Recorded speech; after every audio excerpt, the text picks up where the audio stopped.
Good morning, everybody. Can everybody hear me okay? Thank you. This Places for Everyone hearing session is now open. I'm Louise Gibbons, one of the inspectors appointed by the Secretary of State to examine the plan. William Fieldhouse, Stephen Lee and I are examining the plan jointly. Just a reminder, please, for everyone to switch your mobile phones, laptops and other devices to silent.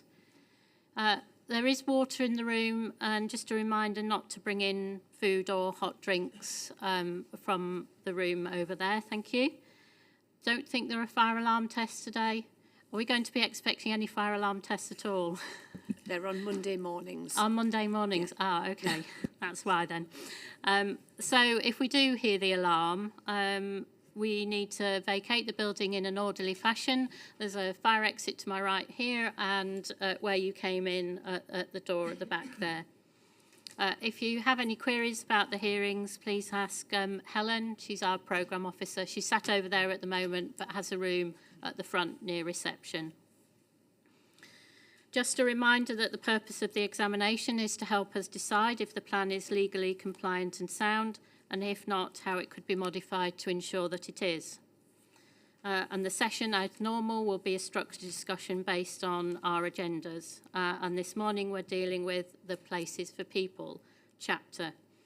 I'll start with questions to the GMCA team, and then when I've heard the responses to those, we'll invite contributions from others. And please turn your nameplate on end when you wish to speak.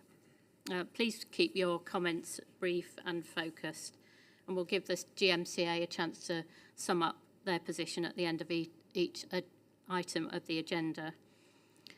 We'll probably have a comfort break if we need it round about 11 o'clock. And before I turn to the agenda, I'd just like participants to introduce themselves, and so I don't leave people out. Can I ask the person on the screen to introduce themselves first, please, because I missed somebody last week, so I'll do that first and then turn to the GMCA. Good morning, it's Henry Cumbers, Historic England. Okay, thank you. And now the GMCA, thank you. Morning, ma'am. Chris Katkowski, King's Counsel for the GMCA. Good morning, ma'am. Peter Hart, Wycombe Council representing GMCA. Good morning, Anne Morgan for the GMCA. Hello, Claire Taylor-Russell from the GMCA. Marge Powner, Friends of Carrington Moss and Save Greater Manchester's Greenbelt. Pete Abel from Manchester Friends of the Earth, and still with a croaky voice. I'm Dave Bentley, ecologist, and can I point out that I've also got an appropriate qualification relating to historic landscapes. Morning, ma'am. Ian Gilbert from Barton Wilmore, and I'm representing Redborough Homes. Good morning, ma'am. John Coxon from Emery Planning, just here on behalf of Emery Planning this morning. Good morning, Paul Forshaw from Turley, representing Peel. Good morning, James Corbetcher, Council, representing Peel alongside Telly. Good morning, sir, madam. Paul Tucker, King's Counsel, representing Royal London, instructed by Mr Anthony Aiken, who sits behind me, of Colliers. Okay, thank you. Right, we'll start with the agenda, and it's Places for People. Sorry, Mr Katkowski, did you want to say something? You can see me poised, ma'am. Just before you launch into policy JPP1, I just need to mention that a little while ago, I mean literally a little while ago, slightly earlier this morning, we've now got a sign. I happen to have 2 spare hard copies, which I know is of no use to anyone else in the room. Can we get this popped onto the examination website, ASAP? Yes, please. Yep. Yeah. Yes, that's fine. Thank you. So if I just pass these to you. This is fun being up here. Right. You're not staying up here. It's all sound. You can all go home. And that was being recorded. Good. Has the panto started? Oh, no, it hasn't. Started weeks ago, mate. It started weeks ago. So, most speedily, if you turn to the third page, you will see that there's a table, two tables, which just sets out Historic England's position in relation to various modifications. And you can see at a glance, there's just one where there's a small difference of opinion between us, if you like, and the Historic England position is set out at the top of page 4 in relation to that. And then Historic England would wish some additional text to be added to the plan, which is set out on the penultimate and the last page of the document. We, GMCA, don't consider those additional bits of text are necessary to make the plan sound. So that's just an incredibly quick canter on this occasion through the document. Whether before we get to policy 2 you'd wish to spend a few moments just looking at this, I'll leave to you, obviously, but you know, policy number 2 is the one in particular, obviously, but where we're discussing heritage. I say that, I'm just going to double check. Yes, that's the heritage policy in the chapter. Yeah. Okay, thank you. Yeah, I mean, it's helpful actually that you've got a kind of cross-reference where Historic England agree to the policies and which ones they don't. So I might just use that as the basis to talk through the modifications. I mean, obviously not everybody else will have had a chance to look at it. Nobody else has had a chance to look at it, no. We might need then to take a 15-minute adjournment just to let people... is the statement going up straight away? I've sent it across to the programme officers. Okay. So I think Helen was actually in the room at the point that you said, so hopefully she has received it. Okay, thank you. Well, what might be best is to cover the other policies and then come back to the heritage one in a break, after a break. Grand. Okay, thank you. Right, so just some general points then. We'll cover each policy in turn, including proposed main modifications with my questions to the GMCA, followed by contributions from the others here. So following a similar format that we have with the thematic policies. I will deal with JP Strat 12 when I come to policy JP P4.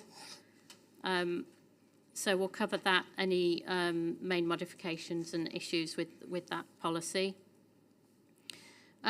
There was some discussion yesterday about whether the site allocations may or may not be in accordance with these policies. I think we take that point. If there are particular policies at this stage, please just flag them. But there's no need to go into them in detail. Sure. So where you think that there might be issues with site allocations, there's no need to describe what the issues are. Just say, we think this is one of these policies. I think that will curtail a long discussion. Yes. I mean, I'm assuming... Sorry, ma'am. I was going to say, we'll come back to them when we cover the site allocations. So it may mean that the site allocation sessions are slightly longer, but we accept that might be the case. Thank you. No, I was assuming that when we get to the allocations, it would be said by one or other or a number of the objectors, this allocation, there's a tension between this allocation and policies, you know, X, Y, Z, whichever ones they might be earlier on in the plan. So, yeah. Okay, thank you. And just another general point as well. There are a couple of policies that refer to accessibility in this section. So I take it those will be covered by the work that you're doing in looking at those. Indeed. Okay, so I won't need to refer to those specifically unless there are questions raised by others. Thank you. Okay, right. So starting with policy JPP1, which is sustainable places.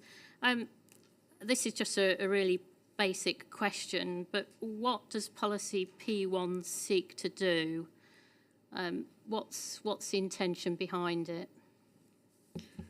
Well, the intention behind it, again, it's a policy which is aimed at development management and to an extent at subsequent local plans, and it just sets out a fairly lengthy and one would hope fairly comprehensive list of various aspirations that the plan has for new development. I mean, plainly, it's one of those policies which is introduced with the words wherever appropriate, because as one goes through the list, one wouldn't consider that each and every one of these points is necessarily relevant to each and every development that comes up.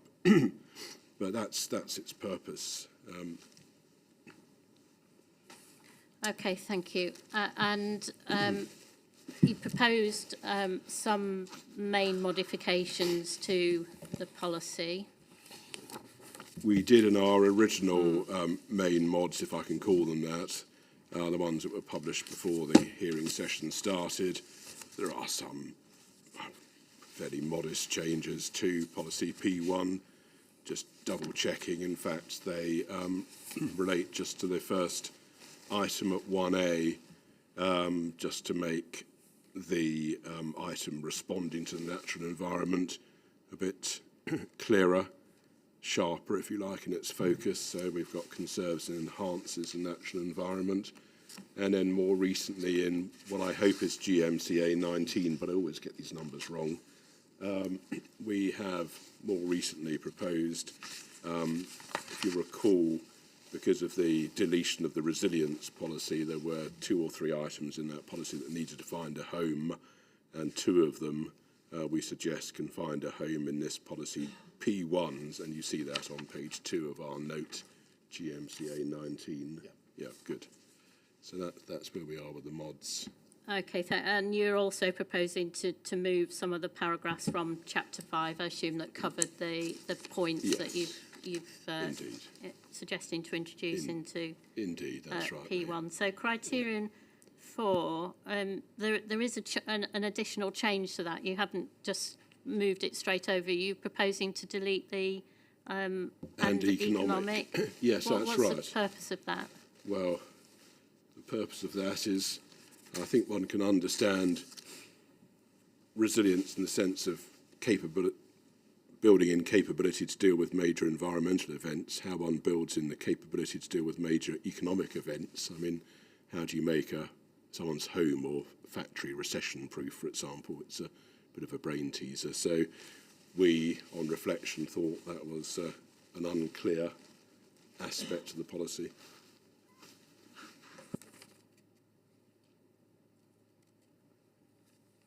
Okay, and the other part was just moving the response and evacuation in case of emergency or disaster. Indeed so. Okay.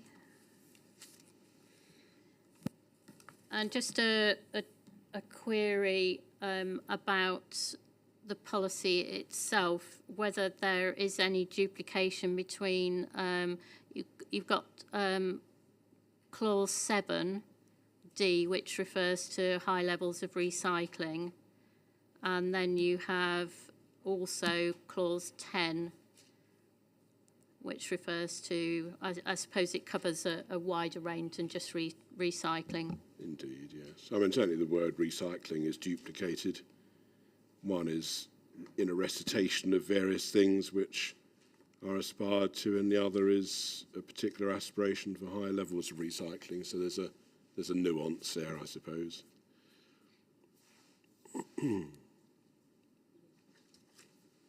Okay, thank you. I have no further questions on that policy. Does anybody want to make any points? Yes, Friends of Carrington Moss. I just keep seeing the chocolates sat in front of you. It's making my mouth water. Pass them along. No, I don't want one, thank you. But So, sorry, just a couple of quick points. The beginning paragraphs to section 9, contain a number of criteria, and I'm not sure they're adequately covered within the policy. So I'd like to see criterion 3B strengthened to ensure that what's set out in paragraph 9.2 is adequately covered. And 9.2 states that residents should be able to actively contribute to decisions about places that will affect them. And 9.3 mentions a collaborative approach between all parties. And I think 3B probably needs to be strengthened to reflect that. Criterion 4, I think that needs to be strengthened as well to relate to the to suggest that development shouldn't impact existing levels of resilience or increase carbon emissions, flood events, air or noise, or light pollution. And in terms of that resilience policy that's been removed, I think it's welcome that we have now the change that ensures developments make appropriate provision for response and evacuation in Section 8 or Criteria 8. But the original policy also had carefully controlling the location of hazardous installations and new development that could be adversely affected by them. And I think that's been lost a little bit unless it's gone somewhere else. That's Criteria 13 from the previous JPS4. So has that gone somewhere else? Sorry, could you just give me the number again? I'm so It's sorry. Criteria 13 from the previous JPS4. But it can be looked at later. It's just that it seems to have gone. And I think it's an important aspect of that. Then the one final point that I had was Criteria 10 of P1. Is this aiming to create 15 or 20-minute neighbourhoods? The sort of, because if it is, can we say that, please? Because it's not quite suggesting. Sorry, that which that's criteria did you say? Criteria 10, which is the functional and convenient Okay. development, enabling people with minimal effort. And presumably that would include, you know, going to schools and doctors, dentists, as well as the items that are listed here.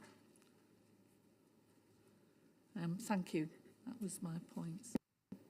Okay, thank you. Friends of the Earth. The first of my apologies for my croaky voice today. It was just a point on the suggested modification to JPP1 Criterion 4 to delete the word economic. GMC Council suggested you couldn't make someone's house recession-proof, but if we think about the energy crisis that we're currently facing, if Greater Manchester did and does retrofit people's houses and build zero-carbon building standard houses, then you can have a direct impact on the cost of living, the cost of energy to people. So I would argue there are some economic events that we, as Greater Manchester, through a decent plan, could have an impact on. So I would recommend keeping that word. Okay, thank you. Anybody on my right-hand side wish to make any comments? Yep, okay, thank you. Did the GMCA wish to respond then, please? Just very briefly, in relation to Friends of Carrington Moss, their first point related to their first point related to Criterion 3B and a request that some of the points which are expressed in the supporting text at 9.2 and 9.3 should find their way into or be reflected to some extent or other in item 3B. Was just to explain, obviously, when one has policies like, well, any of these policies, and then supporting text, the supporting text is there to enable one to understand and interpret and construe what it is that the policy is aimed at addressing. So the correct home for the sort of greater elaboration of the points is in the supporting text. There is a hook in the policy at item 3B, and so the balance between the hook in item 3B and the supporting text in 9.2 and 9.3 is, in my book, entirely sound, and certainly doesn't need to be changed in order to make it sound. So it's just that point about the relationship between the two. Criterion 4, it was said should be expanded. We disagree and do not consider it necessary in order to make the plan sound to expand criterion 4. The item criterion 13 from policy S4 that hasn't made its way into this policy, we've been mulling actually where to put that criterion, to be quite frank, and to be honest also whether it's such a statement of the blessed obvious that it doesn't really need to be stated in a plan of any kind, to be quite frank. But we will give some more thought to this and find a home, and it may well be that we will pop it into P1, this policy. So let us come back to you on that, and doubtless you can put it on your list to remind us to do that. Criterion 10, is this meant to create a 15-minute neighbourhood, or be a point which bears upon that? Well, it's, as far as we're concerned, it's sound as it is. The intention is, as set out in the policy, it relates to a whole range of points which are set out in that sentence. So in order to make it sound, it isn't necessary to change it to bring in any specific references. Friends of the Earth would wish the economic events to be, if you like, reinstated in item 4, or the moved item 4, because there are things that can be done, for example, in building people's homes to make them resilient against, for example, the energy crisis and events of that nature. Those points about energy efficiency are covered extensively in other policies in the plan, and so no, we stick with what we have. Obviously, we'll wait for you to report to us on that, but we don't think it needs to be here. So that's my brief response to the points that have been raised. Okay, thank you. I've just seen that the CPRE have joined us. Can you hear us? Yes, I can. Thank you. Thank you. Do you just Sorry want to for joining introduce late. yourself? Yeah, hello. I'm Jackie Copley from CPRE. Okay, thank Nice you. to join you. Did you have any points to make? We're on policy JPP1. Did you have any points that you wish to make on that? No, thank you. All is good. Okay, thank you. And policy JPP2, I don't know whether you heard, we are going to be discussing in a while. We've had a statement of common ground between the GMCA and Historic England, so we're going to take a break to be able to look at that shortly, and we'll cover the other policies first. I was watching the YouTube video when I couldn't join, so I did see that, and that's fine. Okay, thank you. Thank you. Thank you. I understand it's on. It is on the website. Yes, Friends of Carrington Moss. Sorry, I'd just like to come back in on the point about the supporting text. And whilst I do understand that, the consultation and the approach for engaging with residents, particularly around the allocations, has been woeful to date. And I mean, seriously woeful. So I think it is important that engagement of citizens is really encouraged in this plan through the policy, and it is flowed down into local plans too. Okay, thank you. Did you want to respond to that? I need to put on record that we don't accept the consultation was woeful. I suspect we'd say that the consultation was exemplary, but we're just going to have to agree to different. However many chocolates you give me. I know you are, yes. I know you are. However many chocolates you very kindly give me, I'm afraid we're going to have to fall out on that one. Okay, thank you. We will move on to P3. I think as it stands, I'd like to be able to do that, and just we will come to break and cover that after. So policy P3, which is cultural facilities, I just wanted to query, and I think this was a point that was picked up by the CPRE in relation to this policy. It seems to focus very much on urban cultural facilities. There's a lot of emphasis on towns and city centres. Is there any role for dealing with the rural communities within this policy? And if not, why not? Well, as written, and even as the original main modifications, and then with our final bit of tinkering in our latest paper, but it is a policy that aims to deal with cultural facilities in our cities and towns, and so patently for a policy which is aimed at our cities and towns to start talking about our rural areas would seem slightly off-piste.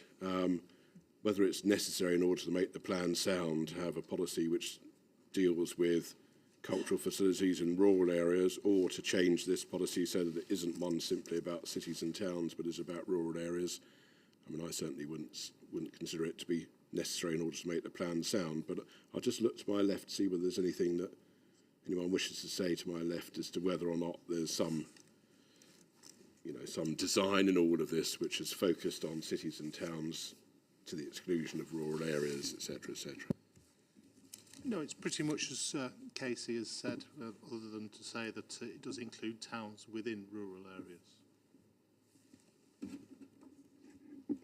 Okay, thank you. And just a point to note, this policy starts off with a phrase, I think, that we haven't come across that much, and it says through this plan. So I just wondered what that meant. Yes, we chopped one of those out yesterday, didn't we? Because we thought that's a we as in the GMCA, because we thought it was not particularly clear. And your question raises the same point, really. I mean, I think we could happily get rid of the words through this plan at the beginning of P3, because we need to. It seems to me it's best to just cut to the chase. So we will proactively develop and support cultural business, including, and as you know, in our latest change, and I'm sorry to antagonise those several to my left, but include we want to insert where appropriate, for the same reason that a number of these points will not be applicable in every instance. Some will be applicable in some instances. So we have that little bit of tinkering that we've proposed in our latest paper. But I think the words through this plan could quite happily be deleted. It's also at the start of P2 as well, so just same point. Same point. Same point.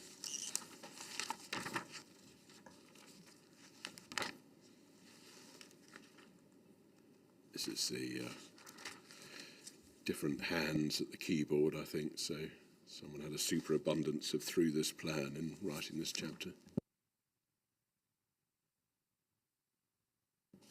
The original main modification that you proposed for this was to provide a little bit more clarity around creative improvement districts. The final sentence finishes with the appropriate local planning framework. That's not a term that, again, has been used before, so I'm just wondering what that is intended to mean. Final sentence of which one, ma'am? It's just not jump. It's the one on page. Yeah. Sorry. Number 5. It's the one. Well, I'm looking at PMM2. Obviously, I don't have the composite plan. Oh, paragraph when the supporting text. Paragraph I'm so 915. sorry. I was foolishly. Sorry, I wasn't clear enough then. No, that's all right. Where are we? So, sorry, I'm just catching up with this. They will be delivered. All these good things that one wants to do will be delivered as part of Culture, Nighttime Economy, Creative-Led Regeneration Programmes to be consistent with the appropriate local planning framework. Query, what's that mean? Pass it to my left. Are the words gratuitous there? I mean, well, it's to indicate master plans and SPDs when we can clarify it, and whatever might be, if there are promotional documents and things, but so that's what it's referring to. So whether or not we need to tighten up the wording, or just stop the sentence after programmes. Yes, I would have thought. Just to clarify things. Yeah, I think we could happily just stop that sentence at the word programmes. Yeah, I think that would be appropriate. An appropriate strategy. Sorry. Excellent. Excellent. I'm glad it's catching. So it's not really. But I had to say it once. Good. I don't mind if you don't say it much here, ma'am, as long as it's written quite a few times in the report. That's right. Okay, thank you. Right. I'll just check my notes. I don't have any further questions to the GMCA about that. Does anybody have any points that they wish to raise? I'll start on the right. Emery Planning, please. Thank you, Ma'am. We had raised a point in relation to this policy, but we are content with the policy, with the change that's set out in GMCA 19.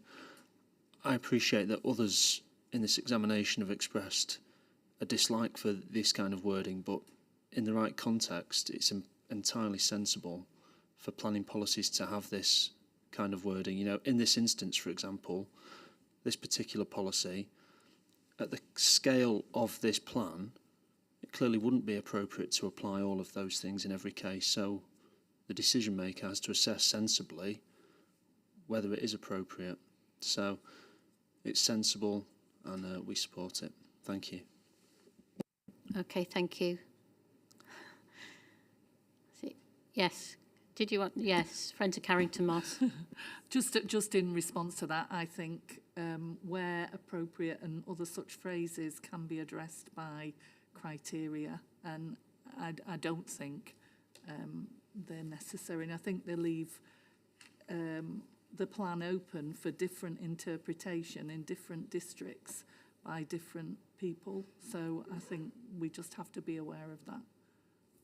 Thank you. Okay, thank you. Did CPRE or Historic England want to comment? No. Okay. If you do, just use the raise hand function.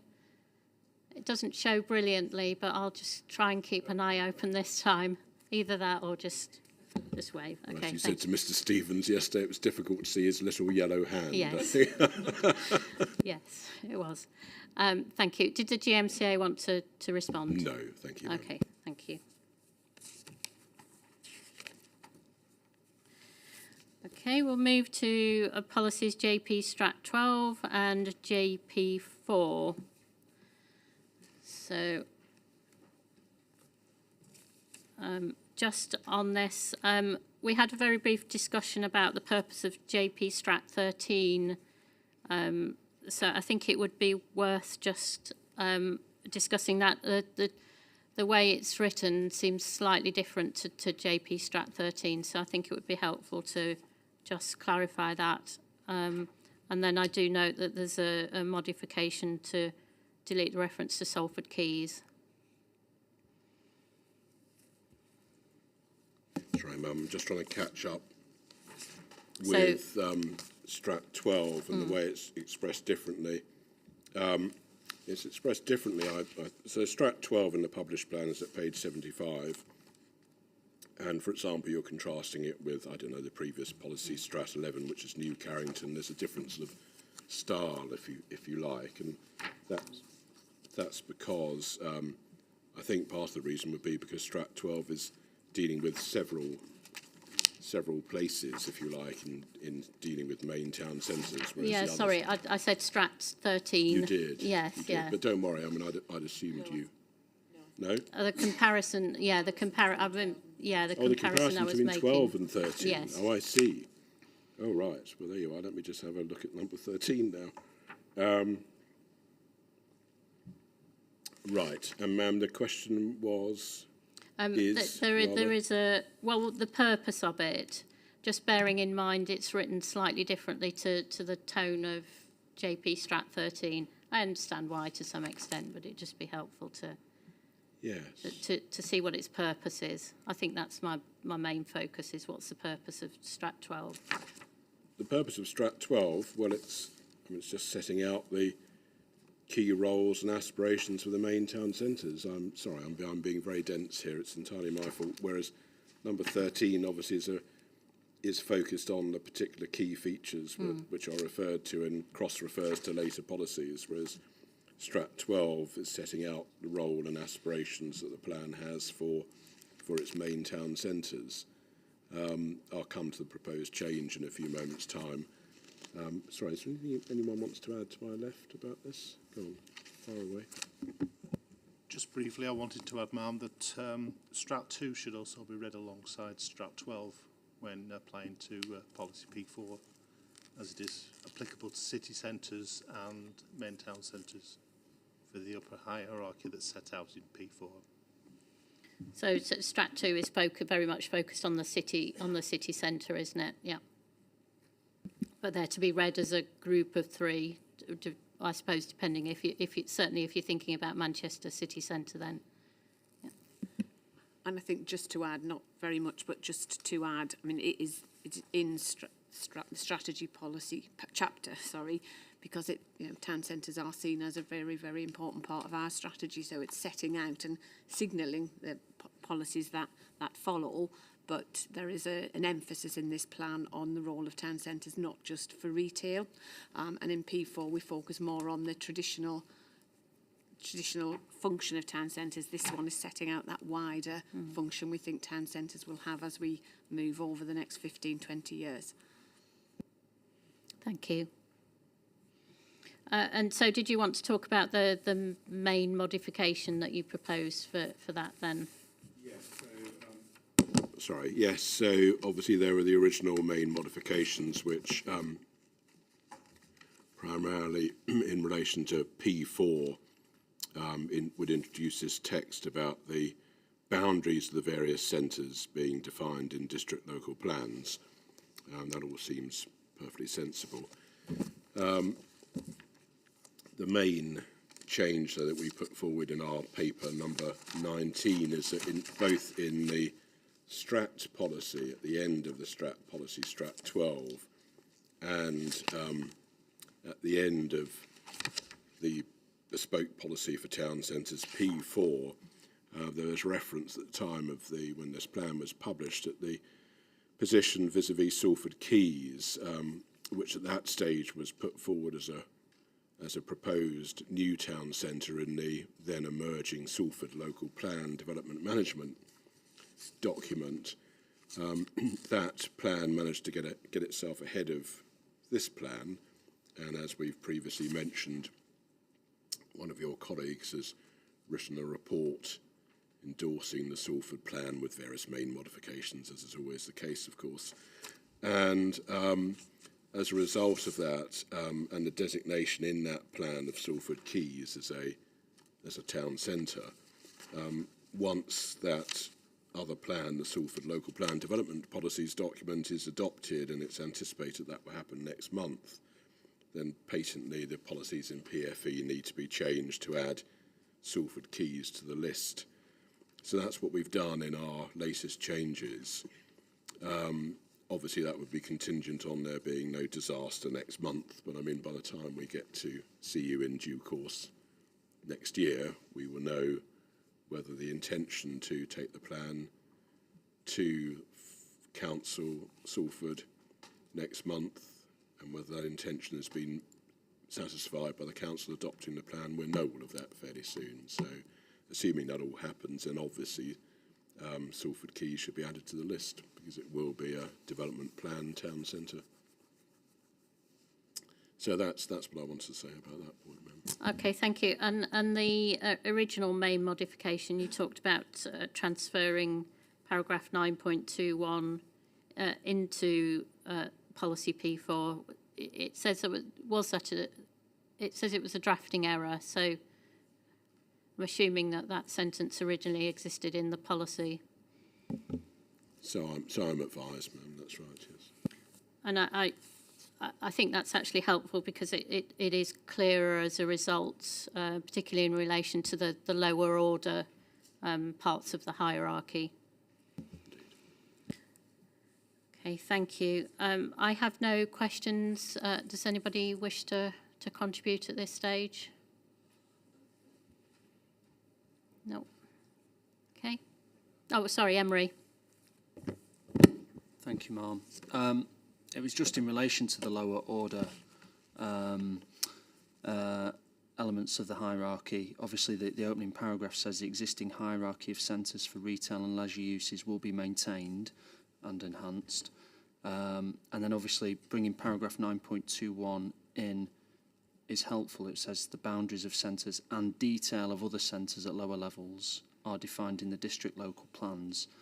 I think it's the intention that effectively the lower order, the hierarchy, will be reviewed in the district local plans. So I don't think there's actually anything between us, but I just wonder whether some additional clarity is needed. Well, I consider some additional clarity is needed in the policy because the opening paragraph suggests that the hierarchy will be maintained. Thank you. Okay, thank you. Did you want to respond to that? Well, the intention certainly is that the local plan, the subsequent local plan, should consider whether or not it has lower order centres, and if it has, then it would designate them. That's certainly the intention. So, if it would be helpful for that to be explained in the paragraph that's been added to the policy, then so be it. I mean, that's certainly what's intended.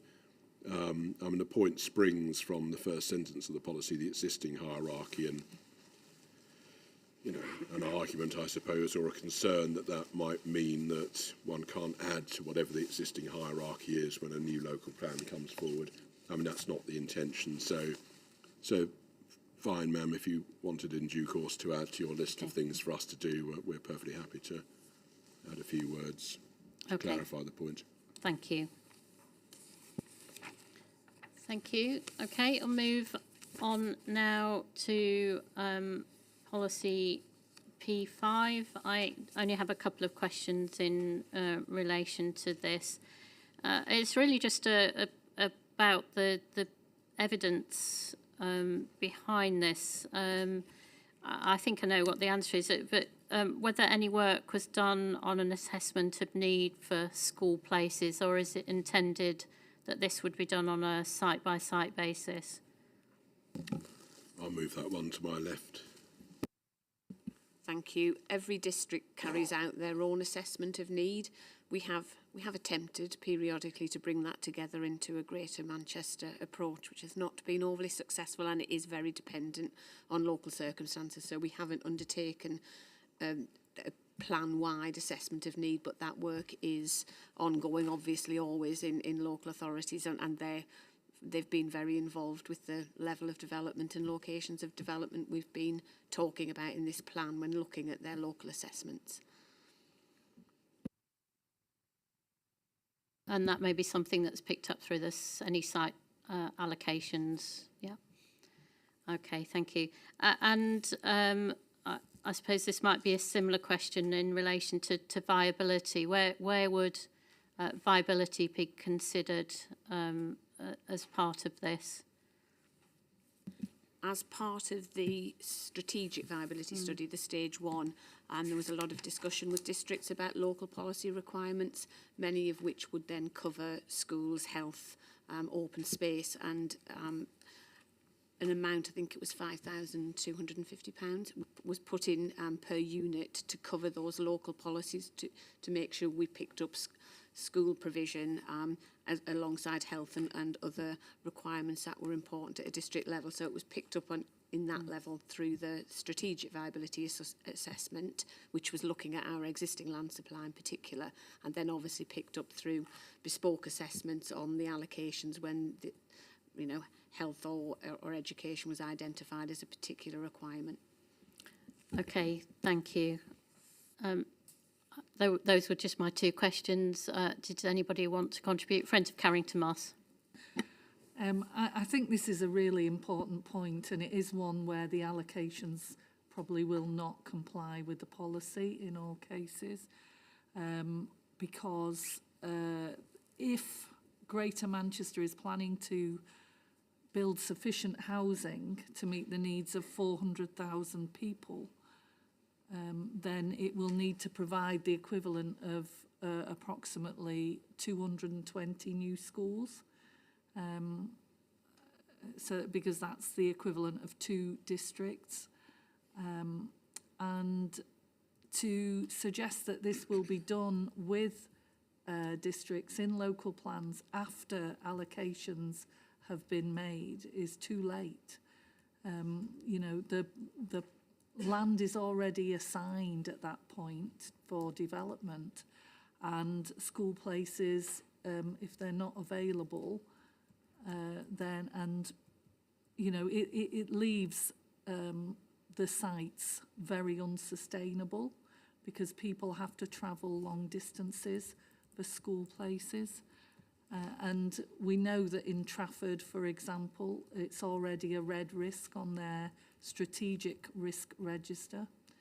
And people it is being suggested that people travel out of the borough for school places. So, you know, we know it's already an issue.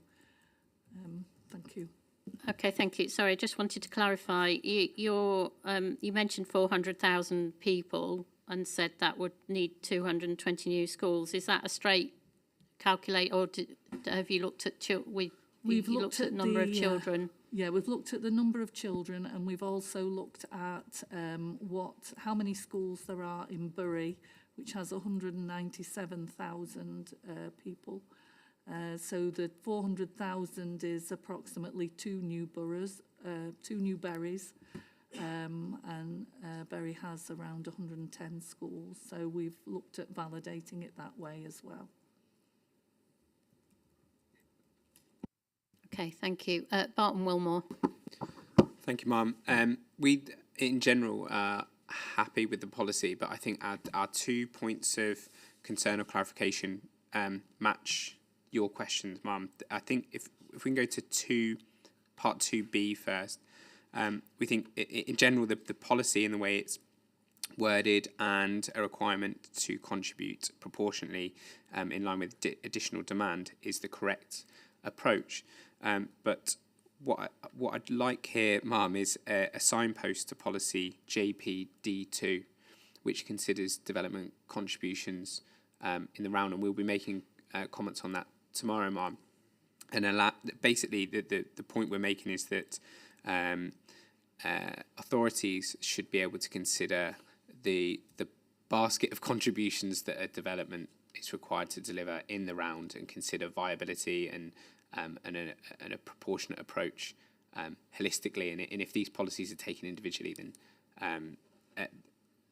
that wouldn't provide the flexibility we wanted or we think is necessary. Going back up then to part 2A, what level of contribution is appropriate or necessary is going to be calculated by part A, and that's in working with education providers. The difficulty we see here is that process at the moment could happen outside of the local plan process, and is therefore not tested. And what we want to avoid are untested contributions being introduced into the local plan process via sort of proxy of an SPD or a note from education providers. So we'd like part A to be modified to specify that will happen as part of the local plan process, making process. Thank you, Ma'am. Okay, thank you. Colliers. Madam, just responding to the point made by Friends of Carrington Moss, and I hope you forgive me because the example that I can give is the example that I'm instructed in relation to, but I do use it simply as an example to provide some reassurance, because if the process that's led to paragraph 19 of the allocation for Timperley Wedge has been the same in relation to the other strategic sites, then underpinning paragraph 19, which says there should be a new primary school and appropriate contribution to the provision of secondary school places, is not simply a finger in the air. It's an awful lot of work that's taking place behind the scenes between my clients and other landowners and Trafford Borough Council to identify that as the appropriate provision, to identify what is needed to expand educational provision locally to accommodate the additional population. So just to be clear, it's not that this gives rise to X amount of population and no provision has been made. There is provision that's being made, and I use that as the example for the strategic site that certainly I'm involved in. Okay, thank you. And I'm sure we'll come to discuss that when we cover that site allocation. Emery. Very briefly, Ma'am. Likewise, there's a similar provision within the policy for New Carrington, which is the example that keeps being referred to. I just wanted to very briefly place on record, obviously, I'm not responding to the various points being made, and we will save that for the site-specific session, but I wouldn't want my silence to be an acceptance of the points. Thank you. Yeah, so again, we'll come back to that for the specific site allocation. Okay, thank you. GMC, did you want to respond? Thank you, ma'am. Just briefly, the allocations have all been considered in relation to their impact on planning for school places. We will cover that when we come to each of the allocations in turn. And I mean, just randomly looking at the allocations, you'll see reference in various allocation policies to contributions or otherwise to school places. So, but we'll come to that next year, and if there's a need for any changes to any of the allocations to make specific references, doubtless we'll discuss that next year. But moving on, in relation to, and of course, as you'll well know from your experience, there is a relatively sophisticated process that goes into the assessment of the impact of, in any particular location, of new housing development on the demand for school places at various levels, primary and secondary, and other ages as well. It's not a straightforward process or a rule of thumb process, but we'll come to all of that next year. Moving on to the points made by Bart and Wilmore vis-à-vis the policy itself, policy P5. So in criterion 2B, there was a request for some form of signpost to another one of the policies, policy D2.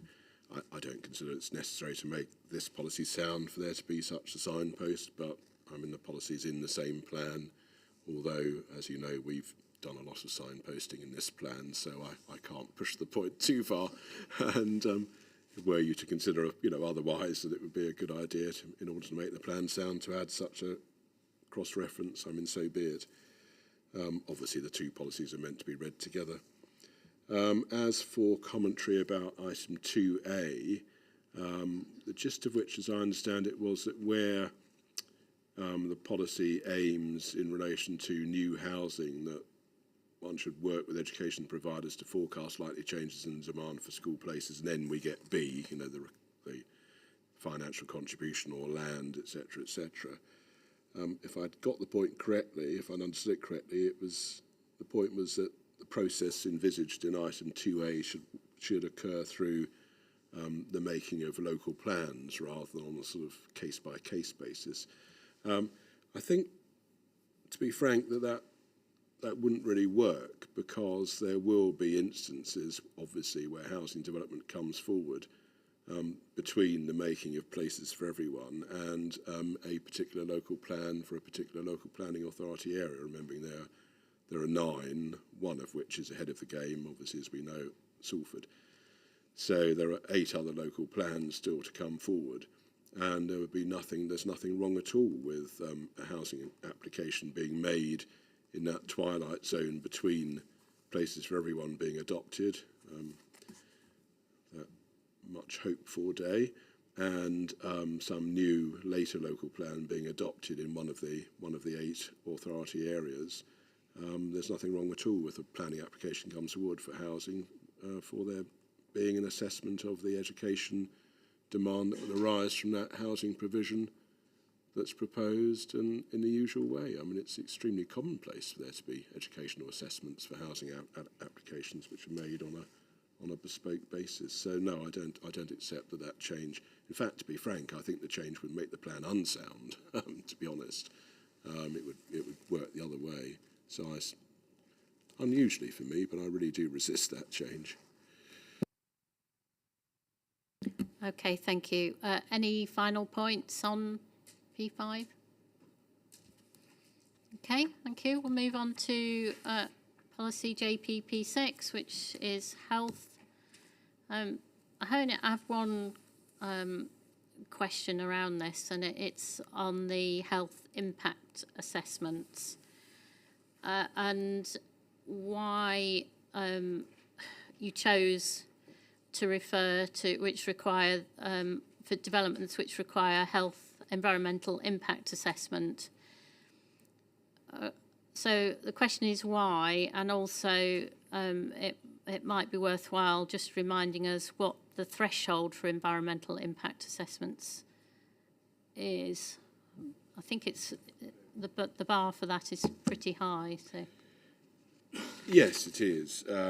Just bear with me for one moment, ma'am. P6.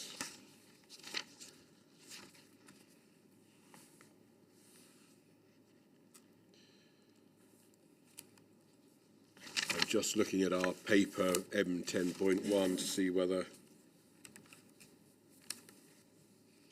we addressed this particular point at that stage. No, I don't think we did. No. Well, I know that we've discussed this as a team. I'll pass the point to my left in a moment, but I mean the logic is no more, no less than the consideration, the thought process that there should be some form of threshold, as opposed to asking for a health impact assessment for every single development. I don't know, for one house, for example, seems somewhat OTT, to use a technical planning expression. And so the threshold which was selected was to align them with environmental impact assessment, which, yes, I obviously would only catch larger developments or developments of a particular nature that are likely to have significant environmental impacts.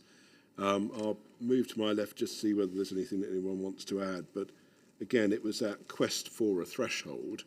If there's some other threshold which is seen as being of more utility, then we wouldn't. We're not going to die in the ditch, if you like, for this particular threshold. But it was trying to find some way of saying, well, no, we're not expecting you to do this piece of work, however modest your development might be. And so once one gets involved in that sort of thought process, one then thinks, well, where do you set the line? But yes. Okay, thank you. Thank you, Ma'am. I think the simple answer is that it's purely based on being a threshold to capture large sites, which will have a likely impact on health. Using the EIA threshold as suggested is not related to whether or not EIAs relate to issues of public health. It's just proposed for consistency and a means for limiting the need for EIAs to large-scale developments which are likely to have an impact on health. So in that sense, it's sites of 150 houses or more. Sorry, 150 plus. And will it be clear then to the decision maker that that's the threshold? Yeah, I would say so, but I mean, if it needed to be footnoted, but yes, my answer to your question would be yes, it would be, but there'd be no harm in footnoting it if one wished to do so. And it does say, and other proposals where the local planning authority considers it appropriate. I'm not sure what that related to. The it's that final bullet. Yes. Final part of that bullet. Can I just go back one stage? Forgive me, sorry, because I'm just reminded that obviously the way P6 item C works at the moment is it refers to a health impact assessment for all developments which require an environmental impact assessment. Obviously, you'll know that in a number of instances you can fall within a zone where an environmental impact assessment might be required, but there's a judgment call to be made by the local authority, the decision maker, as to whether to actually require an environmental impact assessment. We did discuss as a team whether the screening threshold would be a more appropriate one to use rather than this threshold of which require an environmental impact assessment. But I'll leave the points of in the air, if you like, for you to consider if you're troubled by this wording here.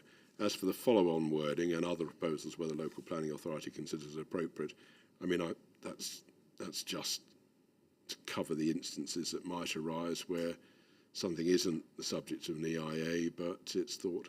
I think, to be quite frank, if one changed the first part of item C so it referred to the screening threshold rather than where an EIA is required, you wouldn't need those words and other proposals, etc., etc. So that would be a tighter way of doing this.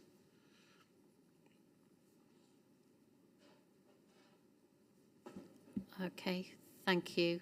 I mean, all we're doing is trying to find some form of way of saying we're not expecting this for smaller and more modest developments. That's you know. So if someone's got a more sensible way of capturing that point, then fine. But this is our effort to do so. Okay, thank you. There are a number of nameplates that have gone up. I'll start on the right-hand side this time with Emery. I might have surprised you then. You look like you might have been waiting for a bit. Thank you, ma'am. We've obviously raised a point on this. I suppose, like the GMCA, we probably don't want to die in a ditch over it. But I had the great pleasure of spending a long time in a public inquiry with Miss Copley last year, where we discussed health and health impacts and health impact assessments at great length. And the PPG sets out guidance on when a health impact assessment may be required, and so does the health impact assessment in spatial planning reports by Public Health England. And I've provided the quotes in my statement. I won't repeat them. But in essence, there'll be instances where a development isn't EIA development and a health impact assessment is needed, and vice versa. So I think perhaps having EIA as the screening threshold is an improvement, but I'm not sure it needs to be there at all.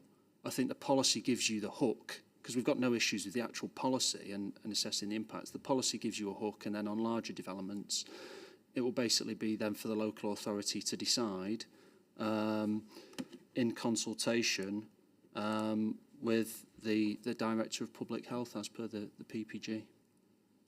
So what changes would you be seeking then? Well, we would just delete criterion C, and then if the GMCA wanted to have something in the supporting text, then fine. You know, we can look at that, but I don't think it actually needs to be in at all. And like I say, it's a validation requirement anyway. So. Okay, thank you. Thank you. Barton Wilmore. Thank you, ma'am. I was going to, on point C, I was going to take you to the same documents as Mr. Coxon. I think our point would be that the EIA scoping process is sufficient to determine whether or not a HIA is required as part of an EIA assessment. I agree it's the right scale at which to request a HIA, but that's what the scoping process is there for. So I don't think that the policy should say for all development that requires an EIA, because that's a separate process. And if you go to the Public Health England guidance and their figure 5 of their October 2022 document, it does provide some guidance for authorities on when a HIA would be required. And one of those circumstances, in fact, the guidance encourages planning policy to set out when a HIA is required. So I don't have a problem with criterion C as long as it gives the responsibility of local plans, of local authorities to set out when a HIA is required, because that should reflect specific circumstances or justification for requiring a HIA outside of that process, outside of the EIA process. So I don't think it's far off, but I think that could neaten the policy, ma'am. If you had no questions about part 1, 2, and 3 of the policy, my point on that is similar to my point on policy P5, that we'd like a link to JPD2. I note what the GMCA say about the plan being read as a whole, and I agree. The signpost is to be helpful, Ma'am, I think, and I'd request similar wording to that which I supported in P5, that talks about taking up additional demand and a contribution being proportionate to that additional demand, rather than a contribution being required when demand significantly increases. I'd put the wording straight over, Ma'am. Okay, thank you. Mr. Bentley, I did see your nameplate go up quite early on, but thank you for waiting. Thank you, Ma'am. I'm confused. We're currently, or next year, we'll be looking at some of the biggest developments Greater Manchester has ever seen. So, and I've been poring over environmental assessments. I don't know if they're environmental impact assessments. So, I'd like to, I've not seen them. I'd like to know how many of our proposals have health impact assessments. They wouldn't be proposing them for big developments if they weren't necessary. They wouldn't have this policy. So do they apply to the proposals? Don't know. Okay, thank you. Friends of the Earth. Sorry, it was a query really around where the 150 homes figure came from, where the bar came from, because I note that other councils have a much lower bar around the number of homes or the size, the scale of the development. So that was my query, where that bar came from. Okay, thank you. When you say other councils, have you got a particular example? Camden. Okay, what it was requires Camden's? a HEI for 10 or above. Thank you. Friends of Carrington Moss. Yeah, I'm concerned about the cumulative impact of development in areas. So if that final bit of C or C itself goes, what guidance is there for local authorities when they're considering planning applications about what is the cumulative impact? The criterion A suggests that new development should avoid potential negative impacts. And we've got a number of developments which are going to put quite a large number of HGVs on the roads without any sustainable passenger or freight transport options. And that is going to add to the air pollution, the noise pollution, the light pollution in those areas. And if we're talking about looking at their health and well-being, there's also obviously increased flood potential, and that will impact the mental health of residents. So how will that cumulative impact be taken into consideration if for the health impact assessments? Thank you. Okay, thank you. And CPRE. Yeah, thank you. It was just a comment that Greater Manchester has traditionally had high levels of deprivation and associated poor performance against health indicators. So health impact is, of course, important, particularly with the scale of developments that are proposed. So we would be concerned if health impacts were to be taken out of the policy JPP6. It is important to understand air quality, water quality, noise impacts and all the rest of it. So I don't know if it's worth referring the policy to look at national planning policy guidance. So, you know, I mean, it starts with that as far as practicable anyway. So that is it's all about an appropriate level of assessment relating to the scale of a development. So, I mean, I think it should be considered at every development and almost scoped out if it's not an issue. But beyond understanding what the local health indices are at, it's making sure the design of places incorporate healthy lifestyles. So ensuring you have green space incorporated into developments, and then good links for walking and cycling.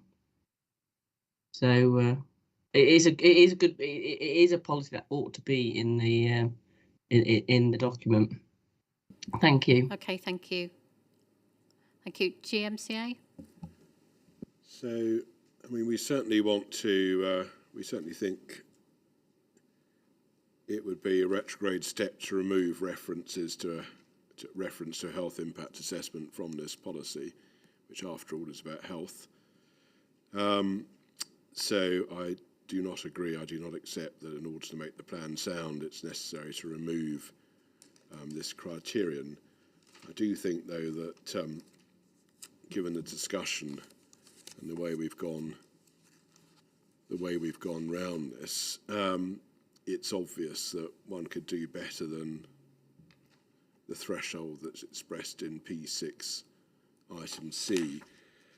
Various suggestions were made around the table. I just go back to the supporting text, by the way, at page 185, which at paragraph 9.33 referred to the threshold of environmental impact assessment, or it went on to refer to other proposals which, due to their location, nature, proximity, etc., are likely to have a notable impact on health and well-being. I mean, whether one could have a threshold in item C, for example, of are likely to have a significant impact on health and well-being, that those are the ones which would require a health impact assessment. I mean, that seemed to me to be a more workable approach rather than this, as it's turned out, controversial reference to environmental impact assessments. And I take, it's a rare moment of agreement with Mr. Coxon, I take Mr. Coxon's point that, you will have some EIA instant cases which, really you wouldn't expect there to be a health impact assessment, and vice versa, some cases that don't fall into the environmental impact assessment regime, if you like, that might well require such an assessment. So, I mean, you might want in your report to, in your notes, to ask us to give further thought to this, to be quite frank. I think we can do better. Yeah, I think we will give some thought to that. Yeah, yeah. I see Mr. Coxon has his... I was just going to add, ma'am, I think the wording that Mr. Katkowski just suggested probably addresses it together with the paragraph that he's referred to. Yeah. I think that's probably it, actually. Okay. Yeah. Good. No, thank you very much. So that's what I wanted to say about that criterion. As for Mr. Bentley's query, well, we're turned to the allocations next year, but as I understand it, the allocations have been through a process in which their impacts on health provision have been considered. But we'll come to that. We'll come to that next year as we turn to the allocations. Friends of Carrington Moss concerned about cumulative health impacts. Well, in cases where a health impact assessment is required, then just as with environmental impacts, one would expect cumulative matters to be addressed as well. I mean, that's not something which needs to be said in the policy. And as for the CPRE's points, wishing to encourage green spaces, etc., I mean, we have a whole bunch of policies which deal with those. But I think the CPRE's basic point was that they support the idea of there being health impact assessments. So I'm grateful for that.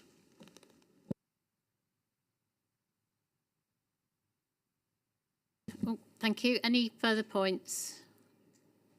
Oh, yeah, CPRE. Sorry, legacy hand. Legacy hand. Legacy tiny yellow hand. Thank you.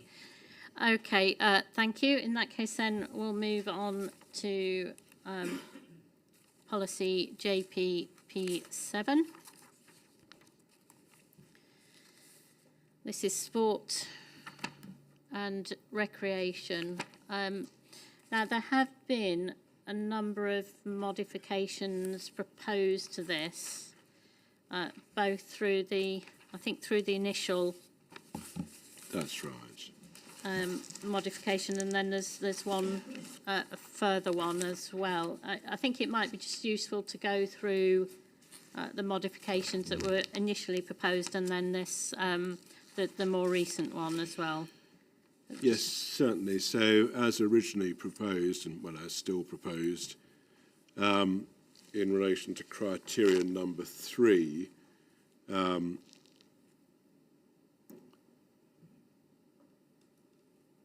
the modification that's proposed is one to make the item more focused and specific. It seemed to be a bit sort of vague, if you like, in the original drafting. Number 4, again, we proposed various changes to that, again, to tighten it up and to make it clearer. I'm going to say the same for all of these, actually. Number 7 is the same. So, and I'm advised, and thank you for this, that these modifications were also made in response to and in discussion with Sport England, and in relation to their latest guidance and the framework. So these are changes that arose through a process of wanting to make these more specific, more focused, but also particularly in discussion with Sport England, to enable us to reach a position where they were able to sign off on the policies, if you like, with these changes. Then more recently, latterly, in our paper 19, we propose, for accuracy's sake, the deletion of the word common in item 2, which, as originally written, set out an aspiration, ambition and intention that there should be a common standard for the provision of designated play areas, etc. Common in the context of a plan for 9 authorities can only mean or can only connote the same standard across all 9. And it became apparent in discussions with the 9 that they do not intend to have a common standard which will apply across all 9 authorities for pretty obvious reasons. So common is simply it's not the right word to use. It's a wrong word to use, and it needs to come out to make this criterion and this policy sound, because it would be misleading to leave the word in. Thank you. I have a query about this criterion. That's my only query on this policy. I know others have comments on it, but we discussed yesterday the removal of JPG 8, which talks about developing standards. This is a similar policy, and it occurs to me criterion 3 talks about setting out comprehensive and detailed recreation standards having regard to existing and future needs. Would the play... That one's gone now, ma'am, if you remember. It's been changed right, yeah. because of our discussions with Sport England, yes. So whether criterion 2 is a similar position to JPG 8. JPG 8 is the standards for greener places, and you propose to delete that because that's essentially a signposting one. Or it was a signpost too far, wasn't it? I think because the entire policy was doing nothing but signposting. So I think there might be a subtle difference here, but again, we're not. I'm just looking to my left, forgive me, because although it might seem that it's for me to rewrite this plan as I please, it looks the logic. I can see your logic myself, ma'am. Yeah, no, fair enough. We can see your logic. Would it be though that again this would be dealt with through local authorities? Yes. Well, given that on checking this with the 9, it became apparent that there is not an intention to develop a common standard. So therefore, each authority will devise its own standard for the provision of designated play areas, etc. So it'll be through local plans. That's right. So yeah. So I can see your point. I think there is a subtle difference in that P7 is, unlike the other policies, does have various roles, whereas the other policy seemed to be, well, was entirely signposting. So, but no, the logic would still apply, that if we've deleted one policy which was just signposting, drawing up standards, then the same logic would apply to this as well. Yeah, I mean, I wouldn't mind if it still refers to designated play areas, but I think if it's something that local plans should do, then that should make it clear. Yes, yeah. So another way of dealing with it would be to make a specific reference to local plans will develop a standard for the provision of. Yeah, that would be a clearer way of doing it. Yeah. Yes. Yeah. Okay. Let's try that. Okay, thank you. I have no further questions on that, but I am aware that points were raised in relation to this policy. Did anybody want to comment? Friends of the Earth. Excuse me, it's more of a query or an analogy, just trying to get my head around the changes to the idea of a standard. We did a lot of work, and it kind of tips into recreation and play, but there is a common standard for cycling infrastructure agreed at a GM level through the work from Chris Boardman and now picked up by Dame Sarah Story. And so the councils agreed, and the reason it was important is that funding that comes to Greater Manchester is only allocated if the plans and from each local district meet this common criteria, this common standard. And I don't know that much around this subject, but I'm trying to get my head around why not an agreed, and I know there are only 9 of the 10, but if we're attracting national or regional funding for play and recreation stuff, why haven't we got an agreed common standard that if you don't meet that standard, you don't get the funding? And that's the parallel that I would draw with the walking and cycling infrastructure. So this was agreed across GM, and a council doesn't get a funding for a scheme if it doesn't meet the agreed GM criteria. So, I'm querying why we're not applying a similar approach to this area. Okay, thank you. Mr. Bentley. Forgive me, I'm not too sure if you're asking for general comments on the policy or just the changes. No, I'm asking for general comments if you have them. Hi. Well, I think it's one of those that are ignored by the proposals. I'm thinking of the massive loss of public rights of way and the destruction of communities of stables, which will wipe out horse riding in some areas. Thank you. Okay, thank you. Again, though, a point that we'll pick up on the allocations. Barton Wilmore. Thank you, Ma'am.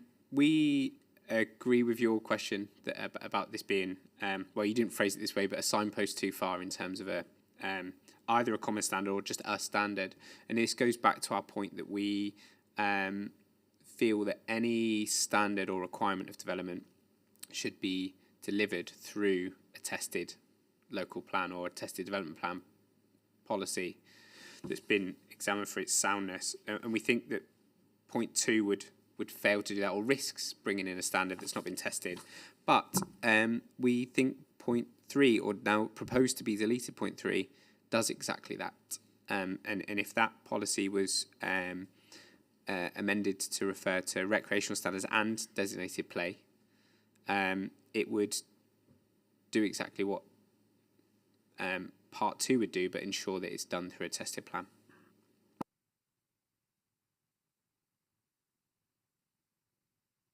Thank you. Emery. Thank you, Ma'am. Different points altogether. It was just in relation to the policy sets out that a network of high quality and accessible sports and recreation facilities will be protected and enhanced. Now, what it doesn't have is any exceptions in the form of, paragraph 99 of the framework, which sets out where sports and recreation facilities can be built upon, and the 3 criteria. Now, I don't think it's the intention that somehow wouldn't be taken into account, and indeed the Salford local plan does have a policy akin to paragraph 99 of the framework. But if I was reading this on face value, the policy says protected and enhanced and then doesn't provide any exceptions. So I wonder whether, well, what we've said is either paragraph 99 needs to find its way into the policy or needs to be clarified that there are exceptions. Thank you. Okay, thank you. I hesitate to say, so you're not suggesting where appropriate, or you'd rather have the reference to the framework? Yeah, I think that would be the most logical way to deal with it, yes. Okay, thank you. Thank you. Okay, GMCA, do you want to respond? Oh, sorry, CPRE. I do apologise. That's better. The yellows, I can't see it. Sorry, you're on silent. Hi, thank you. I don't know. It's not a policy comment. It's just an update that CPRE with the Ramblers have just successfully bid for £250,000 of funding to implement a Greater Manchester Ringway walk, and it's going to go through all the green belt, including Stockport, but through all the authorities. So in the same way Greater Manchester Moving Programme has been actually referred to, I don't know whether it's appropriate to have an example of, for example, the Greater Manchester Ringway walk, because if they all link together, don't they? This is a policy in itself in terms of supporting sport and recreation, of which there are known routes that exist, and this one is in the process of being implemented. So very much, if developments are coming forward nearby, there could be access onto the route or contributions made to help that network actually come into being or be maintained. So anyway, it's a question more than if it's possible to have it referenced, I'd be grateful. Thank you. Okay, thank you. GMCA. I didn't catch the very end of that. If it was possible to have a reference to what? I just missed the very end of the... Sorry, Greater Manchester Ringway Walk. It's a new long-distance footpath that will circumnavigate Greater Manchester. 300 kilometres, 180 miles. Thank you. No, thank you. I just didn't catch the reference. Thank you very much. Right, just going through the points. I think I need one of these health impact assessments. So if we start with Friends of the Earth, why isn't there going to be a common standard for designated play areas? Well, there's not much I can do about that, to be honest. There isn't going to be a common standard, as I understand it. This will be assessed locally by each of the authorities. So that's why we've proposed changing this item in the policy. Mr. Bentley made some points which really relate to the allocations. So that's for next year.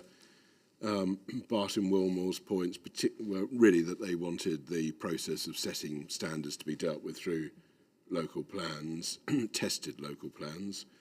Although in the future we may well have untested local plans actually, but anyway, tested local plans.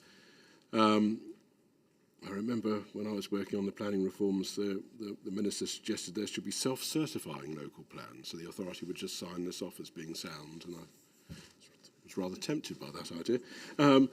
Anyway, so we, as you know, in our discussions on this side of the room in response to the inspector's question, have suggested that item 2 should be changed so that it refers to a standard being progressed and adopted through local plans. So we're with you on that, if you like. So we'll wait and see whether that appears in the inspector's action list for us. Emery Planning has put Mr. Coxon's points. He was concerned that there was no, if you like, sort of recognition of exceptions to this. I mean, the policy is to maintain a network, opening words, and yes, there's reference to protect and enhance, but that's to be read with the following words, including by, and then we have the various instances as to how one's to achieve that.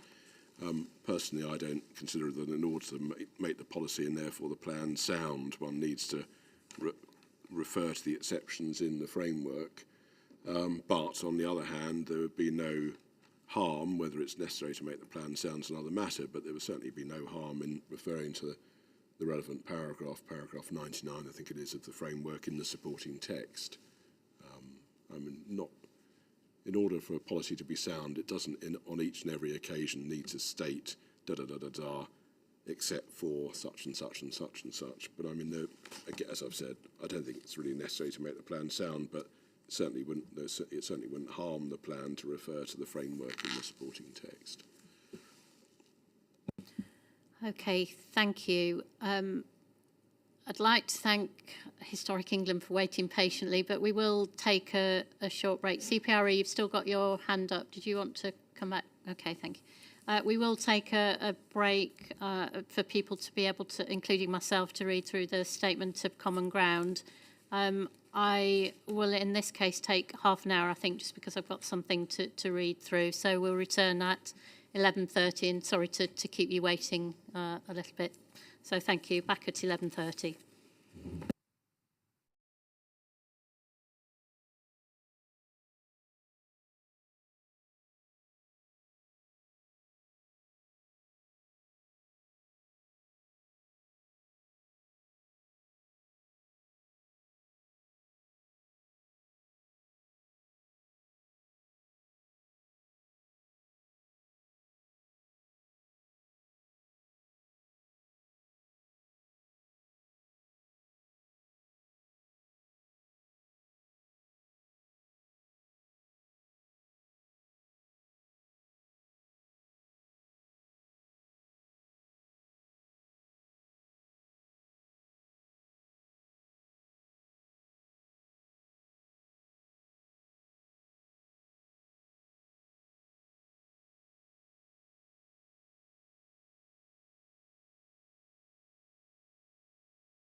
Okay, thank you. We'll now resume and cover policy P2, and thank you for the statement of common ground. That's been helpful.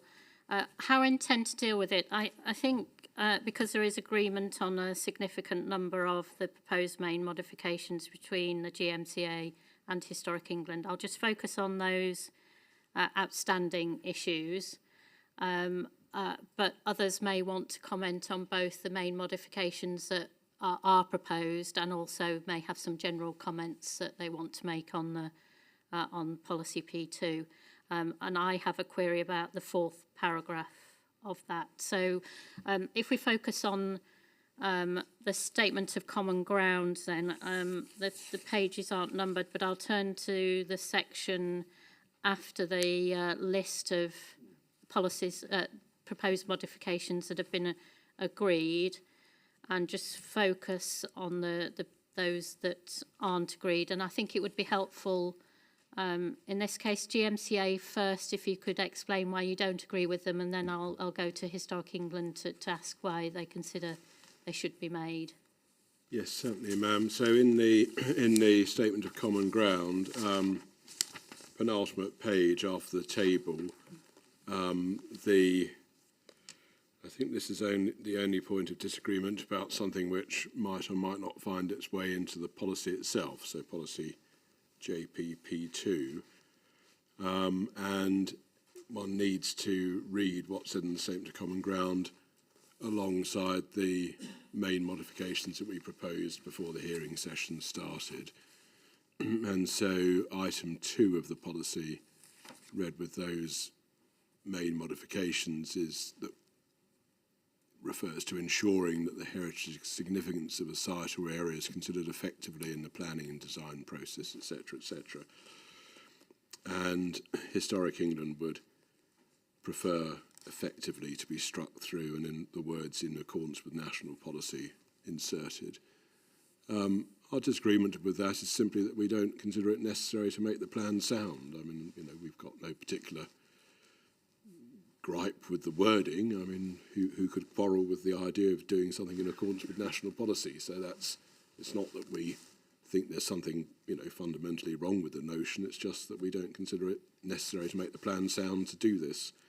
If you have a different view, then that's absolutely fine, of course. And then after that, then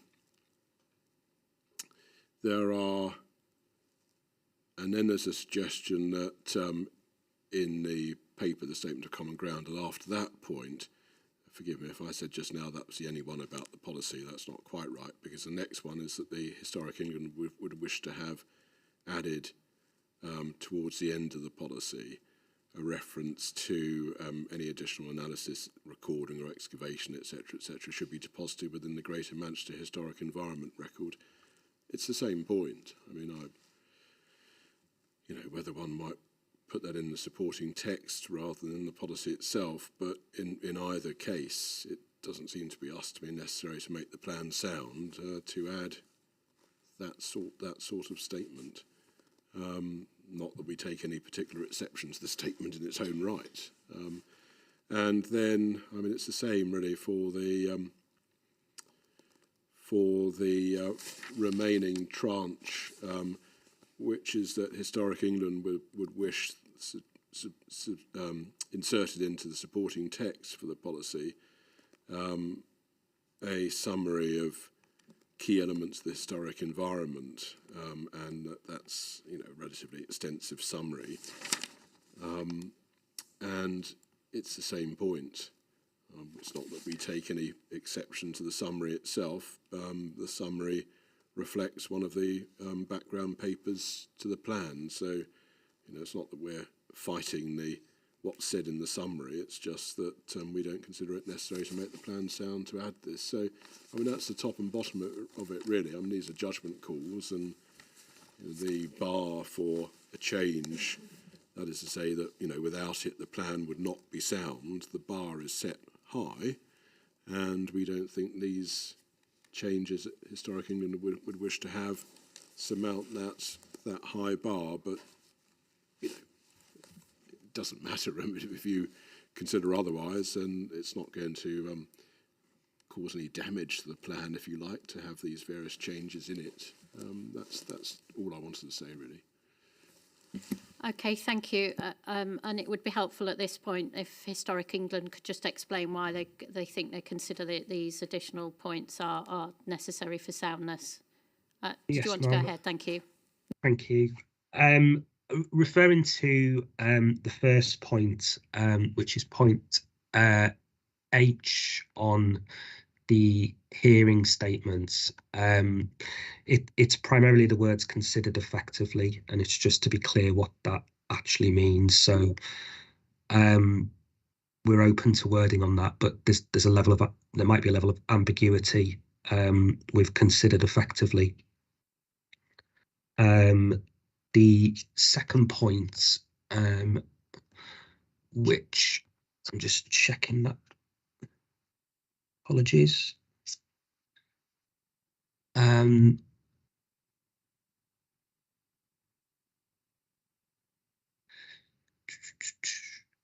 Yes, recording of with the historic environment record. I mean, our position is that to bolster the historic environment record, which is a point set out in the local plan evidence base, specifically the historic environment background paper produced by BDP in 2020, that there is a level of patchiness, and that's probably just due to resource, but given that the plan should be ambitious and set out a strong position for recording assets where there is change, we would like that point included. And then finally, I think the bulk of what we're talking about is the supporting justification, which concerns cross-boundary kind of strategic points that might be of importance to the historic environment in Greater Manchester. It is perhaps one of the key points that we've raised with the GMCA across various stages of consultation, that they should be clear at that level what are the strategic themes in accordance with 190 of the NPPF, setting out positive strategy for the historic environment. And whilst we, accept that the policy itself does provide some level of minimal detail, it would be much better if it were to include wider detail on what the key themes are. This would then support future local plans, it would support design codes, and it might support heritage strategies produced by the 9 boroughs. I think those are probably my key points. Okay, thank you. I've just got a question for you in relation to the historic environment record. When you say information, analysis, recording or excavation or sites of interest, is that in relation to archaeology, or is it also in relation to work undertaken in heritage assessments, for example, or heritage statements? Can be wider. So it's really particularly where there's change. So archaeology is often the main one because it's non-designated. But the historic environment is much wider than that. So it's all types of heritage asset. Okay, and that's not done as a matter of course at the moment, is that what you're saying? Not in all boroughs, no, as I understand it. Okay, thank you. Did the GMCA want to make any further points? No, ma'am, it's all as above. We don't feel strongly about these points. I've explained why we've said what we said. Okay, thank you. I'll come to other people in a moment. So I just wanted to have a look at paragraph 4 of policy JPP2, which relates to development proposals affecting a designated heritage asset. It's slightly different, and I suppose it might be worth understanding why to what's referred to in the framework, paragraphs 199 to 201. I just want to understand how a decision maker might look at this if they're looking at the framework and they're looking at what the policy said. What a decision maker might have to do with the slight differences between the two. I mean, just focusing on one particular element where it relates to harm, and the harm element of the framework is written slightly differently to how the policy addresses it. Just bear with me for one moment, ma'am. Sorry, I said a lot in that sentence. No, that's fine.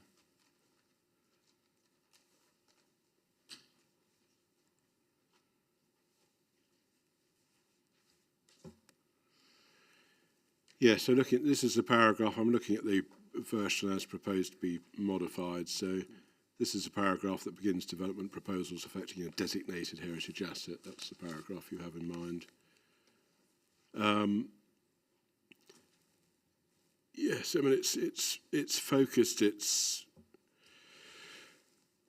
focused what it says on those elements, or such elements, I suppose, which contribute to the significance of the asset. It isn't, as far as I understand it, intended to denote a different approach from that in the framework. But I take your point that the framework is written in a less specific way, or a wider way, if you like. So you have in mind the paragraphs in the framework that refer to harm to designated assets in a, as we know, there's that distinction between substantial harm and less than substantial harm. But basically, whichever the test is that applies, it applies where there's whatever the level of harm might be to the significance of a designated heritage asset. Whereas this policy here is in some way referring to those elements which contribute to significance. I don't think there's meant to be, well, I know there isn't meant to be a distinction. So I mean, here, to be frank, if it's easier to just default to the language, or clearer to default to the language of the framework, then that would be fine from our perspective. Okay, thank you. I know that some did pick up on that particular paragraph, so I'll wait to hear from those. Did Historic England want to say anything about that particular paragraph? Is it particularly the last sentence of that paragraph that you're referring to? Well, I've just picked on that as an example, but that is where it. I appreciate it's not meant to be contrary or different to the framework, but it's where it reads slightly differently.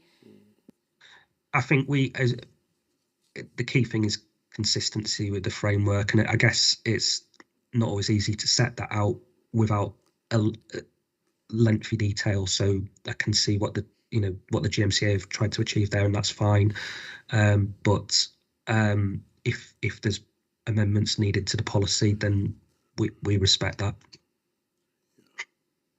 I think what's happened, looking at this, what's happened is that I think the drafts person of this element of the policy has also had an eye to paragraph 207 of the framework, which does have this more discriminatory approach, if you like. But to be frank, looking at it, it's going to be more straightforward to default to the approach adopted in the earlier paragraphs of the framework. So, yeah.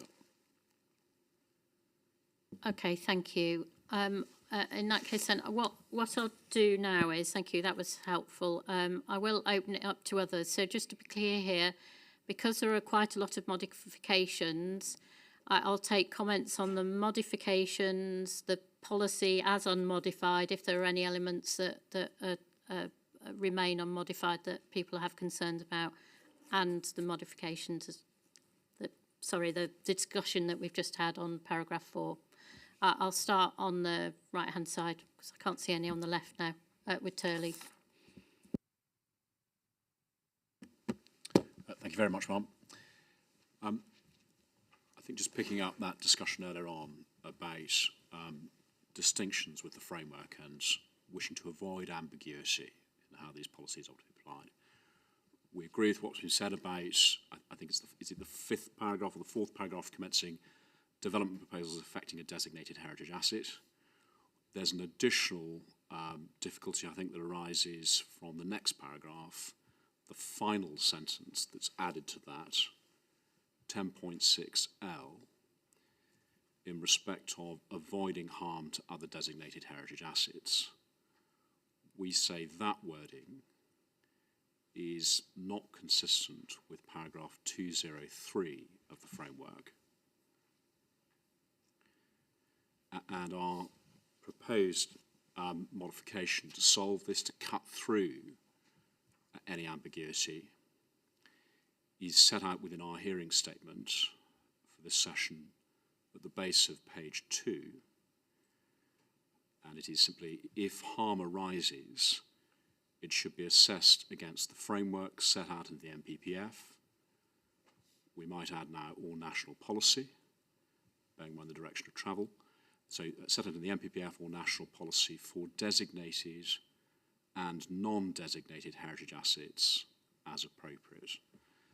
So that's our proposed solution to that. Effectively what that would mean is that the modification at the end of paragraph, so sorry, my numbering, I think it's paragraph 6 on your numbering, Ma'am. Development proposals will be expected to avoid harm to other designated heritage assets. That would go. So we proposed a deletion of that.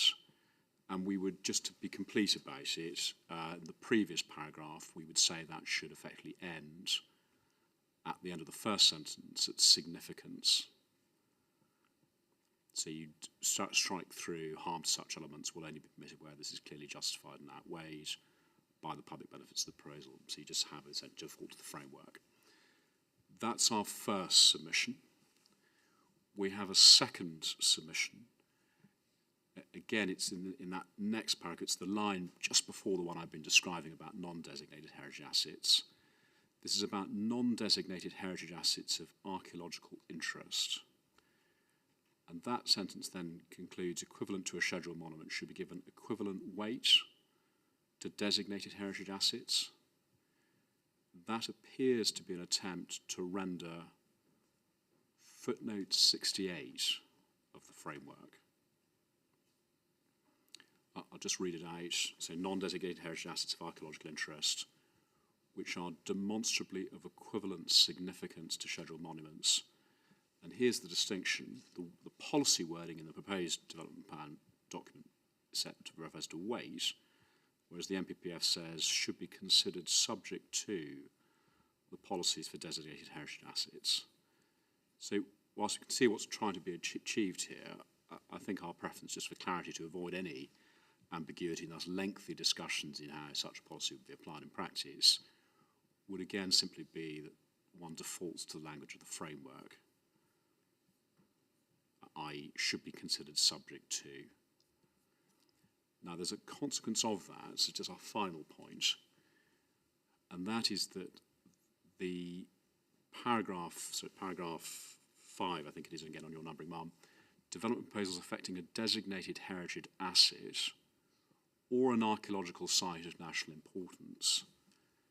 So that wording, or an archaeological site of national importance, doesn't appear in the NPPF, it doesn't appear in the PPG, and it appears, I think what's been tried to achieve here is, again, it's effectively to merge the concepts in 68, so non-designated heritage assets of archaeological interest, demonstrative equivalent significance. I think just to be clear about this, if one struck through or an archaeological site of national importance, one would avoid any ambiguity about what that means, bearing in mind there isn't a clear glossary definition, or it's not tied to the NPPF. So if one struck through that, but effectively in the next paragraph had the footnote 68 wording, considered subject to the policies of designated heritage assets, that would tie it all together, I think. So sorry, that's a bit of a journey through it, but in essence, going back through the order of the paragraphs, we're seeking a deletion of the bracketed phrase, or an archaeological site of national importance. we're seeking that that paragraph ends at significance, the end of the first sentence. Perhaps adding in then our proposed wording, if harm arises, it should be assessed against the framework set in NPPF or national policy for designated and non-designated heritage assets as appropriate. And in the next paragraph, effectively we're seeking amendment, modification of the penultimate sentence to bring that in line with footnote 68 and the deletion of the final sentence that's been added into the modification.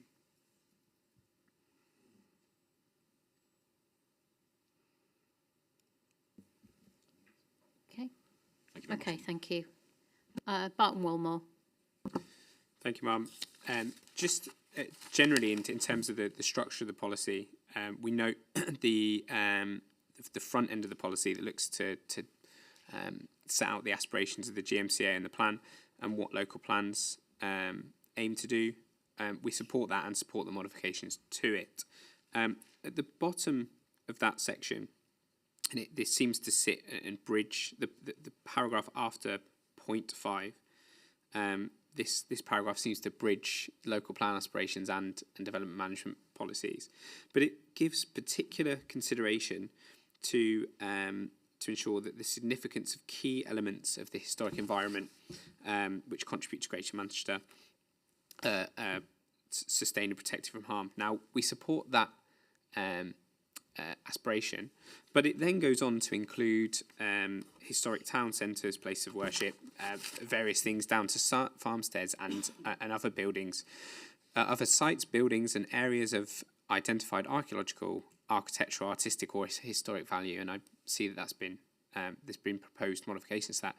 Mum, that really lists everything that could be considered a heritage asset as far as I can see. Almost everything would fall into that, and I don't think you can give particular consideration to everything.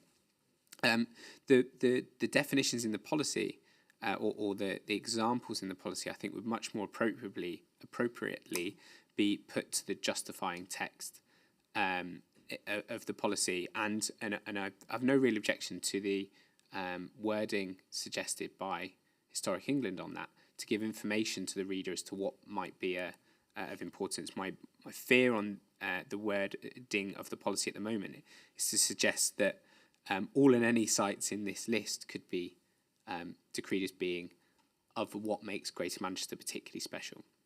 I'm not saying they're not capable of contributing to that. As we move then on to the development management parts of this policy proper, I support what Turley's have been saying, and I've made many of the same notes. I don't think it's all that necessary to go through the rest of my notes in detail, but modification in the hearing statement, note M, we note the use of safeguarding, the word safeguarding there, where we think that should appropriately be conserved to be in line with what the NPPF says. I have some difficulty with the policy that looks at opportunities for at-risk buildings or sites and them being used for or opportunities being identified for their use in regeneration and placemaking. I think that aspiration could sit in the front end of the policy, but as a development management policy, it jars with the parts of the NPPF that look at the benefit of bringing buildings into a viable use. This can be a developer-led activity rather than something that has to be led by the authority in setting out strategies. That the market should be able to identify these opportunities themselves and bring forward viable development. But my points and those of Turley, I think, would be most quickly picked up by simply deferring development management points to the NPPF in its entirety. And I don't have a particular problem with the thrust of the policy as set out, and I think it tries to do roughly what the NPPF does, but I think the chances of it leading to unnecessary complication in any way that it does conflict with the national planning policy, which is a test of soundness, its compatibility with national policy, is a risk that's not worth taking, Mum. And that's those policies of the NPPF have been honed over many iterations of it and tested through the courts and every word poured over. And it seems an unsound decision to make to reintroduce even nuanced differences to that policy when it's been so well tested, Mum. Okay, thank you. Nobody on the left-hand side of the room? My left, I say. Okay, thank you. Any final points from Historic England? I think a policy that does align with national policies, obviously, would be sound, but I'm not totally convinced by those points that have been put forward, that by those amendments would in themselves lead to alignment with the NPPF, particularly around non-designated heritage assets. So provided there's consistency, we don't have a problem, but I think it's important that, and I guess this points towards national development management policies and why they're of use. So yeah, those are my final points, really, I think. Okay, thank you. And GM, sorry, Mr. Bentley, just put your name. Okay, can you put your I beg your mic pardon. on? Thank you. I don't want to talk about that point, but I do want to talk about heritage, and I'm afraid that you're going to jump on. No, I did say that at the beginning when I said for people to talk that you could talk about general points to do with the policy as well, and so Right. yeah, you're welcome to now. I'm afraid I couldn't find the changes on the website, so apologies for getting up to try and look over somebody's shoulder.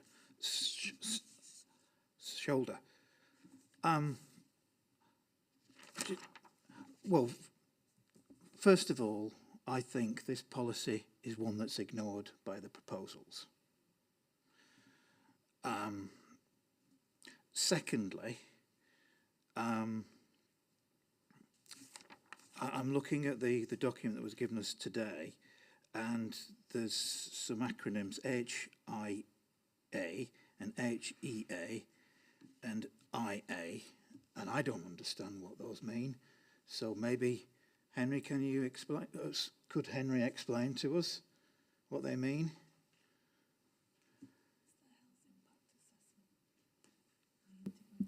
Are they referred to in the Statement of Common Ground? Yes. Yeah, I'll let the GMCA answer that one. But do you have any other points that you want to make? Yes, but it stops my understanding of that.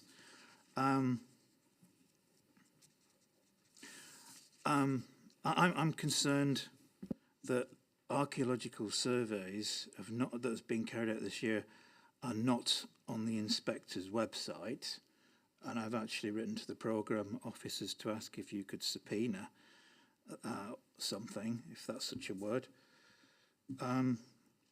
Now, as far as non-designated heritage assets goes, I think Henry just mentioned them. That's up to Henry to designate, but he's not going to be able to designate them unless these surveys are made available. And I know surveys have been carried out, and I know that they're not on the website. So how can anyone evaluate something if it's hidden?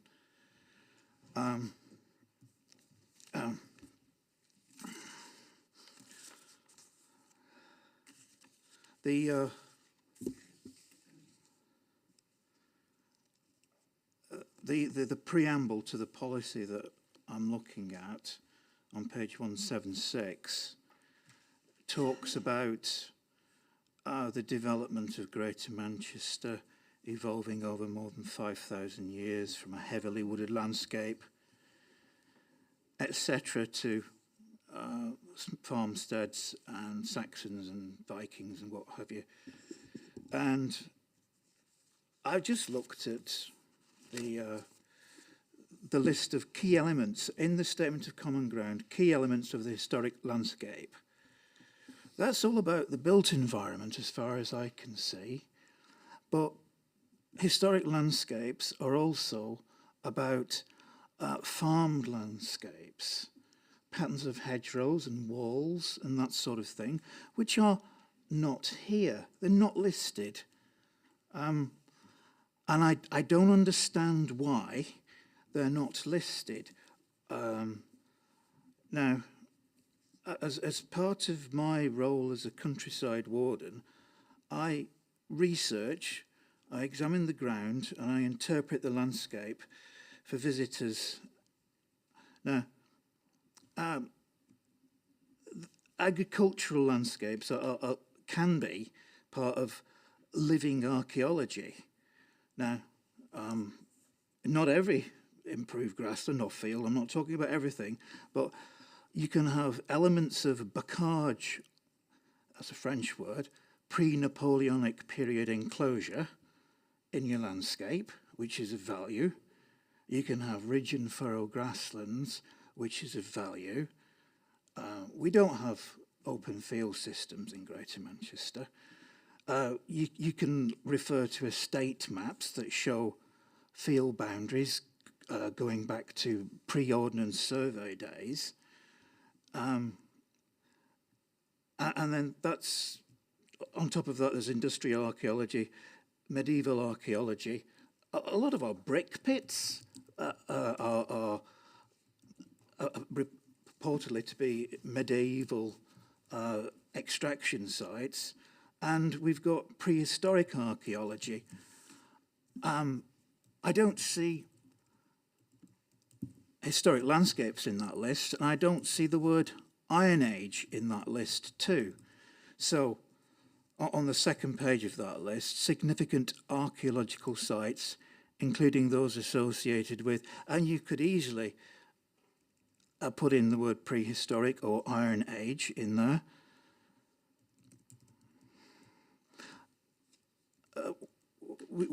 I want to draw it to your attention the fact that we also have something called a local sites list. I've included it in my objections, but each district, I think throughout the whole country, was told to draw up a list of non-designated sites that required conservation in planning terms, and they're called draft local lists. And many of our farmsteads, for example, that are in these allocations are on these draft lists. And I'm concerned that they're not here, they're not designated sites, and they need to be recognised because the local authorities were funded to draw up these lists. And taking buildings out of context and leaving them in the middle of housing estates doesn't really sit well with me. I'll just see if there's any other notes I've made.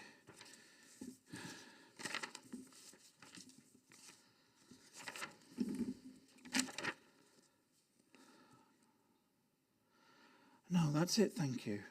Okay, thank you. GMCA, thank you. Thank you, Ma'am. The policy is in effect broken into three main elements. The first main element refers to the work of future local plans, and subject to whatever modifications have been put forward, I think, by us, I think that's relatively uncontroversial. There's a bridging paragraph, as Barton Wilmore referred to it, sort of particular consideration paragraph. I'll come back to that in a moment. Then after that, we have a run of paragraphs dealing with development management. We sought in the published plan, we sought in the modified version of the published plan, and we sought in our various discussions with Historic England to set out some form of drawing together of the key parts of the framework vis-a-vis development management. To be quite honest, listening to the points that have been made, I think the easiest course of action would be for the development management part of the policy simply to cross-refer to the relevant development management paragraphs in the framework, because then we'll avoid all of these issues about subtle differences, were they intended, intended or unintended. Excuse me. I think you need a chocolate. I need someone to shoot me, I think, man, to be honest. But yeah, chocolate would be a good halfway house. We'll wait for you to tell us what you think, obviously. But I do consider it to avoid the sort of debate on future planning applications where there's a difference, subtle in some cases, in the wording between the policy, the draft policy, and what's said in the framework. Is that intended to convey some different approach? Well, no, it's not. And so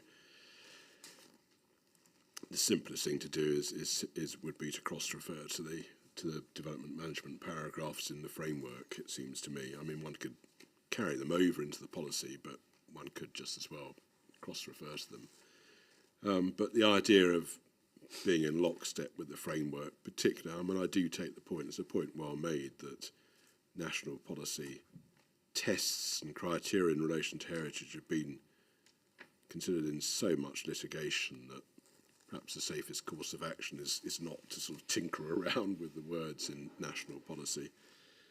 So that's the sort of first point I wanted to make. Going back to the bridging paragraph, particular consideration would be given to, said by Barton Wilmot, the list, and by the way, the list in that paragraph is prefaced by the words "these include,"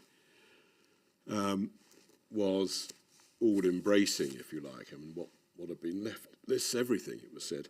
Well, funnily enough, Historic England don't think it is comprehensive enough, hence their request that the supporting text of the plan should have this even longer list of elements, key elements of the historic environment.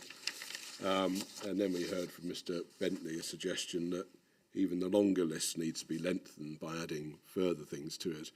And the more I think about it, the more I'm going off the idea of having lists, even lists which begin with the words "these include." But, you know, I mean, I think the trouble with any form of list, particularly prefaced by the words "these include," is that someone's going to come along and say, well, it should also include X, and what about Y, and why don't we sort of add all these things to it as well? So anyway, my point about the list is I don't accept that in order to make the plan sound it's necessary to have a longer list than the supporting text. I made that point vis-a-vis Historic England's position, and I make the same point vis-a-vis Mr. Bentley's points as well, that it isn't necessary to keep extending this list in order to make the plan sound. But I do think, on reflection, it probably would be the most straightforward way of steering through the various points that have been raised about the interpretation of what we propose, that, you know, that we actually align ourselves with national policy on the development management side. So that's what I wanted to say. Okay, thank you. Anybody have any final points on that policy? No? Okay. All right, any final points they wanted to make overall? Just to make sure everybody's said what they wanted to say over the course of the day. No? Okay. Oh, oh, I thought I'd got away with it. Yeah, okay. Sorry, can you put your mic on, please? I thought I'd done that. I have a lot of sympathy with the idea of linking back to national policy documents, because this plan is going to be interpreted by 9 districts and by a number of people in those districts and by a number of developers and a number of citizens. So I think anything that makes it clearer across, being general now, across all the policies, I think will be beneficial. So that's all I wanted to say. Okay, thank you. Thank you. In that case, then, we will pause now for lunch. Got a long 2-hour break. We'll resume at 2 o'clock. Okay, thank you. Thank you, everybody. Thank you.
Okay, good afternoon. It is 2 o'clock, so this place is for everyone. Joint Development Plan document examination hearing session is open. I'm William Fieldhouse, one of the inspectors appointed by the Secretary of State to examine the plan, along with Louise Gibbons and Stephen Lee. Can everyone hear me okay? Yeah, good.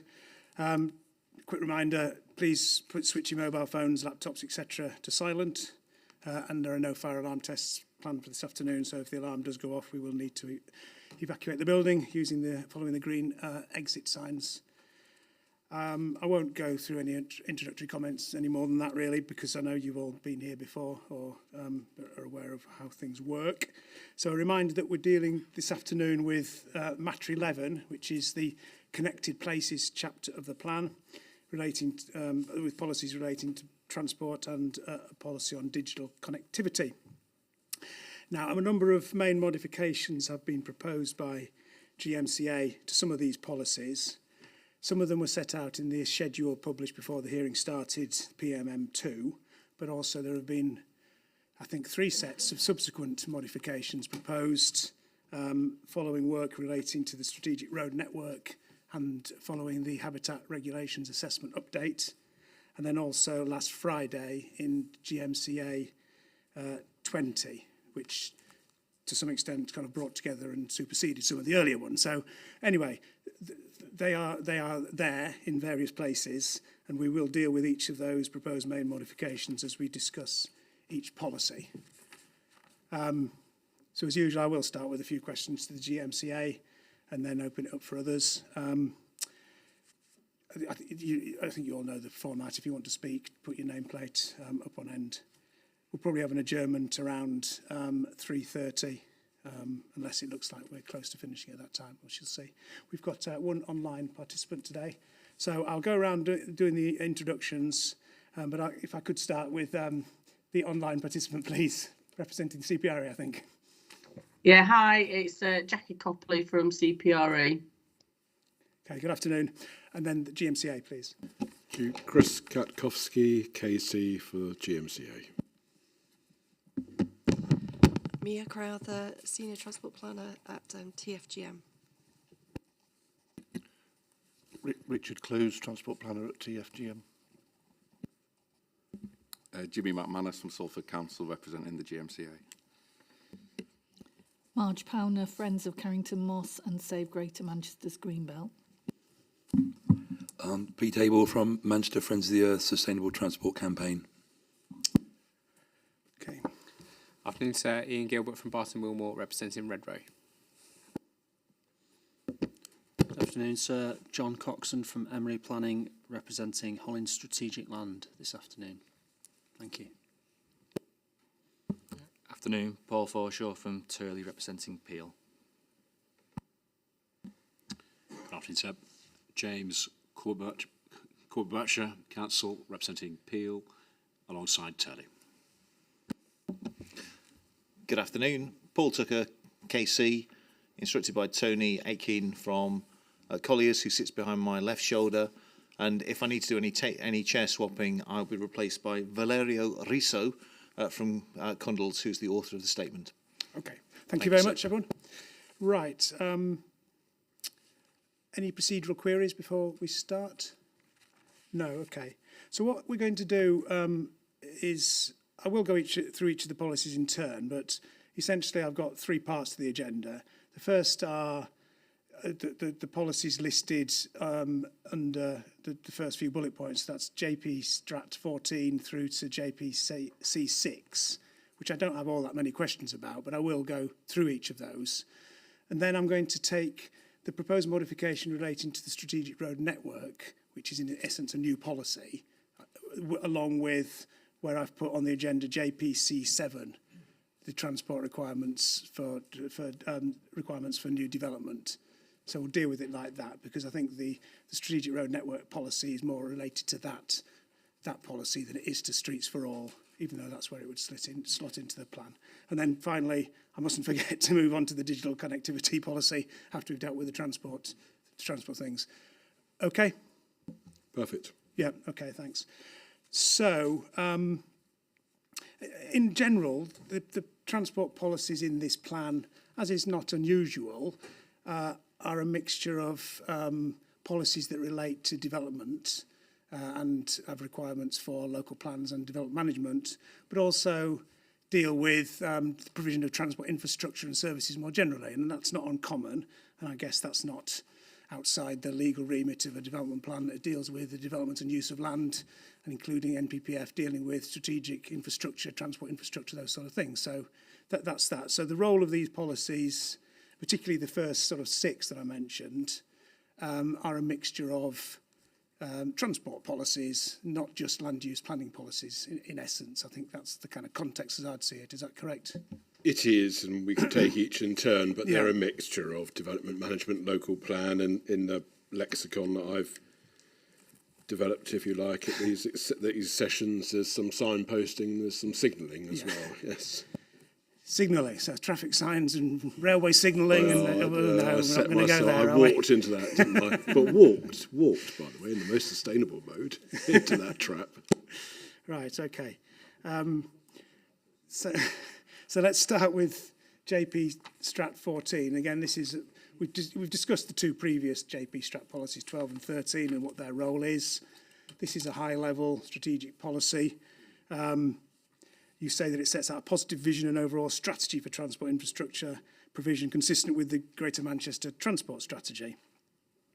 So I think the first 3 paragraphs are a high-level statement of intent, in essence, whereas the last 2, they're more related to planning, and I don't think they actually set any additional requirements for development than would be covered by other aspects of the plan. Absolutely, yeah.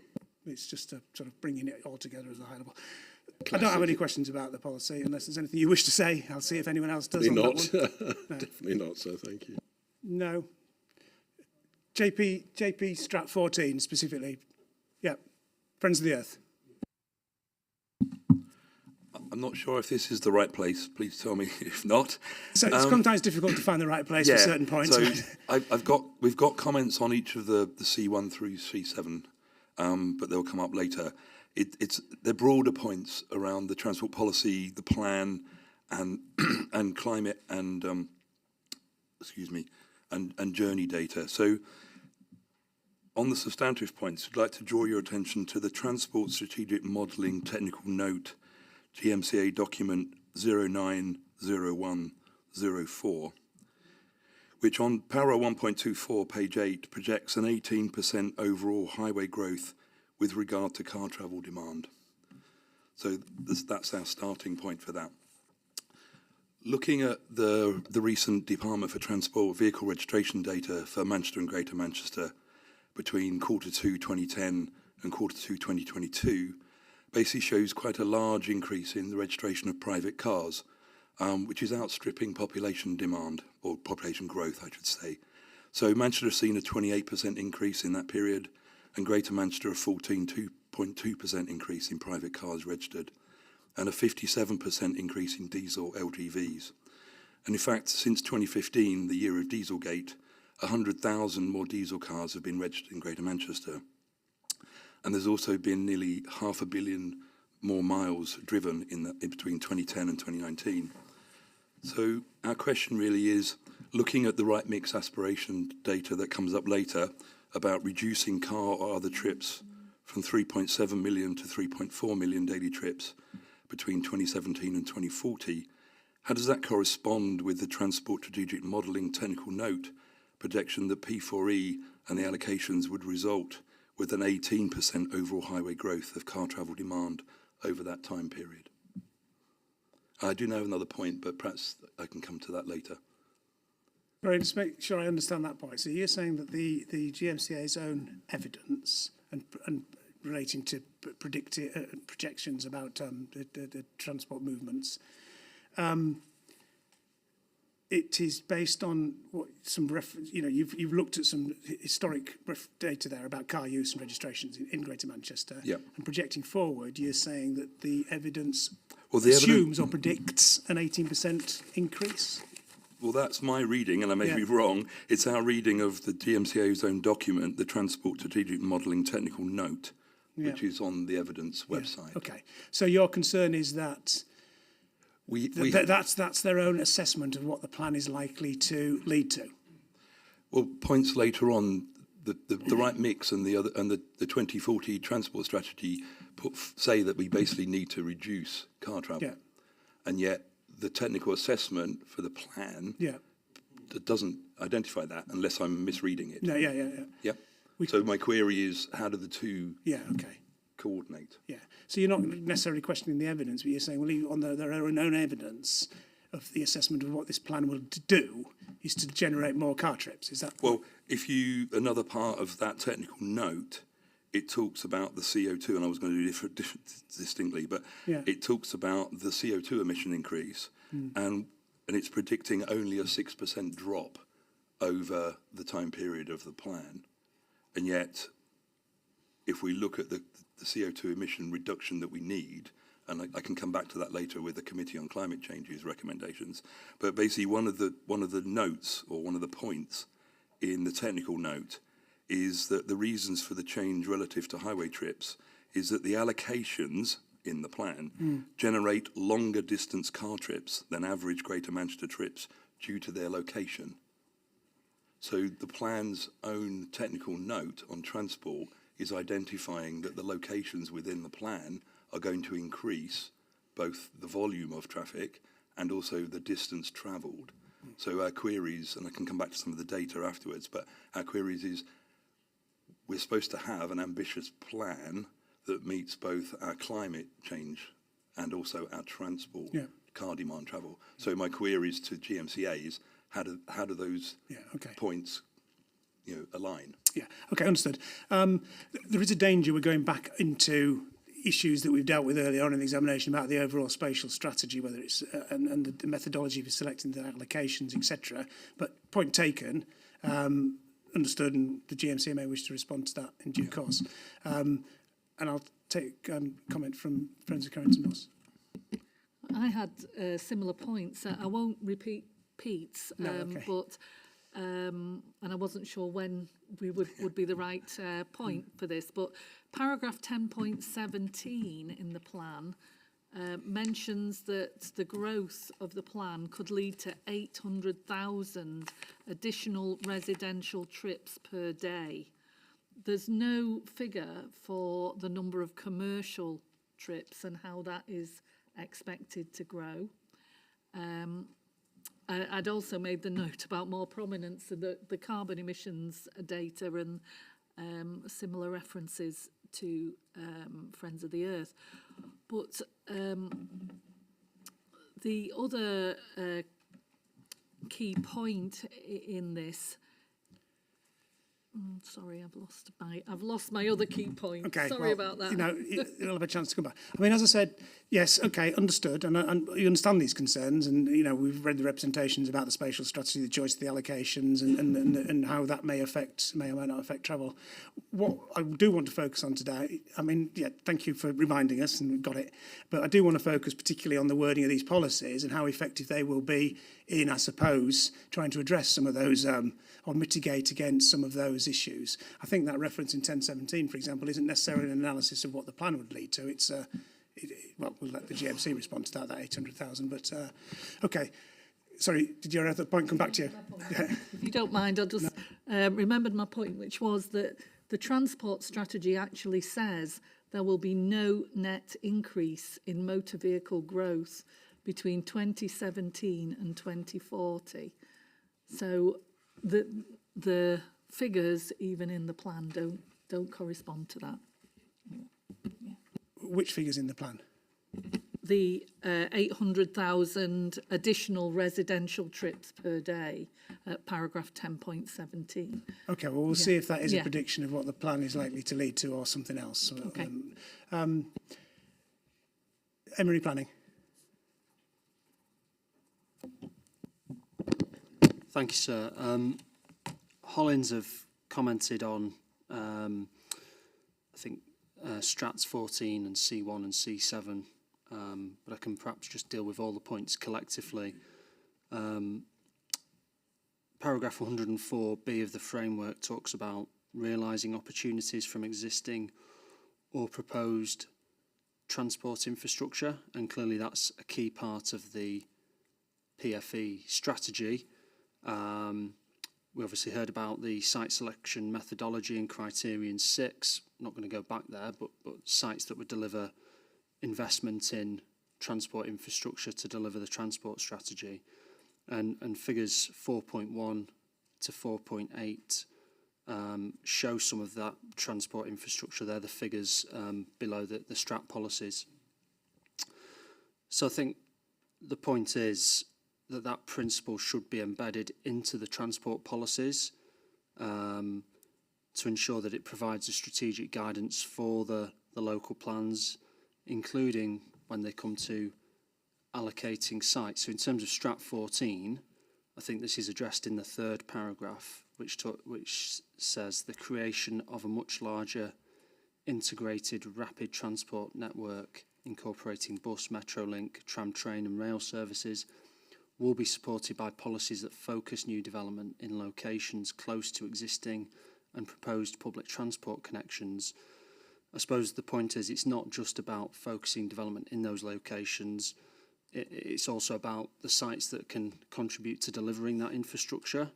So for consistency with the spatial strategy, we think that paragraph should expressly support development where transport investment would support the delivery of long-term sustainable transport options and significant wider community benefits.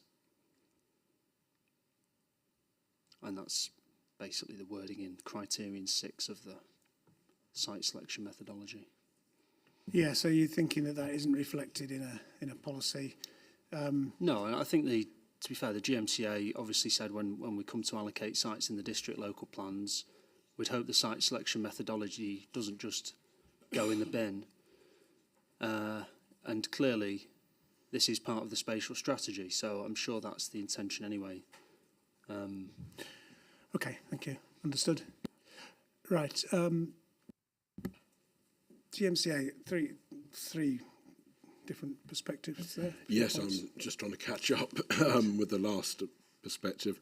So just rewinding, I mean, Friends of the Earth's point seemed really to relate to the potential traffic and transport impacts of the allocations. I'm just cut to the chase, as you indicated. I mean, this afternoon, as I understand it, we're meant to be discussing the policies in Chapter 10 and, of course, Strat 14. And I don't think any of the gentleman's points amounted to, given that I think we've started with Strat 14, amounted to a request that Strat 14 should be changed in some way in order to make it sound. And I don't think there's any such point made about the detailed policies, which we're going to discuss one by one in a few moments' time. So, so I think I'll just leave that there, to be quite honest, because if we start talking about the transport implications, the allocations, we're straying away from what we should be dealing with this afternoon, which is whether or not this set of policies is a sound set of policies, or do they need to be changed in some way in order to be sound, to deal with issues such as, I don't know, public transport, walking, cycling, and the other topics which are covered. So I have nothing else to add there.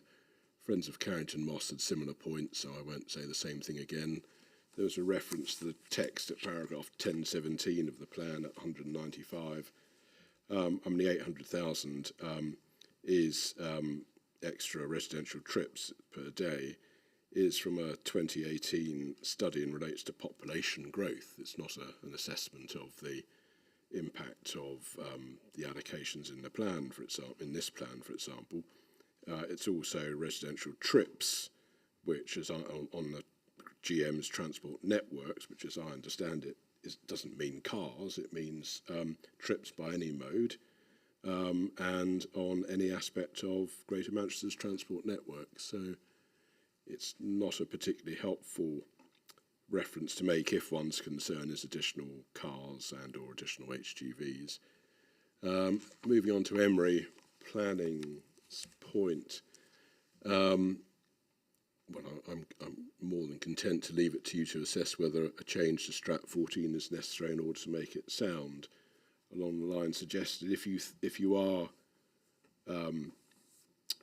minded to think that such a change is necessary, then presumably the home would be in that third paragraph that, as Mr. Coxon pointed out, is seeking to focus new developments and locations close to existing and proposed public transport connections. If one was looking for a home for an extra few words which suggested that one would support new development and locations that could provide significant transport investment or some such, whatever the words were drawn from our criterion number 6, and it seems to me that the third paragraph of Strat 14 would be the home for it. I mean, I don't think it's necessary myself in order to make the plan sound, but if you thought otherwise and you were looking for a home, then I think a few extra words in the third paragraph of Strat 14 would cover off the point. Okay, understood. Well, we will move on to looking at the detailed wording, but can we just bottom out this issue about what the transport assessment does in terms of assessing, because we're going to come back to what the SRN report does, and for various reasons that's described as a worst case scenario if the various mitigations included in this plan, including these JPC policies, are effectively implemented. But under the worst case scenario, which does lead to some of the potential requirements that may need to be improved in terms of mitigation to the local and strategic road network, what is the sort of bottom line? Is the Friend of the Earth right to say, well, the bottom line is under the worst case scenario, policy off, 18% increase in vehicle trips? Is that the sort of figure that we're looking at? It's important to recognise we're looking at two completely different things as well, with the right mix and the strategic modelling technical note. So the strategic modelling technical note is a scenario forecast that we haven't tried to influence in any way with any of our policies. So theoretically there could be an increase in traffic of 18% through that process. But actually what we want to achieve is the right mix forecast, which is aiming to kind of keep car kilometres level, so we're not seeing the increase in the same way, and have a 50-50 by 2040 split in mode share. So that's the little bar chart. Yeah. Yeah. So that's the aspirational one. So that's the aspirational one. So the policy off 18% could be the result of the development proposed in the plan. It's the result of all the growth across the whole plan. That's the prediction. You'd expect population growth to be a big factor in that. But presumably, presumably the allocations would be a relatively limited part of that if it's the growth across the whole plan, all the existing commitments, etc., etc. By comparison, the allocations are a smaller part of the growth across the whole plan. So that's just that's the baseline prediction of what the traffic could do. Yeah. Yeah. Okay. But the scenario that the plan is seeking to achieve, including through the development process in the plan and where it is, along with all the various mitigations, interventions, and transport policies that are there in this plan and in the transport strategy, is to achieve that the two little bar chart figures. That's the one that. And obviously it could be somewhere in between the two. Might be. Hence the need, when we come on to looking at what mitigation may be needed, that's where we have to have that flexible approach from as you provide. That's correct, yeah. Okay. Right. Sorry, Mr. Tucker. Yes, so just to give you the references to back up what you've just heard. Sorry, Paul Tucker, acting on behalf of Royal London. So if you can look at paragraph 110, 113, 124 and 143 of the note, then you'll see that there is a division between the total traffic that's expected to be generated and what proportion arises from the PFE allocation. So I'll just read one of those. So this is from 1.24. In terms of car travel demand, adding the PFE allocations would make up 2% of the projected 18% overall highway growth. For the existing land supply only, car travel demand growth is 16%, which is driven mainly by population increase and increase in car ownership. So it's just those are the references from which you get the support from what you've just heard. Okay, thank you for that. Right, before I move on to start looking at the detailed wording of policies, is there anything Friends of the Earth want to say about that? Does that help you in terms of seeing the context? Thank you. Well, we kind of saw the context, but I also wanted, and the reason I put in the car registration and the miles travel data is we're not seeing the right mix. So, yes, we have an aspiration of a right mix, but if we look at what's happening now and has happened over the last couple of years, then we're not there. And it's also reflected when you look at the CO2 emission data from BEIS. Yes, there was a dip in 2020 because we were locked down in COVID, but CO2e emissions from the transport sector in Greater Manchester essentially flatlined, and in Manchester itself have actually increased up until 2020. And it's now the largest single sector of emissions in Greater Manchester. And so our plan says it has ambitious plans around reaching carbon neutrality. We have a 2038 net carbon zero date. We don't see, we have continually supported developments in sustainable transport and active travel. I'm here also to support and defend some of those policies.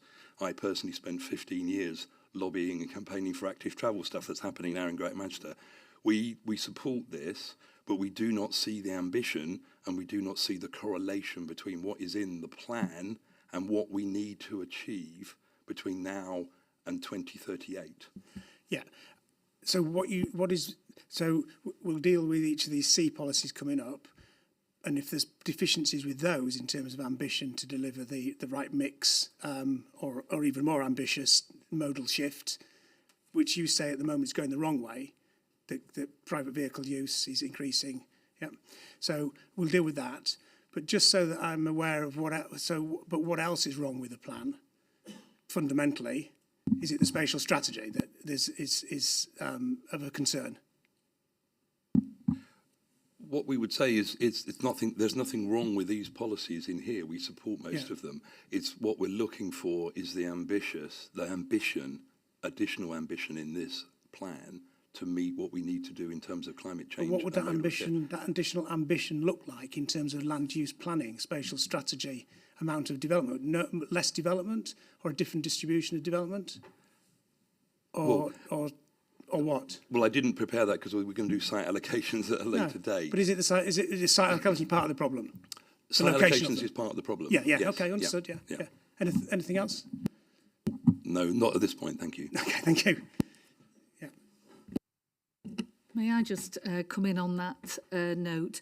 More sustainable freight transport in the plan would be a huge advantage because there doesn't seem to be any proposed. Okay, well, we're going to look at the freight policy, and you may say when we come to that, that's not sustainable freight strategy, that's something else, but let's pick it up. So, okay, understood.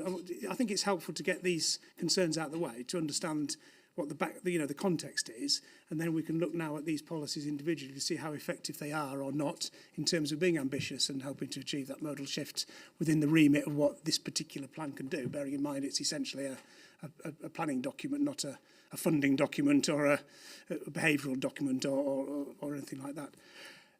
Before I move on to C1, anything further you want to say about that? No, the general strategy in the sort of context? No, sir. Thank you.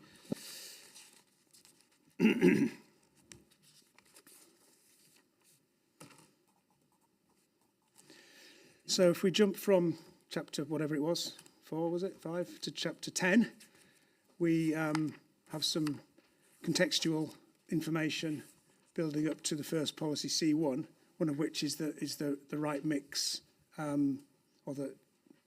is it called the right mix in here? But anyway, it's the bar chart. There's a modification too, just to clarify what the green and the blue, purple bars are. But do you want to just very briefly just outline what that shows? If you could outline what it shows, but obviously, as you know, the change that we propose is simply to have a key on Yeah. so one can work out on earth it's banging on about. But go on,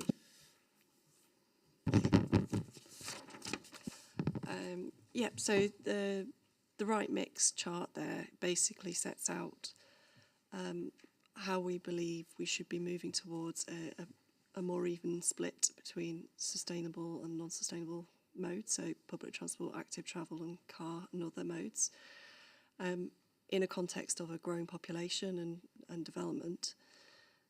There is a pathway to achieve that, so we think that's a realistic way forward, moving from 61% to down to 50% in car use in terms of the mode split. But importantly, also achieving no net growth in car trip kilometres, as well as that 50-50 sustainable mode share. There is obviously quite a lot more detail in the right mix technical note. So, and that reflects the Greater Manchester Transport Strategy and the 5-year delivery plan. Yes. So those are things outside this plan, but it's the kind of it's the three things working together. Yes. Yeah. So this plan makes a contribution to that, to achieving that mix, the ambition. Going back to the point about the trend, and I think I asked you this at another session. Yeah. Is that right, when Friends of the Earth described that the trend actually is still going the wrong way in terms of moving towards this modal shift, or would you dispute that? Our data at the moment, so we have a TRADS study, which is we have like a rolling 3-year average based on survey information. So what we're seeing is a sort of slow growth in active travel by 2.5% and a reduction in car trips by 2% over the period sort of 2014 through to 2018. Then obviously you've got COVID, so the data does go a bit unusual after that. So pre-COVID, we were seeing a slow, steady move in the right direction. In both aspects? Yeah, so 2% reduction slightly in car declining vehicle use? And an increase in active travel. Right. Actually, the current sort of figures post-COVID are suggesting that... let me find it. Bear with me a second.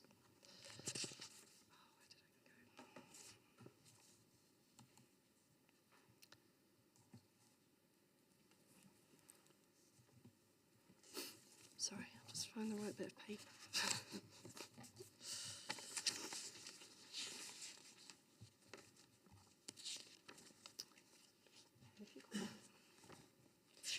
Okay. I can come back to it, but it's something like a 12. We've actually seen a 12% increase in cycling since COVID, and car use is up to 98% of pre-COVID levels. So it feels like the trends that we've been seeing so far and the pre and post-COVID data that we're using is relatively robust. Okay, and the data sources that Friends of the Earth refer to about car registration, CO2 emissions, and forgive me, I forgot what the other one was. Car mileage, I think. Your car registration data presumably would have to be set against any population increase, wouldn't it, as well over time? So you might have more cars registered, but that might be a smaller proportion of new cars per head of population. So, but from your point of view, your analysis of those, you're using the best data that you think gives an overall picture of the move towards this modal shift. Yeah, absolutely. Okay, thank you. Right, no, thank you for that. That's helpful context. I'm going to move on to the policies in a minute. I'll just Friends of the Earth. Excuse me, just on the right mix graphic. A small point, but what does the 10% above the bar chart refer to? Because I can't see any reference in the document to it. And my maths might not be great, but if we're looking at the increase between 2017 and 2040, then that's actually 11.3%, not 10. And I'm just wondering what it relates to. Before you answer that, coming back to the point about population growth, what I did state, and you can look these up, the increase in private cars registered in Manchester has been 28% over a 12-year period. In that period, population has only grown by 13%. So, and you look at the GM level as well. So private car registration is outstripping population growth, was my point. So yes, some of that is population growth, but it's outstripping it. Okay. But there doesn't seem a huge, well, what the GMCA seem to be saying is that their analysis over the last few years is that we're beginning to move in the right direction. You're saying there is other data to suggest that we're not, but either way, the concern is that the plan needs to be very ambitious to shift this, to achieve this modal shift. Yeah. Yeah, okay, understood. Yeah. Just the query about the 10%, right mix image and where it relates to. Yeah, what's the 10% on top of the... It's to represent the number, an increase in trips. It'll be a rounding issue. All the figures are quite broad. So that's the different height of the two bars. Yeah, so Yeah, we're recognising that there'll be be more more trips, trips, but we want those trips to be made in a different way. A slight fall in the number of is it vehicle trips? Yeah. Yeah. Okay. Right, thank you. Okay, well, let's move on now to policy C1 then. This is an integrated network. This deals actually with digital connectivity as well as transport, I think. But there's a proposed modification to this, which is about this particular reference to a particular design guide in the policy that will be moved to the reason justification. Yeah, anything further you want to say about that? No, sir. No, okay. And there's a slight tweak to the wording of that, I think, wasn't there, in the... Yeah, okay. Well, we've got that. I haven't got any other questions about that policy. I can either go through all these 6... No, I'll see if there's any comments anyone wishes to make. Anyone want to comment on policy C1? Friends of the Earth, you got your nameplate up, or is that... No, it's okay. Okay, that's fine. No, it's just very brief to say that we totally support this policy and also particularly point 5. We would stress our support for that. Okay, thank you. There we go. An expression of support. It's very nice to have, sir. Thank you. It's a rare moment. Right, so we're going to skip through policy C2 because I'm going to come back to that later. So we're going to carry on with transport. So policy C3 is about public transport. There's a proposed modification to delete the first sentence about major improvements to public transport network, being at various stages of development, and the 5-year delivery plan. And you state that because it duplicates something that's in JPC1. Which bit of JPC1 does it duplicate? Is this the pre-hearings modifications you're looking at? To C3. To the beginning of C3. Yeah.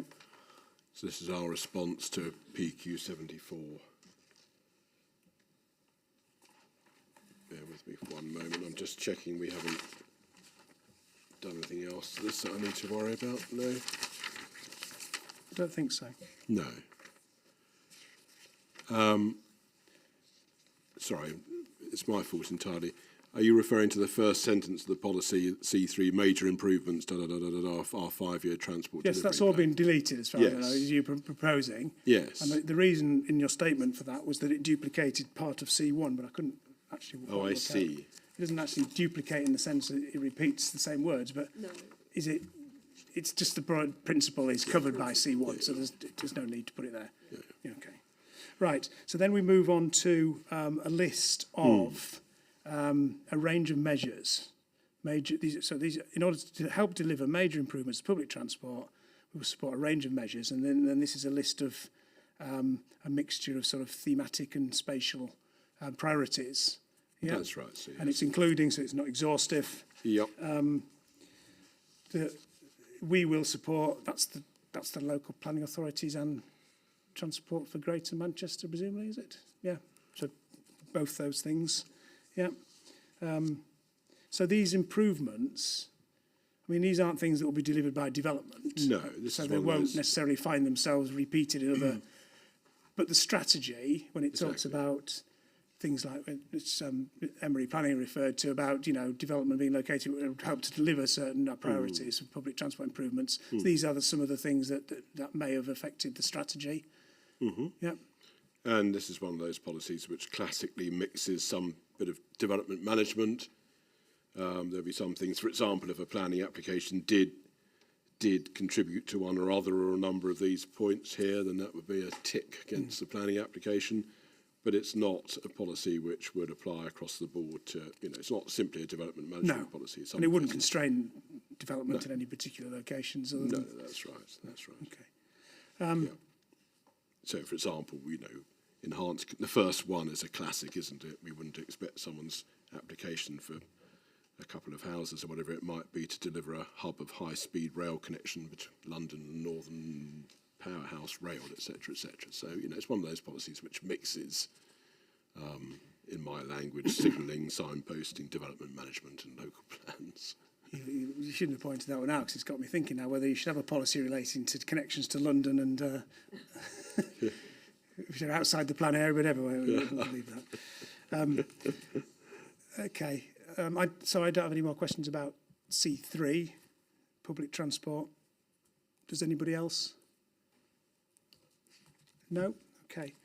Right. We'll move on to policy C4 then, which is the streets for all. So this is essentially about streets. Streets for all has a very wide definition in Greater Manchester, but Streets. never fear. Well, let's say, no, I mean, I know, I'm not sorry. is this all roads that aren't a strategic road network? Or is it just streets? 'Cause I think there's a difference. There is a wide definition of streets, so it's all spaces that could be used by people who are driving, walking, cycling, any sort of space. So anything but apart from the SRN, really. Yeah, okay. No, that's fine, it's understood. But this does two things, I think. One, it talks about the way you may improve existing streets, both through public sector interventions as Highway Authority or Transport Authority, through contributions from developments to existing streets, but also the design of new streets on new developments. It would deal with all those things, and these are principles that would apply to those things, and there are a series of things that would make a good street as opposed to a bad highway or whatever. Yeah. Okay. So it is development management, but it also has other purposes as well. Yes, that's a fair way of putting it. So. Yeah. And the only modification here is to change a network to a particular initiative B network to a more general description of what that is. I think it's a reference in the... Yes, this is because the B network has changed its, yes. Yeah, okay. So that's why, but in our further changes, so in our paper number 20, we just, on reflection, we thought this second paragraph where we have this, we will work with the Department of Transport, Highways England, Transport for the North and TFGM and etc. We just thought that seemed a bit, why did we need any of that? So we've just cut to the chase, we will seek to ensure, and then we've got a list of things, you know, which makes more sense, I think.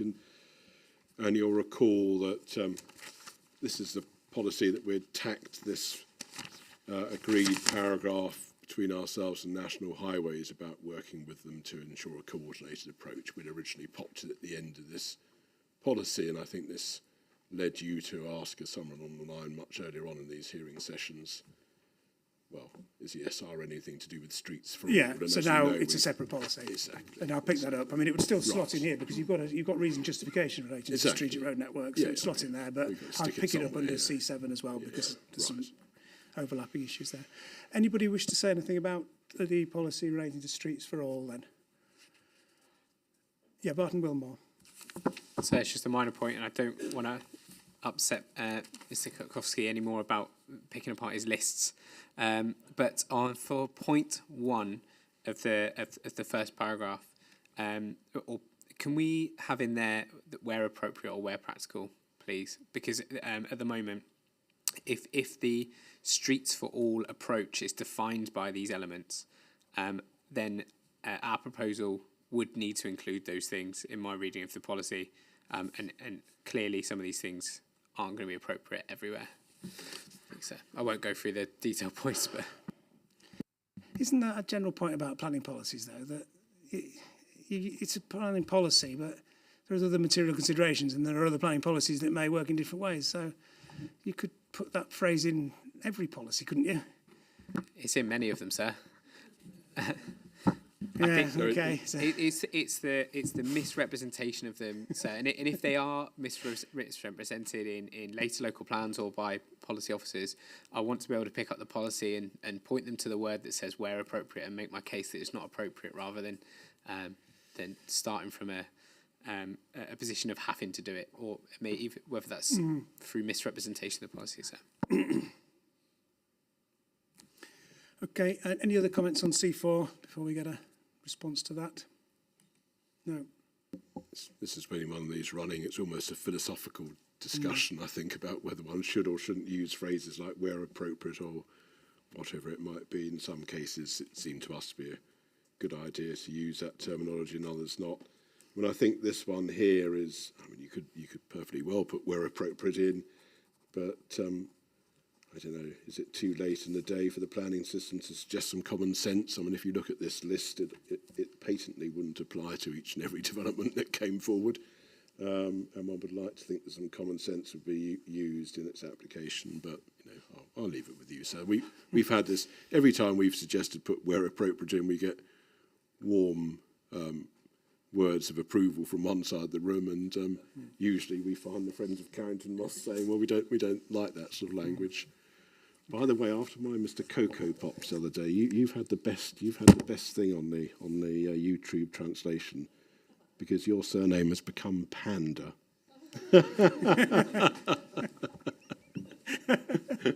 Right. Marge Okay. Panda, which I thought was lovely.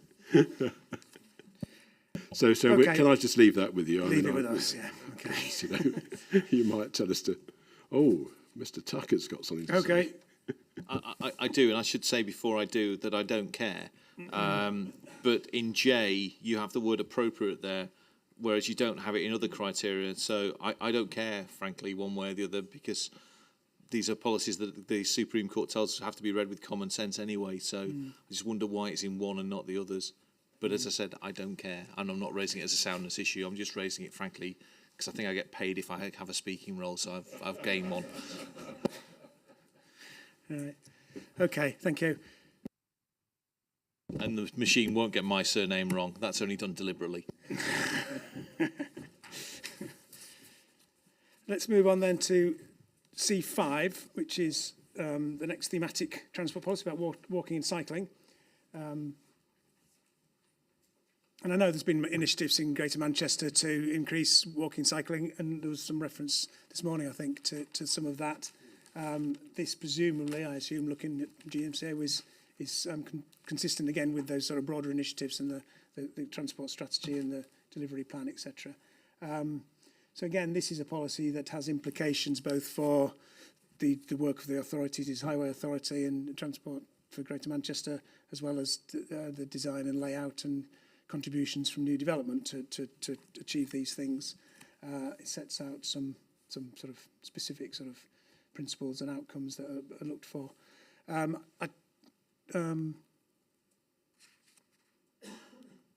Yeah, I mean, in terms of what local plans may do, for example, to do this, they could potentially safeguard particular routes for cycling and walking.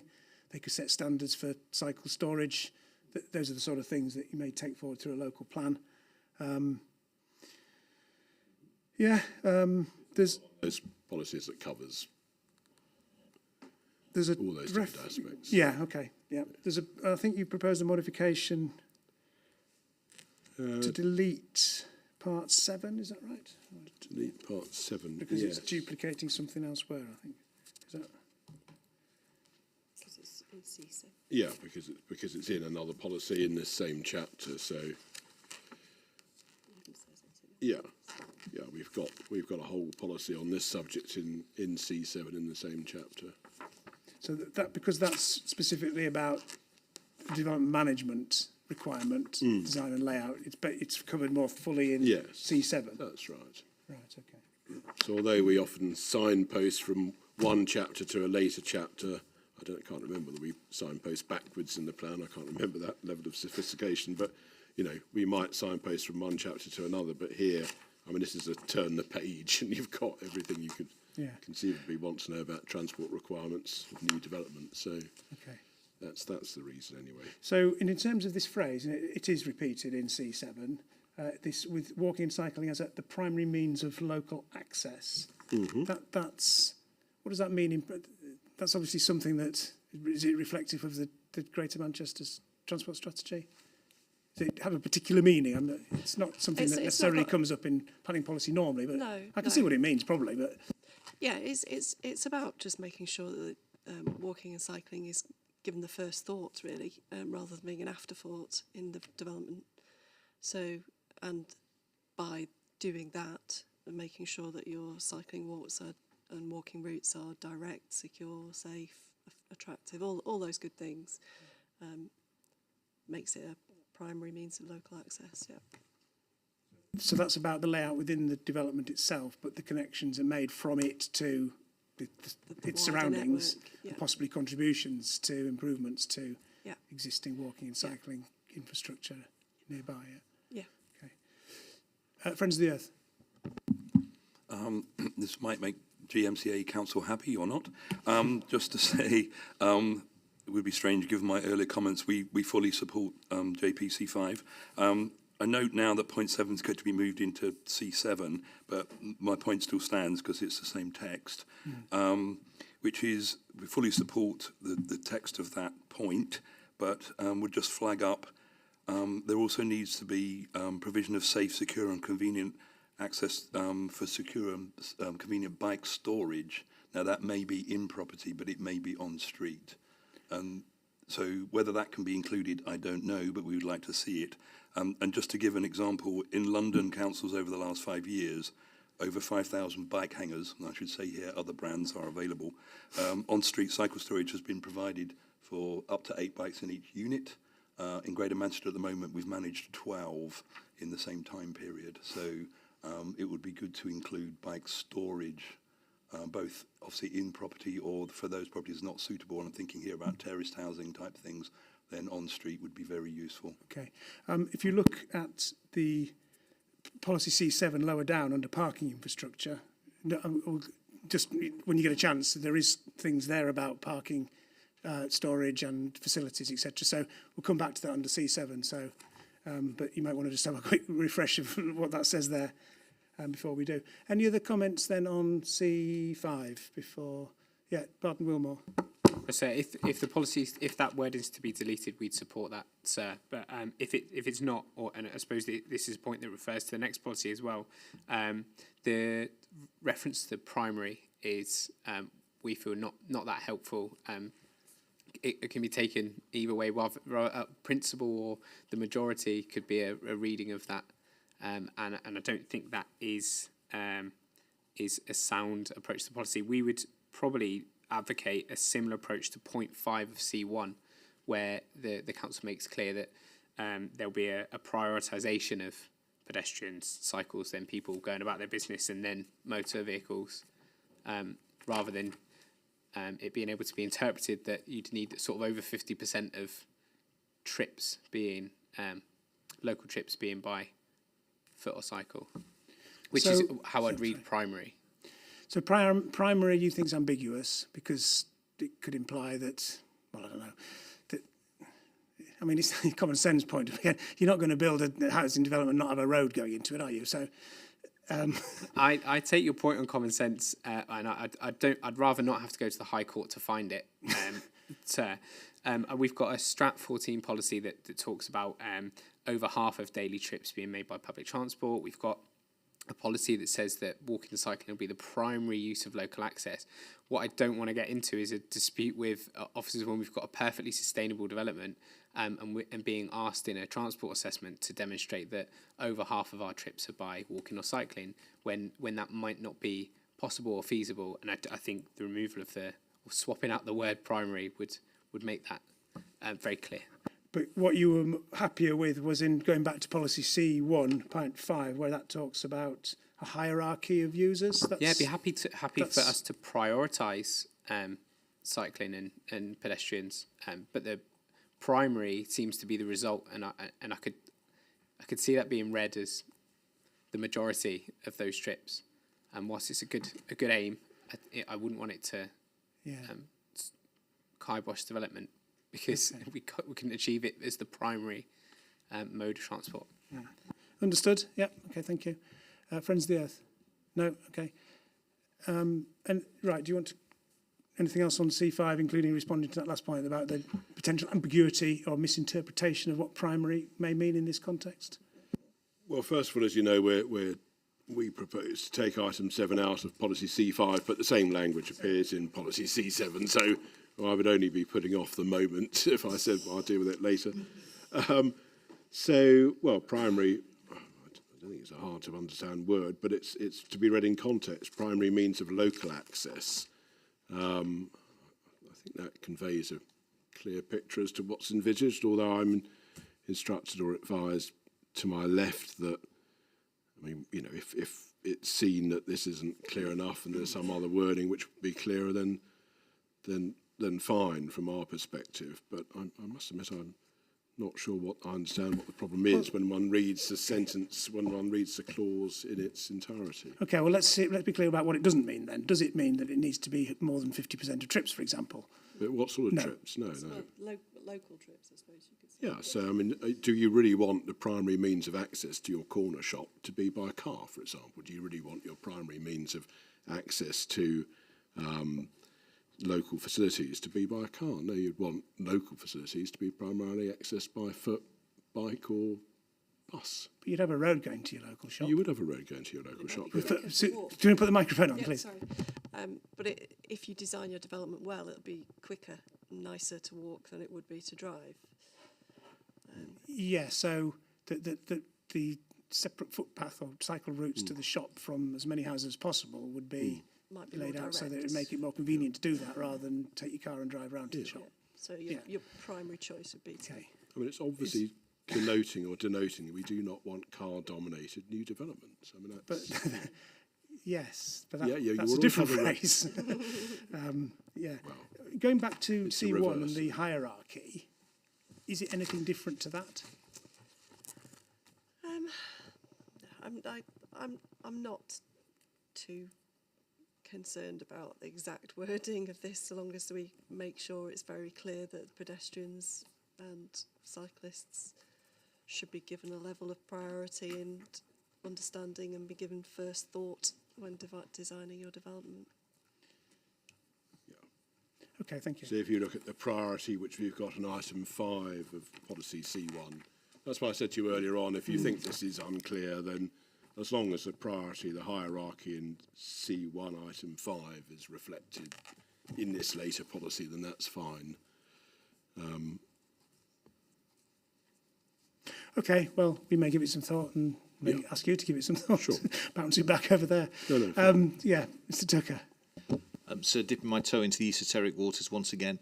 So I wonder if the solution between GMCA and also Mr. Gilbert may be that the fact that the National Travel Survey identifies the majority of trips less than a mile are undertaken on foot. But therefore, this is the primary means of local access, and a reference to that, which I think is endorsed by the CIHT, though I can't off the top of my head say where that is, then we'll make it clear as to exactly what's meant. I wonder if that might be the solution. Yeah, possibly. I mean, there's two kind of things going on here. There's one about its behaviour and how people actually do it, and how you actually design a development to encourage that. Yeah. Okay. I.e., you facilitate what people would want to do in any event, Yeah. and if the majority of trips less than a mile are undertaken on foot, then it's the primary means of access for local access, and that's what's meant. So that if a daft local highway authority comes along and says no, because you haven't proven that the majority of trips overall aren't on foot, that we're going to refuse consent. Then one can point to the reason justification and say it's not meant to be that. But equally, if the rapacious developer comes along and says, I'm not putting that pedestrian crossing there, the authority can push back and say, well, no, we want to facilitate access to the corner shop. And So if you just a look thought. again, first appearance this week, I think, of an appropriate strategy from me, but I mean, just imagine this turned round. So ensure new developments are planned and constructed with the car as the primary means of local access. I mean, that really would be totally inappropriate. You're not proposing a modification to that? I'm not proposing a modification to suggest that, no. So if one thinks about that in those terms, I mean, it's an entirely appropriate strategy to say we want walking and cycling to be the primary means of local access. Yeah, okay. Subject to whether we think it's slightly ambiguous in terms And of if how it could be is, then as long as interpreted, we have that we'll be fine. hierarchy reflected. Okay, I think we've explored that one fully. We'll come back to it in C7. I will repeat the above in that case. Anything else then on C5? No, okay, so C6 is the freight and logistics. So this is a slightly different sort of policy. One thing that I do need to mention here is the action point from week before last, I think, when we talked about the employment sites. Policy had about HGV parking being provided on employment sites. I think we suggested that a home for it, given what ends up in the EMP, whatever it is, the J4, sorry, isn't much. It would be odd to have the HGV parking policy in that. So I think it was suggested either here C6 or potentially C7. So the deadline for responding to that hasn't come yet, so you may not. I just wondered whether there's anything we should say about that. No, so because I think the deadline hasn't come. No. We've had other things higher, okay. higher on our list We'll of leave priorities. it then, yeah. But just to remind people, that's the suggestion, that this could be a home for it. And there is obviously a paragraph in the NPPF about lorry parking. Yes, there is. So leave that. Okay, so this policy is about freight and logistics, and this is a we will support. And again, I think this is a mixture of what the authorities may do, but also potential implications for local plans and development management. Indeed. So it's one of those. And it's a list of including... yes, we like these including. So the first one is about protecting rail and water-served sites and associated infrastructure. So that could be used to stop certain developments if they're going to compromise the ability of those limited opportunities to improve freight movement by those means, sustainable means. It would be an X rather than a tick in the box, wouldn't it? When one's looking at the plan as a whole, this would be something which would stand against that sort of proposal. So that's intended to try and help the shift towards more sustainable freight movements. As I understand it, yes, so that's right. Yeah. Right, well, that may get some support. Then we've got the Port Salford, and which is, comes up again. We've got at least two policies already about Port Salford. It's about every 50 pages. JPA Strat 4, JPA 29. I suppose, well, unless anyone points out any inconsistency or problem with that, I don't suppose it matters. No. There was reference the other day, yesterday, I guess, about the use of waterways for recreation and how that could compromise or conflict with use of waterways for freight movement. So here we have a reference to canal, which is Canal Berth, isn't it? Is that, but again, I mean, going back to I can't remember what the outcome of the discussion was the other day about the waterways one and whether anything needed there about freight use on waterways. I suppose there's an issue, potentially. I know we were keeping notes of all of this. Did we put this on the list as something to think about? I think we put this on the list as one to think about. Yeah. Okay. Well, we can give that some thought. But again, so that again is potentially about sustainable. Then we've got some other forms of freight, including Manchester Airport. So we've got that, again, there's other policies about that.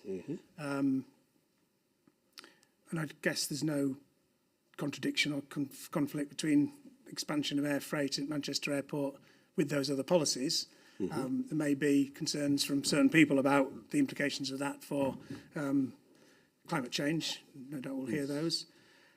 Then we've got enabling. This is enabling policy about these distribution centres.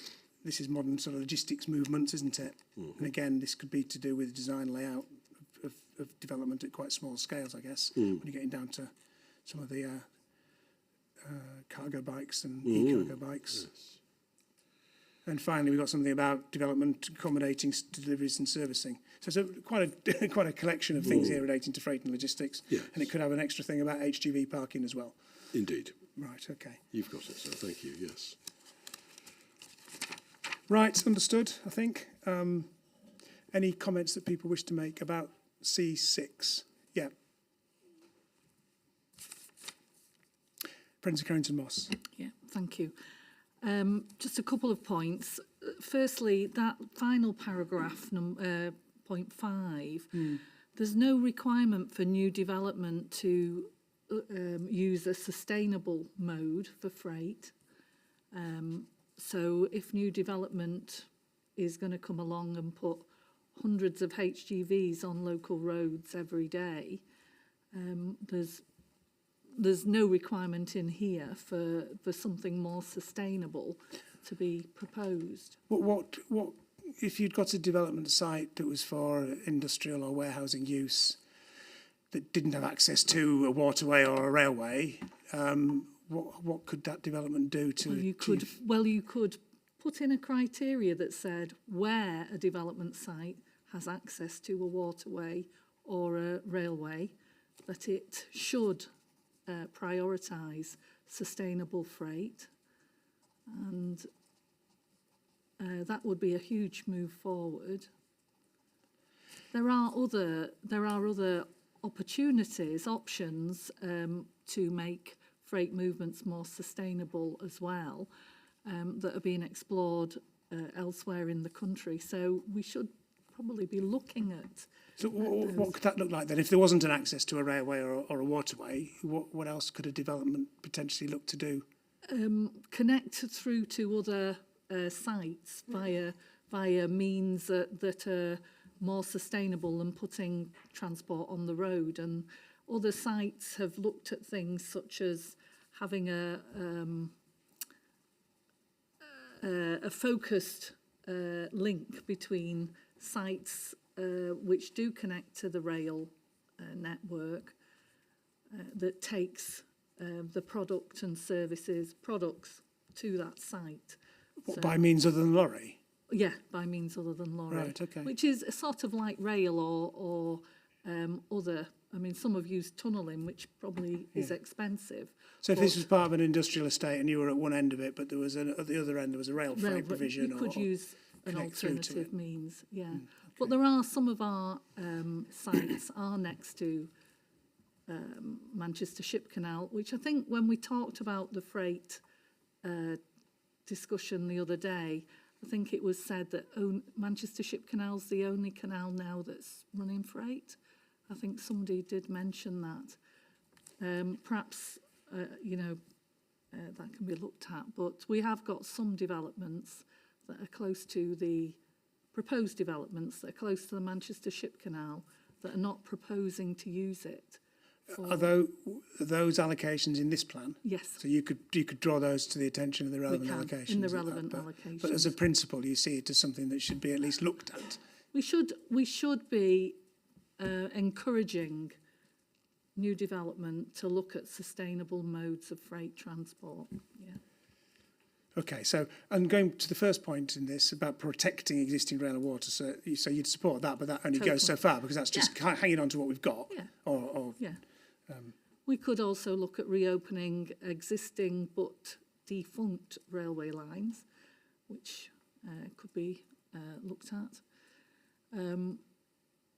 Just my other quick point on this one is there's no reference in any of the policies to light pollution or vibration pollution. There is a reference to noise pollution in a couple of places, maybe does need a little bit more emphasis. We talk a lot about carbon emissions, but there are other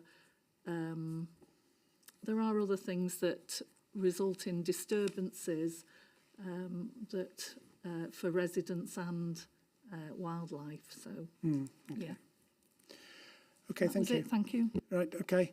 Any other comments on C6 from anyone? No. Anything GMC wishes to say? Just very briefly, I mean, the opening words, we will support the more efficient and sustainable movement of freight. If we just pause there, that's an overarching approach, and a number of the points made by friends of the Carrington Moss would fall within that wide overarching introduction to the policy. And then we have one of these, open as opposed to closed lists, so including by. So in order to make this plan sound, I don't accept that it's necessary to add something else to it. As for light and noise pollution, again, this plan isn't seeking to set out development management criteria for each and every aspect of, at the moment we're talking about freight and logistics. It's not meant to be capturing each and every point that's relevant to freight and logistics. And don't forget there are existing policies in place across Greater Manchester, whether and the extent to which those cover issues of light and noise, I can't say off the top of my head, but I mean, then there would be future local plans as well. So, this plan is not meant to be a comprehensive plan that deals with every conceivable implication of every conceivable form of development. So, yeah, that's what I wanted to say. Someone's going to now tell me that light and pollution's dealt with somewhere else in this plan. But generally dealt with in sustainable places, P1.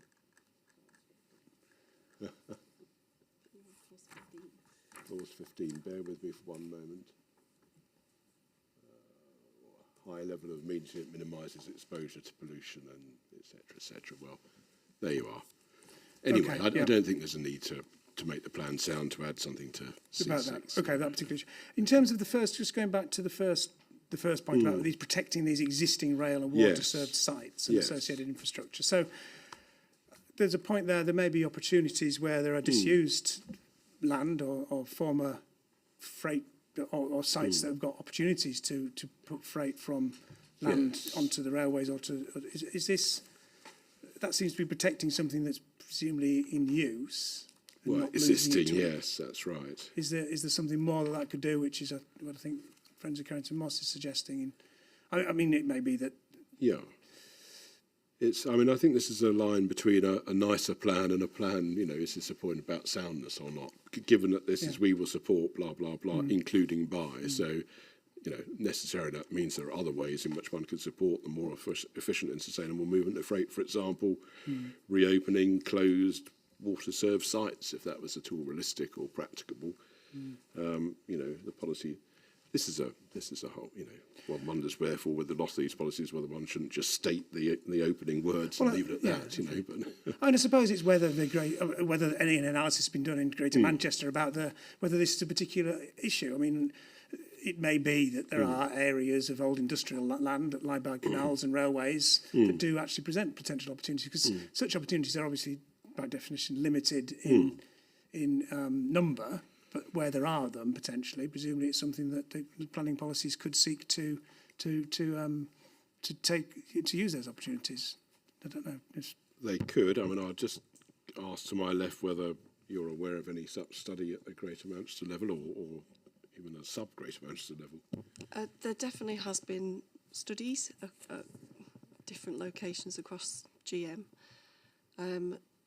Not any that have shown any great potential. The network, the rail network particularly, is quite congested. We've got a number of bottlenecks that mean that the number of freight paths available going in the directions that people might want to move freight are not that oftenly not that available. So it's a very, very complex area, and we do look at things as and when they come as an opportunity. So there's nothing that's in the Greater Manchester Transport Strategy, for example, about that issue that isn't being carried through in this policy? No, there's a general approach to encourage freight movements where possible, and we work with freight providers and developers to try and make that happen. Okay. It seems like it. But it's not missing an opportunity in asking the planning system to do something in terms of safeguarding or identifying opportunities for that in terms of... I don't think so. No. Okay, no, thank you, that's helpful. Friends of Carrington Moss. Just wanted to...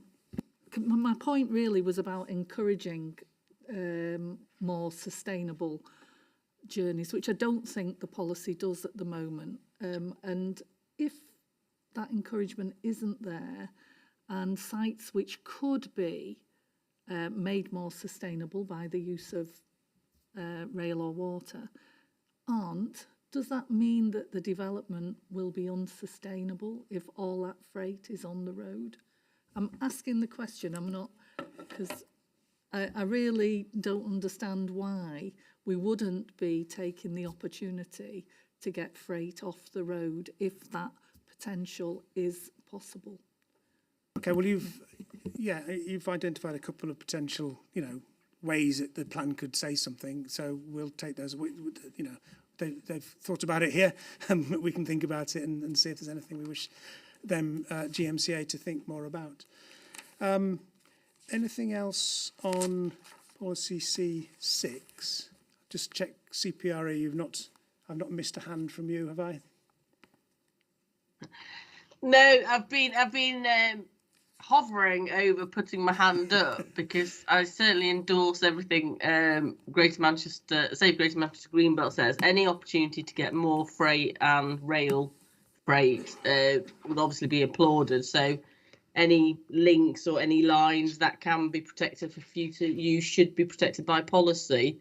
And indeed, if there are any developments that come forward that are so dependent on unsustainable travel, is there a possibility of local authorities refusing those through local plans? There probably should be the ability to refuse a development that is so focused on vehicle traffic and not utilising opportunities for walking and cycling. There needs to be both stick and carrot, I suppose, is what I'm trying to say. And I've been reading both MPPF sections and Section 9 promoting sustainable travel and the guidance. And, the whole point of having travel assessments is to underpin new development with integrated transport. So all the policies here are important. We think they're all laudable. And, there needs to be a point of actually having them in there if they're not going to achieve a more sustainable Greater Manchester in the future in terms of travel. What's the point?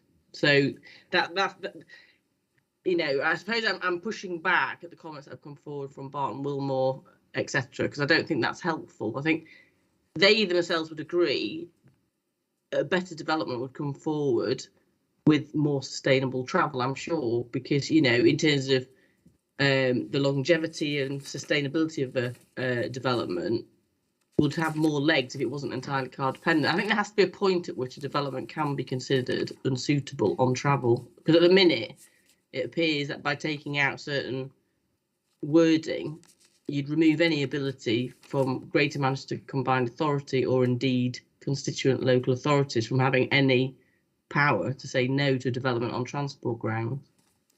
Okay, thank you. Does that make sense? Yeah, understood. Yeah, no, yes, understood. Any final comments? No. I think what we'll do now then is, because it'll take a little time to go through the new policy on the strategic road network and the various other things that are set out in these notes and the policy C7. So we'll have a break for 20 minutes and we'll come back and deal with that. And we've also got digital connectivity to pick up on as well. So it's just after 1:45. So we'll resume at 22, please, 20 to 4. Thank you.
Okay, it's just after 22, so we will resume, please, if we could. So I'm going to look now at two policies about two remaining transport policies. One is the proposed new policy relating to the strategic road network, and then the various aspects of JPC7.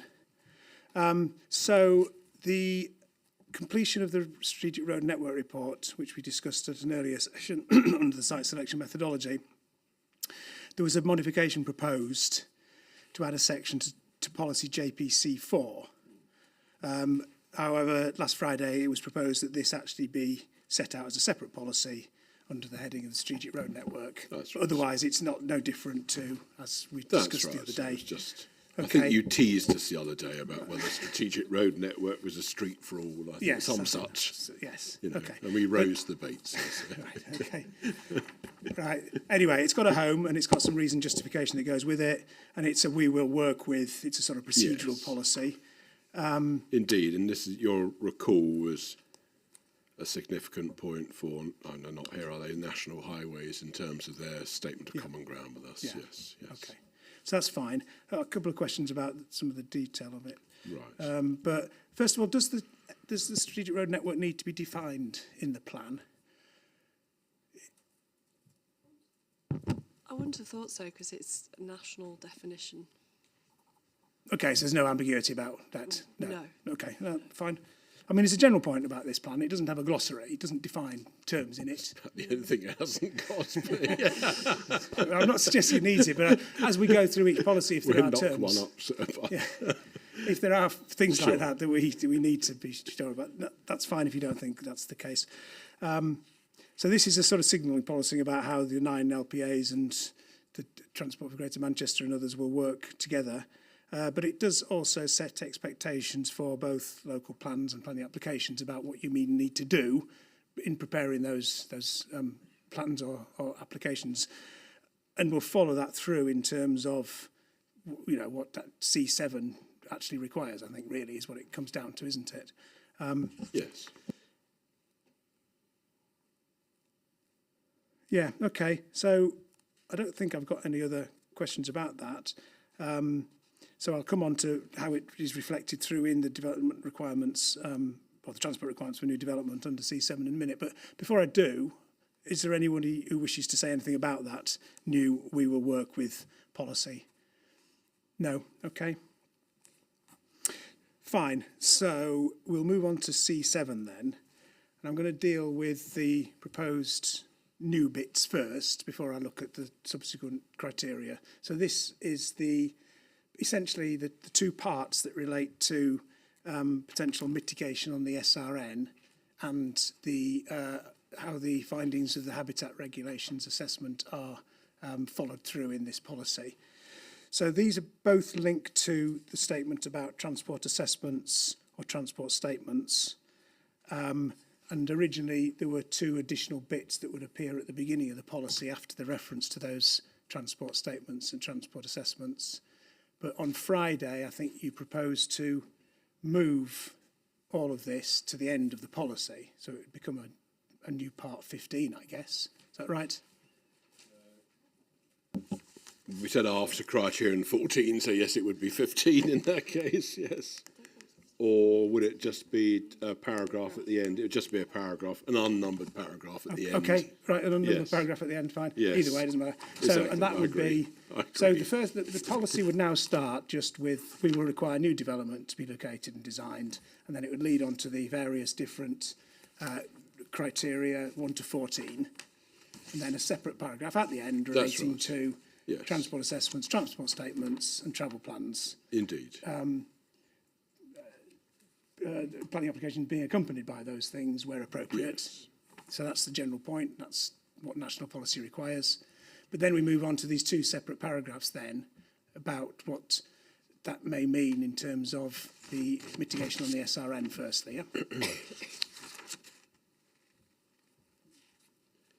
Yes. Where are you now? So forgive me. I'm just. Sorry, I'm at the modification. That would, Yes. So the last paragraph of this policy now would read: planning applications will be accompanied by a transport Yes, assessment, yes, indeed, stroke statement, Yes. and travel plan where appropriate, Mhm. in order to assess impacts and determine the most appropriate mitigation on the SRN and local transport networks. Yes. And these should take account of the PFE evidence space. And we had a discussion about that the Yeah, other day. and yes. prevailing conditions. Yes. We discussed this the other day. Yeah. We did. Yeah. And did you come to a conclusion about? Well, I think our conclusion is that, as in the parenthesis, as a result of our discussions a while back, it may be that you conclude in your advice to us the final sentence of the paragraph isn't necessary or appropriate. I mean, we're passing the buck on this, to be honest, and the reason why we're passing the buck, just to be quite straightforward about it, is because, you know, this text was sort of negotiated and was, you know, the statement of common ground between us and National Highways has come as a result of us agreeing to this text, some of which, you know, we might well have a debate about, to be honest, as to whether it's necessary in order to make the plan sound, to use exactly this language. You rather teased us a little while ago about prevailing conditions and so on and so forth, but more pertinently, you know, to be frank, we had a perfectly sensible point made, if I might say, about, you know, how on earth is someone meant to take account of the PFE evidence base? What on earth is that? Exactly. So that's why we've rather said, no, okay. You know, we've heard all of that, we understand it. Over to you to tell us in your report in due course what you think of this. I mean, I've got limited wriggle room here because it's the result of our position. Well, we may pass it back to you to ask you to work with the National Highways and clarify what that means. So we'll have a think about that. Well, but the point is, the main point, I think, we need someone to give us a sort of reason for, you know. Okay. But the main point is the bit before that, which is assessing impacts and determining the most appropriate mitigation on the SRN and local transport network. That's what it's about. Because that is then followed through in various other bits of the plan about what is expected at various times in relation to both the allocations in this plan, but also in other developments as they're brought forward. That's right. So it's the first sentence, which is it's that middle sentence, forgive me, which is important. Yeah. Right. The other thing that's proposed in OD 5.2, I think it was to delete the existing final paragraph of policy C7, which was about district local plans setting out mechanisms. Is that because it's sort of, this supersedes it, but also there's other policies in the delivery about what the delivery is? That's right, yes, there is, yeah.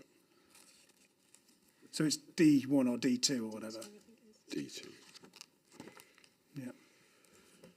Okay. And also, well, I won't get. Yes, that's the reason. But again, you know, the paragraph as written in the published plan may set out mechanisms, you know, in accordance with relevant all sorts of things. You just think, well, leave it to the specific policy, which is later in the plan. You know. Okay, so the context, to go back, and we will pick this up in the allocations, but just want to go through I think we discussed under matter 3, but just moving on a little bit since then. The potential mitigations that were identified in the worst case scenario for 2025, 2030 and 2035. But the principle being that even in those worst case scenarios, and I think you confirmed this the other day, that there are mitigations that have been identified that you consider would be that any significant impacts would be capable of being cost effectively mitigated to an acceptable degree. So, and that's what that was the purpose of the work. Yeah. Okay. Yeah, and agreed with National Highways. Yes, and to make sure that in the worst case basis, and you know what we think about the likelihood of that, we won't go back to that point, but should the worst case eventuate, that doesn't mean that all of these various allocations, for example, grind to a halt. No. You know, there are ways in which the issues can be dealt with. Okay. So in most cases, the policies relating to the allocations, they don't set out specific mitigations. But sorry, carry on, sir, please. But what you've done is go through them all, and I think in the same notes, was it last Friday's note? I can't remember. But there'd be a general statement that would set out in each of the relevant allocations a reference to financial contributions to mitigate impacts on highway network identified through the transport assessment. Yes. That's right. So I'm hesitating just for one moment. Bear with me for one moment. Yes, that's right. One would either say it over and over again in each allocation policy, or one would say it in one place before the allocation policies. But, the point needs to be made. And I must admit, I'm not sure where we've got to on whether we say it every time or whether we just say it once. But we haven't resolved that yet. So, okay. Because we haven't come to the allocation. We would issue our sheet about the allocations in good time before the allocation sessions, and that's one. To the extent that we think there are any changes necessary, we will finalise our view on that as to whether there should simply be one reference at the beginning of the allocations to the point, or whether we should repeat it for each and every allocation. Well, in OD 5.2, OD 5.2, 27, it does suggest that phrase be added to each of the. Yes, I know. But you may decide on reflection there's a better way of doing it. Exactly. Yeah. And there's an additional paragraph after 11.10 about this. Yes, as well. exactly. Yeah. Exactly. Okay, that's fine. Yeah, it's just. But they understood the principle, which indeed, is it's okay. That's the point. And again, this is something we're going to come back to, but you've now updated the viability assessment. Yes. You provided this note end of last week, I think. Whatever it was. Yes, that's right, so yes. Which identifies some potential additional costs. Yes. Relating to a number of the allocations where these potential mitigations are over and above ones previously identified. Is that right? So these are costs that weren't factored into the original viability assessment. The latter is correct. That's right. Although there are 2 points in the chronology, aren't there, in relation to the strategic road network. I mean, that's the relatively recent work, and so therefore, obviously, there's no chance of any of that being considered in the earlier viability work. Yeah. But there was also the transport locality assessment where, because of the timing of that work, some of the mitigation identified in that, wasn't available in time for the viability work. So we've caught up with all of, we've been cards face up on the table. We've caught up with that as well in this note that you're referring to. And in fact, in many cases, it's more because of the locality assessment than the SRN that there are changes in the figures, although the hefty sums of money obviously tend to come with the SRN. Yeah, okay. And we've got those figures. Yes. And we've got some analysis of what they mean in terms of where the overall viability assessment, where it indicates which category the site would fall into. With some major health warnings, yes. Yeah. Okay. So what we will do with those then is we will pick up the implications for those on each site. Yes. I'm not going to go through those now. I think to be fair to people who are interested in those sites, both from whichever perspective, we will, what we will do, I think, is think about whether there's a supplementary question or questions that we wish to ask. Sure. And invite statements from whoever wishes to make a statement, I think, because it's not just a statement, it's not an action point for you. Entirely up to you. It'll help us to have the perspective of those who have an interest in the sites.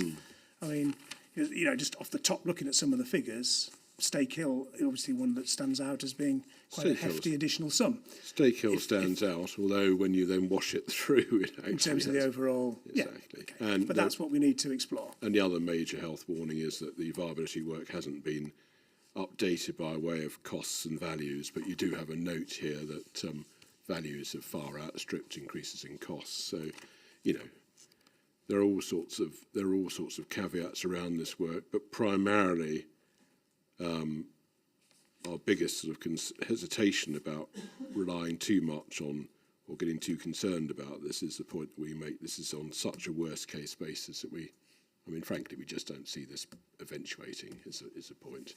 And I know we've been round this at an earlier stage, but Yeah, well, yes, but there is the potential that it does, and the implication for what that site can then deliver overall is something we need to just think through. Exactly. No, I'm not trying to stop you thinking it through. I'm just trying to encourage thinking it through on the basis which recognises this is it really is a worst case piece of assessment. In terms of thinking about the timing of a procedural point now for you and actually for others, I don't suppose there's any reason why we couldn't issue a supplementary question relating to these allocations or this note in the next week, i.e. before Christmas. Obviously, we'd want responses to that before we discuss the allocations. We start on the 17th We of start on the January. 17th. And the sequence of how we set them out includes some of the ones that have these additional costs, like Northern Gateway and the 3 Northern Gateway sites. Sure. So we would be looking for statements being back to us, I suppose, in the kind of first week in end of the first sort of week in January. As long as you don't say before Christmas. Well, I no. suppose. I mean, I think there's probably less that GMCA need to say because Sure. you've provided your note and We've said this it, is- yes. It's more what others. I was So I'm gonna looking say- over the other side actually to think about how they see procedure setting out here. I mean, there are, just before Yeah. there are comments on that, forgive me, just very briefly, we've set out our position in the note. I mean, obviously it depends what, if any, questions you ask us. I mean, you might, for example, think that a sensible approach would be, rather than invite us to do anything more, because we've done it in the note, to invite those who wish to make representations, comments about the allocations and the implications of this note for the allocations on both sides of the debate to put whatever they want to put in by a certain date. Yeah. I mean, I'm trying to encourage you not to ask us any further questions about this because it's all in our paper. No, fine. But I suppose we wouldn't rule out you putting in another statement if No, you no, thought it if out. we- But if there's nothing you wish to add, that's fine. No, Because no, as I if- said, I think if- we understand what your point is. It's got if there's a surge of desire in the early part of the new year to start submitting stuff about this, then there you go, sir. But no, that might be the most sensible thing. The paper's in, and perhaps it's just now the opportunity for a deadline, not a deadline, a timetable to be set for when those who wish to submit bits of paper about this can do so. Yeah, okay. Well, the paper was published last week, so people have already had a chance to see it, haven't they? So, yeah, Mr. Coxon, do you want to just comment on that procedural sort of, comment? Yeah, thank you, Yeah. sir. Yeah, well, we'd welcome the opportunity to respond. I think in terms of the first week of January as a deadline for the response, that may prove quite challenging. Our highways consultants are looking at the information. I don't have a meeting with them scheduled until the 9th of January. I think perhaps the week commencing the 9th, perhaps the 13th of January for a response would be doable. What day of the week's that? So the Friday the 13th of January. Friday the 13th. Maybe a different day. But yeah, so perhaps the first week of January, though, I think would be a bit challenging for us. Well, we'll have a think about that. Obviously, the hearings then start the following Tuesday. What we may do is say, well, not the Friday, but the Thursday, sort of midday Thursday or something like that, to give a bit of time for it, to make sure there's time for us to look at those statements before we start the discussions the following week. Midday the Thursday, yeah, that sounds reasonable. Thank you. Okay, well, we'll do that. And as I say, I haven't decided what the question would be. It may just be, have you got any comments on that note? But we may actually, be a bit more specific about what we're asking for a response to. Any other comments from anyone on that? Yeah, Mr. Tucker. Yeah, I'm not sure when it is the last speaker's day is, but our day is the 18th of January. So I'm very keen that we have it in enough time to be able to respond properly. And I don't know how long we'll need, but by happenstance, Mr. Shapland, who's assisting in relation to that, will be here tomorrow, so I can take instructions. So perhaps we can revisit that question, having decided overnight from the authority how long it will take them to make any comment. We don't intend to, unless we're directed to, we don't intend to. It's more a deadline for you to get something for us before we discuss your site on the 18th, I suppose. Yeah, well, perhaps before we agree a deadline, Yeah. I wonder if you just might allow us the opportunity to take instructions as to when we might need to do that. Because what I don't want to do is to provide a document on the Thursday before and then the authority say, we need more time to look at your document. So I'm keen to make sure we're doing something realistic, but which won't disrupt proceedings. Yeah, okay. But I suppose what we would do with those statements is not then invite GMCA to respond back to them other than in the hearing session. So we'd have their note, we'd have any comments from you, and then we'd take it from there. If it means at the hearing session there's unresolved issues and we have to come back to it, well, we'll see what happens. That's completely understood, sir. Yeah. And all I'm really saying is, can I tell you tomorrow rather Indeed, than responding now? Yeah. Mr. Coxon's able to tell you now. I'm not able to tell you now, sir. That's fine. But as a process, that seemed to be the best way of taking it forward for us, given that there are you know, these are potential, you know, significant implications for some of the sites. I don't know whether Friends of Carrington Moss or anyone else has got any, or CPRA. I think we'd agree with the gentleman on the other side of the table that probably the first week of January is a bit challenging. Yeah, okay. So, yeah. So you may wish to put a statement in, having looked at that. Yeah. Well, some of the groups might. Some of the groups may wish to. Some of the groups might. Yeah. Sure. Yeah. Okay. Fine. So what that would be a general, you know, like when we published our matters, issues and questions, it would be this is a question, you know, if you've made a relevant representation and you wish to respond, you can put a written statement in. With a limit of, I don't know, say 200 words, something like that. Can we talk about that tomorrow as well, sir? I like right. the sound of that. That's good. Anything else then on, well, the proposed modification to C7 that we've talked about so far, about the principle of the, you know, how this is handled through the planning application process. Sorry, the actual wording of the policy. That anyone wishes to say? No. Yeah, Friends of the Earth. Sorry, on C7? Yeah, sorry, not the whole of C7, Oh, right. just this particular part. Yeah, I'll go through the rest of C7 in due course, but just this extra bit that's been added in about the strategic road network and the findings of transport statements. No. So before we move on to the rest of it, I just want to deal with the habitat regulations assessment, which is another policy that's been tagged on to the use of transport statements.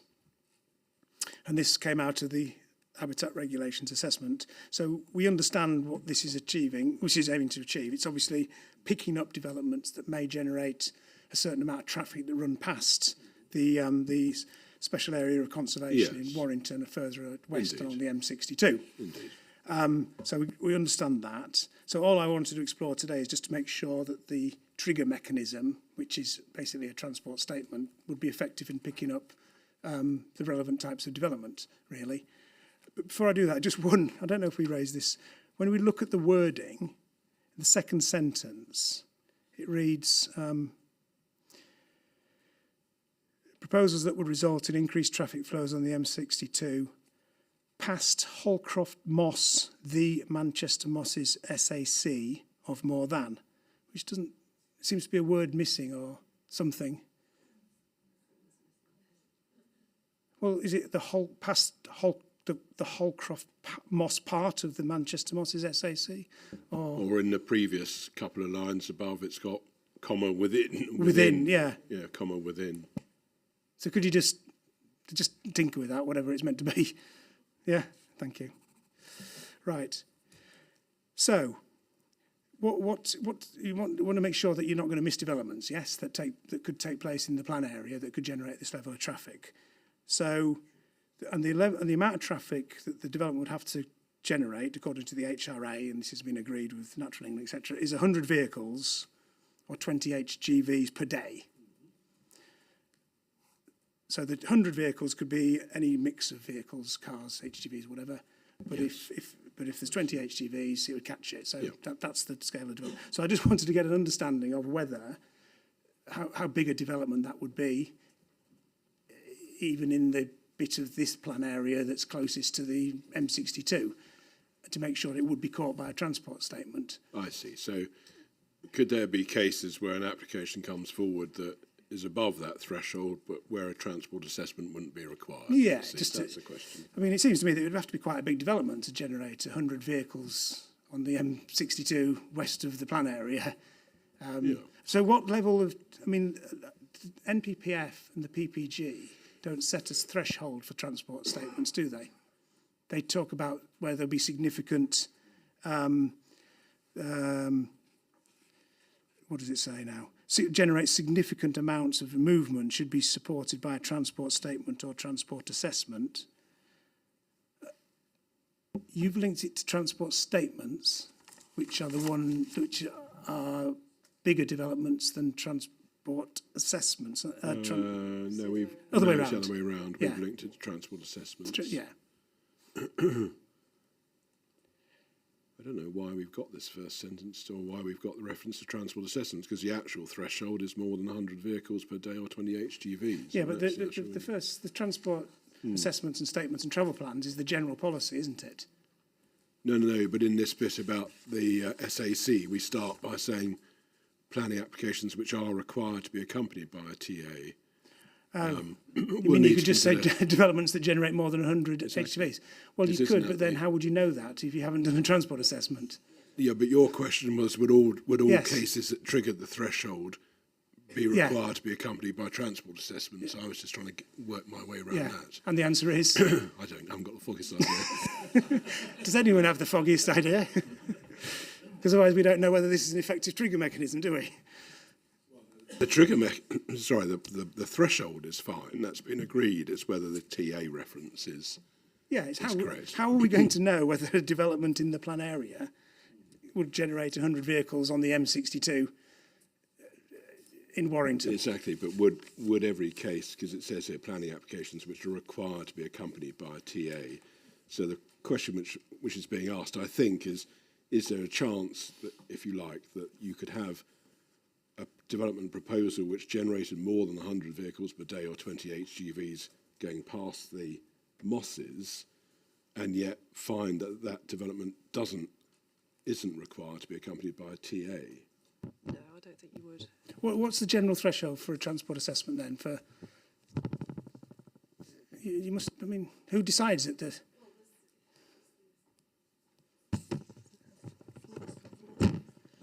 I hate to draw your attention to the criteria that we added to the policy that says that a TA is required where appropriate.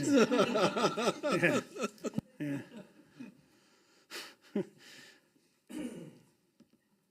Can you leave it with us? Can you leave it with us, sir? I think we need to think about this.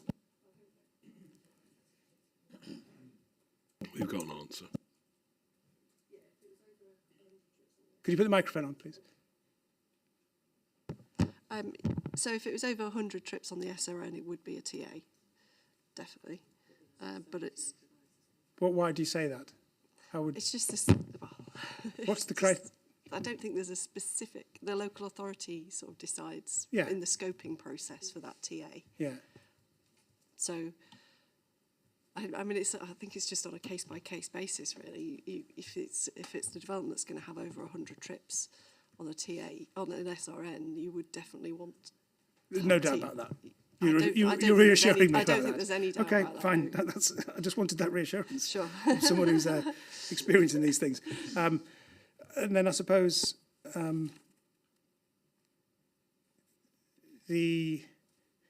obviously the policy requires this. The people that do a transport assessment, they would identify the trips and where they're going to go, and that would trigger, that would shows 100 vehicles on the M62 going into Warrington or going through Warrington. So then the planning policy offer would then say, well, hang on, because it's doing that, this bit of policy related to HRA kicks in. Yeah, and then you move into the mitigation plan that we've talked about last week and don't need to go there again. Yeah, so that's the kind of, it's not that the transport assessment itself does anything necessarily. That's been done. You know that if it does trigger that amount, you're into the mitigation plan, which is you go down a different avenue, if you see what I mean, for that. Okay, understood, I think. Right. And there's no need for this plan to say anything about the scale of development that triggers transport assessments, transport statements, or whatever. That's all done. Established practice in the light of NDPF. Yeah, I think that's part of the scoping exercise, and it's not something that you'd need to define in this plan. Right, fine. Okay. So I don't have any other questions about... Yeah, sorry, Friends Carrington Moss.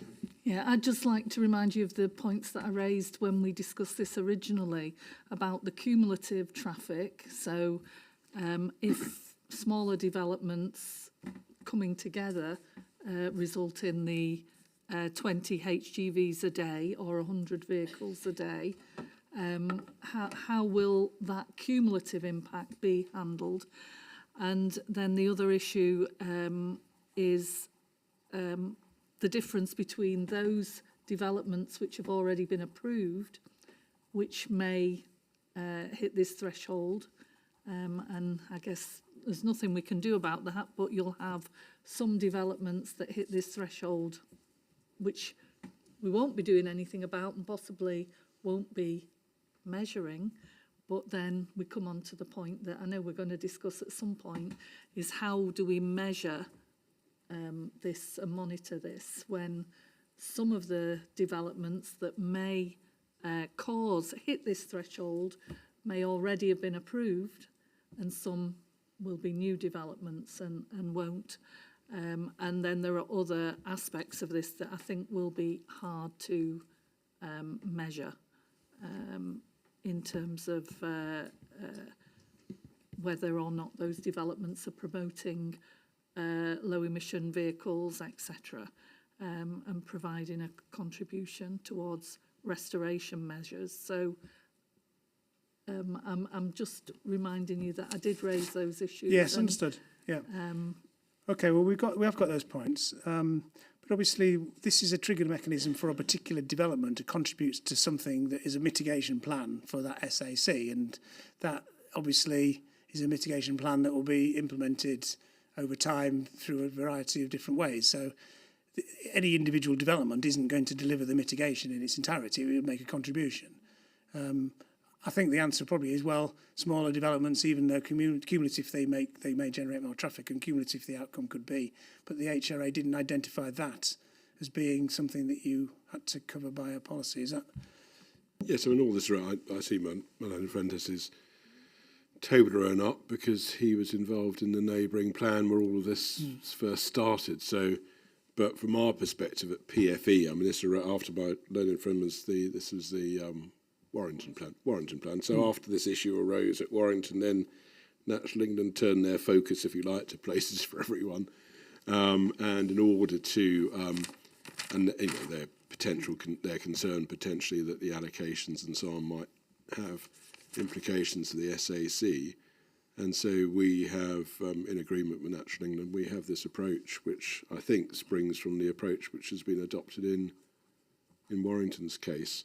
But this is not some form of catch-all policy. This is to do with the potential implications of larger developments in the allocations in places for everyone. So yeah, okay.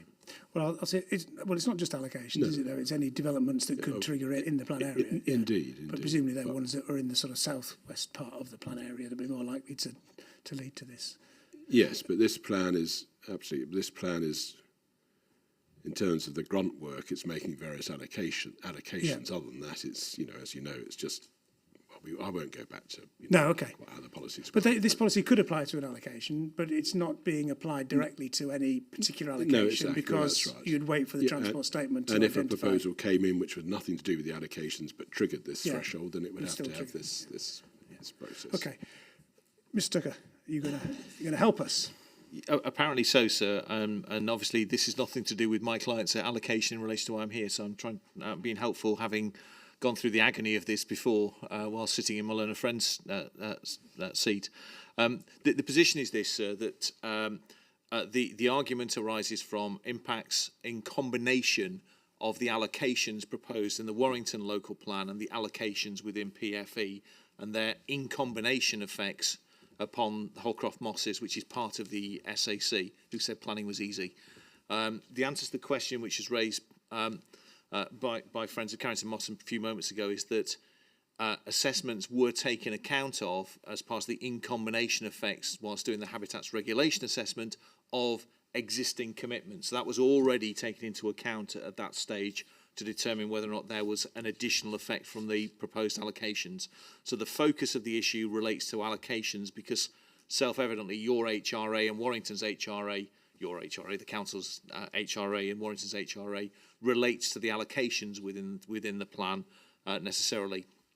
So the approach that was taken was to determine which would be the appropriate threshold at which there would be measures that would be sought to try and remediate effects from essentially NOx, because it's NOx deposition upon the mosses that was the concern.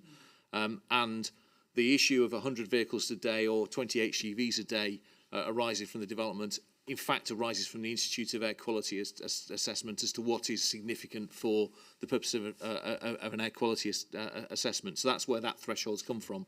But it's also been through the ringer of much angst and ecologists behind the scenes looking at what the impacts would be between 10 authorities, I can now say. I may be the first person to say that in this examination. So 10 authorities agreeing together with Natural England and National Highways as to what the appropriate threshold would be. What may be sensible is my learned friend's suggestion of perhaps just looking at this once again behind the scenes. And I say that because the approach that was taken in Warrington, and it's policy ENV8 Part 4 in Warrington, and I'll forward the relevant documents to my learned friend's team in a few moments, relates to the threshold of importance being the 100 vehicles, and that 100 vehicles likely to pass on the M62 immediately adjacent to Holcroft Moss, because Holcroft Moss is within tens of metres of the M62 in that location. And it is close to Greater Manchester boundary on the western side. So that was thought to be the appropriate threshold. Whether or not that generates a TA or not was not something that we grappled with in Warrington. It was just grappling with that threshold of 100 vehicles. I suspect that the approach that's been taken here is belt and braces, i.e. if you've got a TA, then you need to look at it. If you're generating 100 vehicles, then you've got to look at this issue. So it's not arising from the impact on the network, this is arising from the impact of air quality implications. So what I'll do is I'll forward the approach that we took in Warrington to my learned friends, and it seeks to address those issues and essentially triggers, if there is going to be an effect, it will be an in-combination effect which would then require some mitigation, described as scheme-specific range of measures to reduce reliance on cars, reduce trip generation and promote ultra-low emission vehicles. So I think that probably just means some Type 3 EV charges in the development, that sort of thing. So I'll forward that, but this is not something that's just been arrived at behind the scenes. This is something that the relevant 10 authorities have been working at for the last year and a half. So. Yeah, yes, understood. And we had the discussion about that the week before last with Natural England being here, helpfully, to describe some of that. But no, it's helpful to have that. It's nice, I mean, nice the other thing, word helpful with Natural England in the same sentence. Yes. Contribution, the policy also contribution towards restoration measures in accordance with the Holcroft Moss Habitat Mitigation Plan, which we were assured is in process and is likely to be available, I think, next year. So so there's two aspects, as you say. One is about what the development on the site in this plan area would do in terms of its travel plan and minimising use of cars and lorries. But the second is actually putting some money into the implementation of this mitigation plan that is going to be presumably could use a range of different measures to try and improve the environment of the mosses. And I'm sure, sir, you had the enjoyable debate about the distinction between mitigation and compensation, which has exercised Natural England in those discussions behind the scenes about what the money is going to be spent on. And if you didn't have that, sir, then you've escaped 2022 without the most fun that I've had all year. I will have a word with my colleague who led on that particular issue, and she may wish to revisit it, I suppose. I imagine she will. Anything else on this particular aspect, the HRA related, before we move on to any other aspects of policy JPC 7, which sets out a whole range of things that developers may be required to do or contribute towards? No, okay. As other aspects of C7, I think Friends of the Earth, do you want to... You raised your nameplate earlier. Thank you. Rapidly still losing my voice. In the spirit of reducing some of the text, looking at para 1, the first para, where it says to reduce the negative effects of car dependency, could we just not say to reduce car dependency? Because I'm struggling to think of positive effects of car dependency. And if we identify it as an issue that we need to tackle, then let's just reduce car dependency, would be my first point. Just a query, really. Back in the distant past, Greater Manchester had a Transport for Sustainable Communities, a guide for developers document that was published in 2013.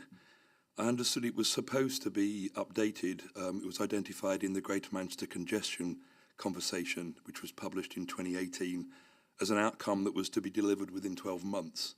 And I just wonder whether that update has been done and whether it has any relevance to this policy. And then just looking down at points 7 and 10, I take your earlier point about cycle storage is included, so that's good. But I'm just wondering whether there's a slight conflict of interest between, or conflict in the text between point 7 and point 10. Because it says complying with any parking standards set out in local plans in point 7, and then it says in 10, promoting alternatives, rather than the provision of private car parking spaces. And I just wonder whether there's a slight conflict between those two elements of that plan, or that policy. Thank you. Okay, thank you for that. Yes, just I'll see if there's any other comments. Yeah, Barton Wilmore. Thank you, sir, and apologies for sounding like a broken record, but we have a couple of issues with this policy. In particular, I mean, I've got ringed here the word primary, but we've covered that, but similar other issues with the policy and where it sort of draws the line or the test of where a scheme becomes acceptable. None of those points can't be resolved with the addition of the word practicability, or where practicable in introducing those matters. I can go through some examples of where I think that ease is needed, but it might be saved if there is agreement that it's a sensible addition. But I mean, well, no, without having to explain why, just I understand why it would be. So name the clauses where practicable would be necessary. So the penultimate bullet on point 1, where we look at primary means of local access and fully integrated with existing walking and cycling infrastructure. I'd want practicability put in there. So I've got an example of a site that I'm dealing with at the moment, not in Greater Manchester, where we have provided a footway to the edge of the site, but there's a ransom strip and from neighbouring unit that don't want pedestrians coming through their housing estate. So we've done practically what we could have, but it's not fully integrated. We've got design, point 3. You've got reducing the need to travel by ensuring that community facilities, services and amenities are provided within the site or within walking distance of new development. Now, depending on where you draw the line on what walking distance is, it's conceivable that you'd have a site with the back end of the site, parts of it would stray outside of what would normally be considered walking distance, but otherwise the scheme is acceptable, and it would be impractical to then say, well, actually the back end of that site needs a new parade of community facilities or shopping facilities. It's that kind of when policies are written sort of absolutely, looking to build in the common sense that we all hope is existent in planning officers and decision making, but sometimes might need to be written into policy, sir. Okay, I think your statement also made the point about potential conflict between 7 and 10 regarding parking and yeah, just so I still maintain that point. It was just made by. Yeah. Okay. Isn't it, I should think, to be honest. One gentleman doesn't want car parking, the other wants car parking, so I think there's a tension. Oh, there was actually no intention, sir, behind it other than the conflict. Whatever the policy says, I'm sure we'll be happy to provide. Okay. Okay. Are there any other points? Just on point 10 and 11, actually, these refer to ULEV car clubs and ULEV charging infrastructure. Elsewhere in policies, I think it was some of the S policies, I can't remember which, there was about electric vehicle charging points. Are they the same thing or are they something different? It's the same, means the same thing, ultra low electric Sorry? vehicle. It's intended to mean the same thing. Yeah. It's about charging points. Okay. So ULEV isn't anything different from where you talk elsewhere about electric vehicle charging points? No, okay. I thought it was another whole round of different infrastructure that was needed potentially for... Different person's written this policy, use a different term, to be honest. Okay, well, I don't... Yes, Ms Barton Wilmore. Sorry, sir. That was my point on the practicability. I was going to go on to note that almost all the parts of the second part of the policy do include a where appropriate clause in them or some reference to taking sensibility. I don't know whether they were different halves were drafted by different draftsmen, but which is not a problem. The point raised earlier about the district local plans setting out mechanisms or development to seek developer contributions, we would be comfortable with that being deleted, and we've got some comments to make on JPD2. If it isn't to be deleted, so and I don't know what your view is on it, but if it isn't to be deleted, the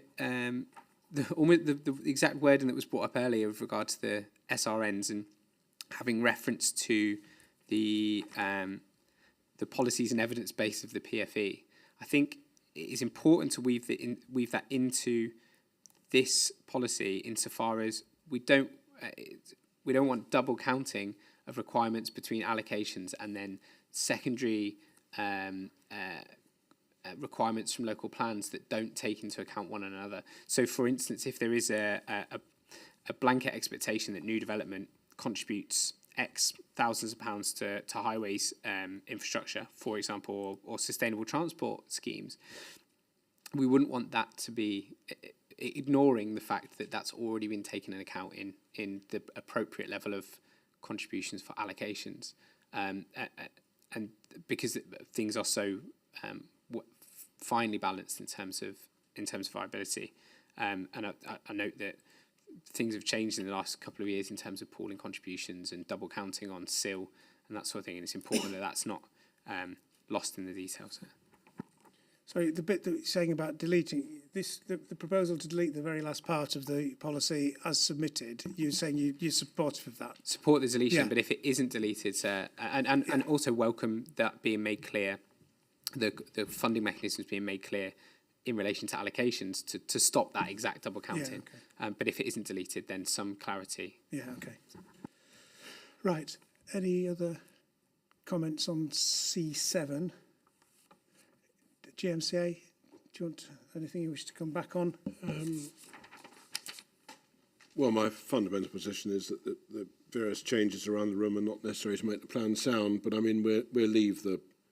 I mean, there's a whole debate to be had that you'll need to advise, if you don't mind what I suggest, in due course you might consider it appropriate to advise us on whether we should use language like where practicable and so on and so forth. So, you know, this would be one of those policies where you could introduce language like that if you thought that was a sensible thing to do, although, as we've said earlier on, there are some common sense points related, which arise here.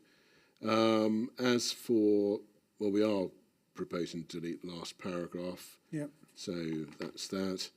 I look forward to visiting the housing estate that's got the street name Ransom Street in it. You know, you can walk to someone's ransom strip, and that's the end of that. As for potential conflict between 7 and 10, so on the face of it, I mean, you know, if there are local plan parking standards, one would anticipate that they should be complied with. But on the other hand, it's sensible, isn't it, in our age to promote alternatives to car ownership rather than the provision of private car parking spaces. What I don't know is whether any of the parking standards would reflect that aspiration. So in other words, they've been moderated down to encourage fewer parking spaces being provided. I don't know whether TFGM's got any view about this, a potential conflict between 7 and 10. On the one hand, you know, this might be read as encouraging the provision of parking, and on the other hand, as discouraging the provision of parking. So quite what? So we don't actually see it as a conflict. You obviously need to meet the standards and say that you had to provide 10 spaces. We would encourage in certain circumstances that one of those might be a ULEV space.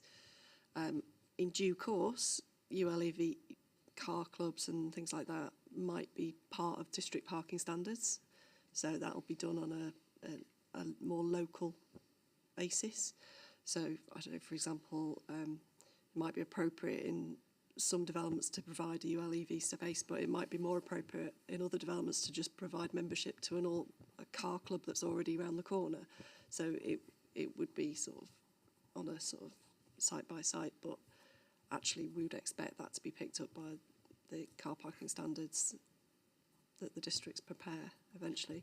But we would see it before those standards kick in, we'd expect it to meet the overarching standards, and then if it's appropriate to do something more than that, and actually promoting alternatives to car ownership the ULEV example is just an example. Things like car clubs might be another example, or having space for scooters and things like that. So we don't think there's a conflict there. They're two slightly different things. Going back to 7, is it intended to mean complying with parking standards in current adopted plans? At the moment, it would be, yes. And you're not concerned that any of those might be out of date? Well, the districts will be reviewing them quite quickly, I imagine. Well, they will be, because they'll be doing maybe. plans. We have had various discussions about how quickly they'll be reviewing them. No, I suppose you're not concerned that if those parking standards are out of date in the terms of they may not be reflecting shifts to more modal, to more sustainable modes, that by writing this as it is, you're giving them a status again that potentially they shouldn't have? Or is it intended to be complying with any parking standards set out in local plans as they're reviewed or something, looking ahead? I think that it's supposed to be whatever parking standards the district are currently applying. Okay, but you don't know whether they're all appropriate or not. You haven't looked at them all and thought. No, we've looked. Well, basically, what we've said is that it's not appropriate for the PFE to do those standards, and that's as far as. Because there'll be local differences that you'd just like them to They need to be reflected. There's no need for a consistent approach. Yeah. But you don't know whether they're unduly generous in terms of. I can't imagine they are, but we haven't actually looked at that now. Some of the plans are pretty old, aren't they? Friends of the Earth, you may have a view on this. I might be fighting a... Well, it's picking up, you've kind of made my point for me, but it's if this plan doesn't talk about car-free or low-car development, and that's what I'm trying to get to, which is, a lot of the local authorities have very outdated parking standards. And if we just follow those until they update them, whenever that may be, then we continue to lock in car dependency, which we also says in this policy, we want to reduce the negative effects. So somewhere in here, it needs to be clearer that perhaps, the current car parking standards are not fit for purpose. Well, I suppose all I'd say about that is we don't know. We're not looking at them, and DMCA have said that they've not reviewed them in that light. So a way round that. If you were, if I read what you've said to us a few moments ago as just for the sake of this point as potentially expressing concern about this, and we've been very straightforward saying, well, we haven't done the piece of work to check whether some of these are so ancient, if you like, that they're out of date. I mean, sensibly, the key part of number 7 to retain is making adequate parking provision for disabled car drivers and passengers. And one could happily delete complying with any parking standards set out in local plans. One would keep promoting alternatives to car ownership, obviously in item 10. And then the way it would work when a planning application came forward is you'd have PFE saying, well, make sure you've got adequate provision for disabled car drivers, etc. You'd have PFE saying you should promote alternatives to car ownership. And you'd have these various vintage local plans with their parking standards, which would be part of the Section 38, subsection 6 development plan. And then someone could argue, well, that's all very interesting, but that parking standard is out of date because it doesn't take into account more sustainable modes of transport. So you could just leave it to be washed through in that way, application by application.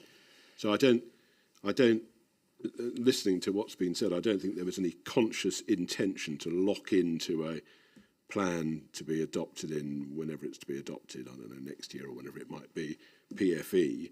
I don't think there was any intention to lock in these potentially quite, Jurassic parking standards that one finds in some of these plans. So I think it was more forward thinking. You might have just heard that to my left. So in that case, it probably sensibly one would delete this, comply with any parking standards set out in local plans, because they're going to be in the development plan anyway when the applications are to be determined. Okay, thank you. Well, we'll think about that. Right, any other final comments on the... Friends of Carrington Moss. Just before we move on to the other policy, sticking with transport for a minute, you mentioned earlier on the changes at 11.10, the ones at the beginning of the paragraph of allocations. I just wondered when those would be discussed, because clearly not everybody will be there when the first allocation is discussed. Good question. I don't know.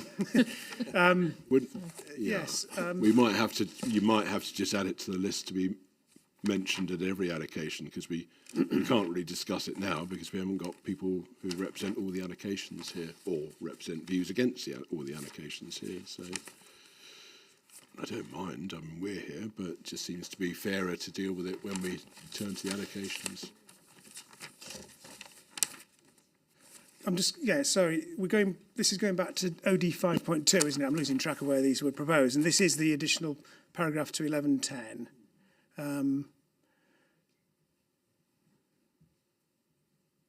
I think we will give some thoughts. Thank you. I mean, I suppose there are some general points that will apply to all allocations, some general principles that we'll need to think about how best to deal with that. It may be, as GMCA have said, that we'll just have to pick it up when necessary we may do it in relation to the first allocation, the second allocation. We may then discover that we're hearing the same things over and over again, despite there being different people, so we can sort of do it. But yes, I think rather than do it now, unless you've got any particular points you want to make now. The main point that I wanted to make about the new paragraph is that I'd like to see an explicit reference to community involvement in those discussions, because clearly I think it's important that communities are involved as impacts and assessments determine the most appropriate mitigations, whether it's on the SRN or the local network. But this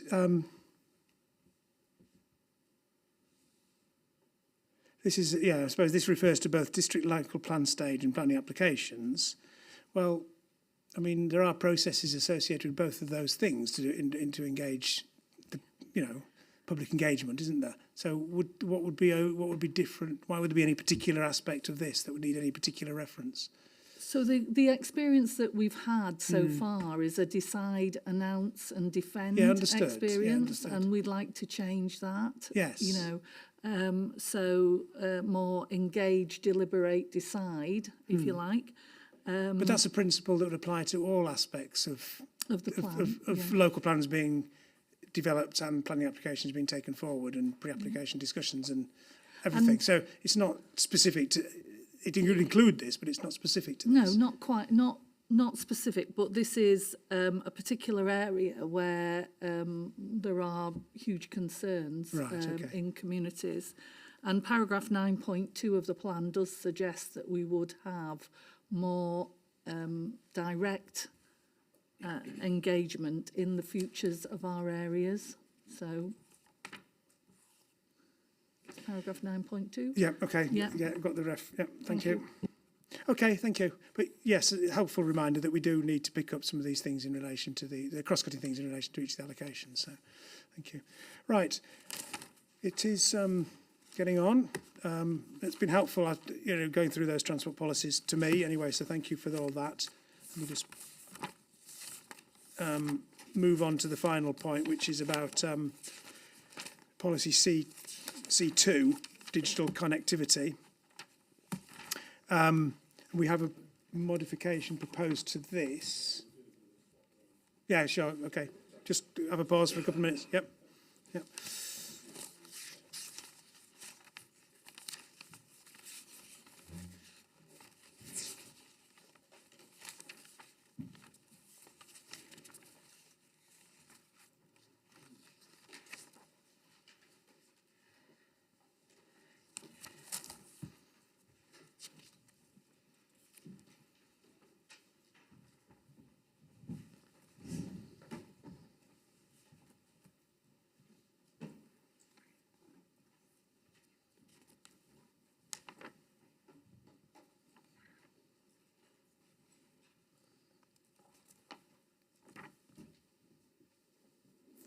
Okay, so C2, digital connectivity, there were 2 rounds of modifications proposed, I think, to this, which have the effect of both changing and moving. Yes. The clause that's in the submitted plan is the second and third sentence of the first paragraph. So the first paragraph would be a short one to say we support the provision of affordable, high-quality digital infrastructure. It's a general aspiration. As per the latest round of changes. Yeah, yes, that's right. yeah. Then we'll have, in making decisions, you'd have criterion 1. That's right.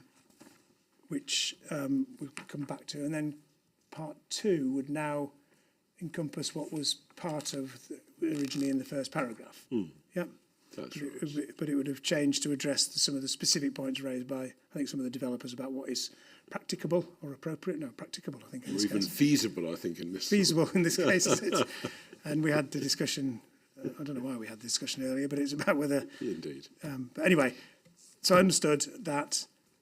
I'll see if anyone's got any outstanding concerns about it, but I don't think I've got any other further questions about that.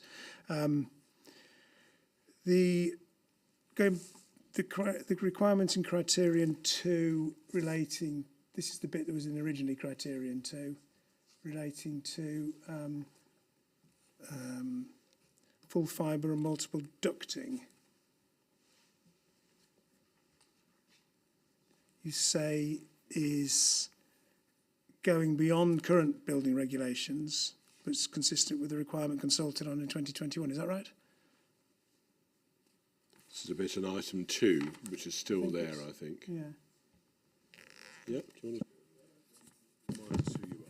Yeah. Sorry. It's Jimmy McManus from Salford Council on behalf of the GMCA. Yeah. The building regs coming in at the end of this year have taken forward requirements in respect of new dwellings, and which brings building regs similar to our requirements. We asked for multiple ducting, but other than that, they're broadly similar. However, they haven't taken that forward for other uses. So building regs remains for other uses that aren't new dwellings. It's in building infrastructure that's required. So our policy goes a bit further in that respect.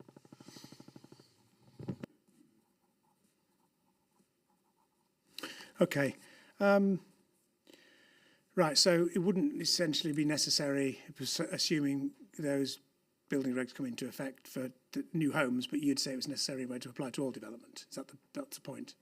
The building regs almost get to where we are. We're asking for multiple ducting, reflecting what it says in MPPF 114 about being able to be delivered and upgraded over time, and also providing access from a range of providers. Yeah. So that's where the multiple ducting comes in. Okay, right. And is it something that practically is you could assess at planning applications as a development management officer?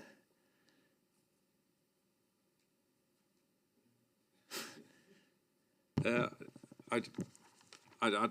yeah, I would expect a statement. I mean, there's other requirements in JPD1 around early engagement with network providers, and showing that sufficient utilities infrastructure is in place. So it could be part of that sort of assessment. And there may be things that an application needs to be conditioned in respect of providing those connections. But I guess it's understanding that can be done and will be done as part of the development. Yeah. Quite different from when I used to do development control. Yeah. Bring back town maps is what I say. Yeah. One-page statement. Absolutely. No, I didn't find that until a couple of years into the job. The map was fine. Those were the days. Yeah, lines on a map. You're all too young to remember. It's the good old days. Right. Your statement said that the bit that was in the original first paragraph about sharing costs with between developers and telecom operators reflects a national agreement. I was going to ask you what that was, but you're now proposing to delete that. So, well, I'll still ask you, what was the national agreement and why have you deleted it now? It reflected there's a national agreement that's in place with network providers that things we've done on the basis of certain sizes of developments and costs on developers based on it. It was just the statement the comment in our statement is basically that these sorts of services aren't developers that are asked to contribute to some of these services in some cases, and so that's what the statement was. But we realised that that sentence goes a bit further, talking about maximising coverage and enable consumers to make informed choices, and it probably wasn't clear exactly what we were saying there. So it's relying on criteria 2 rather than having that in the opening statement. Right, okay, so it's adequately dealt by criterion 2 now as modified. We felt so, yeah, okay, understood. Right, anything that anybody else wishes to say about this policy as it's now ended up? No? Okay. Right. Any final comments about anything from today? Well, this afternoon from GMCA or others? No? No, thank you very much Okay. indeed, sir. Right, thank you all for contributions. Sorry, CPRE, I haven't missed you at any point, have I, again? No, okay. No, thank you. Nothing Okay. to add. Thank you very much. Thanks very much. Right, we'll finish there for today. We're back tomorrow at 9:30 for a session on the delivery chapter of the plan. So we'll see some of you then. Thank you. Thank you, sir.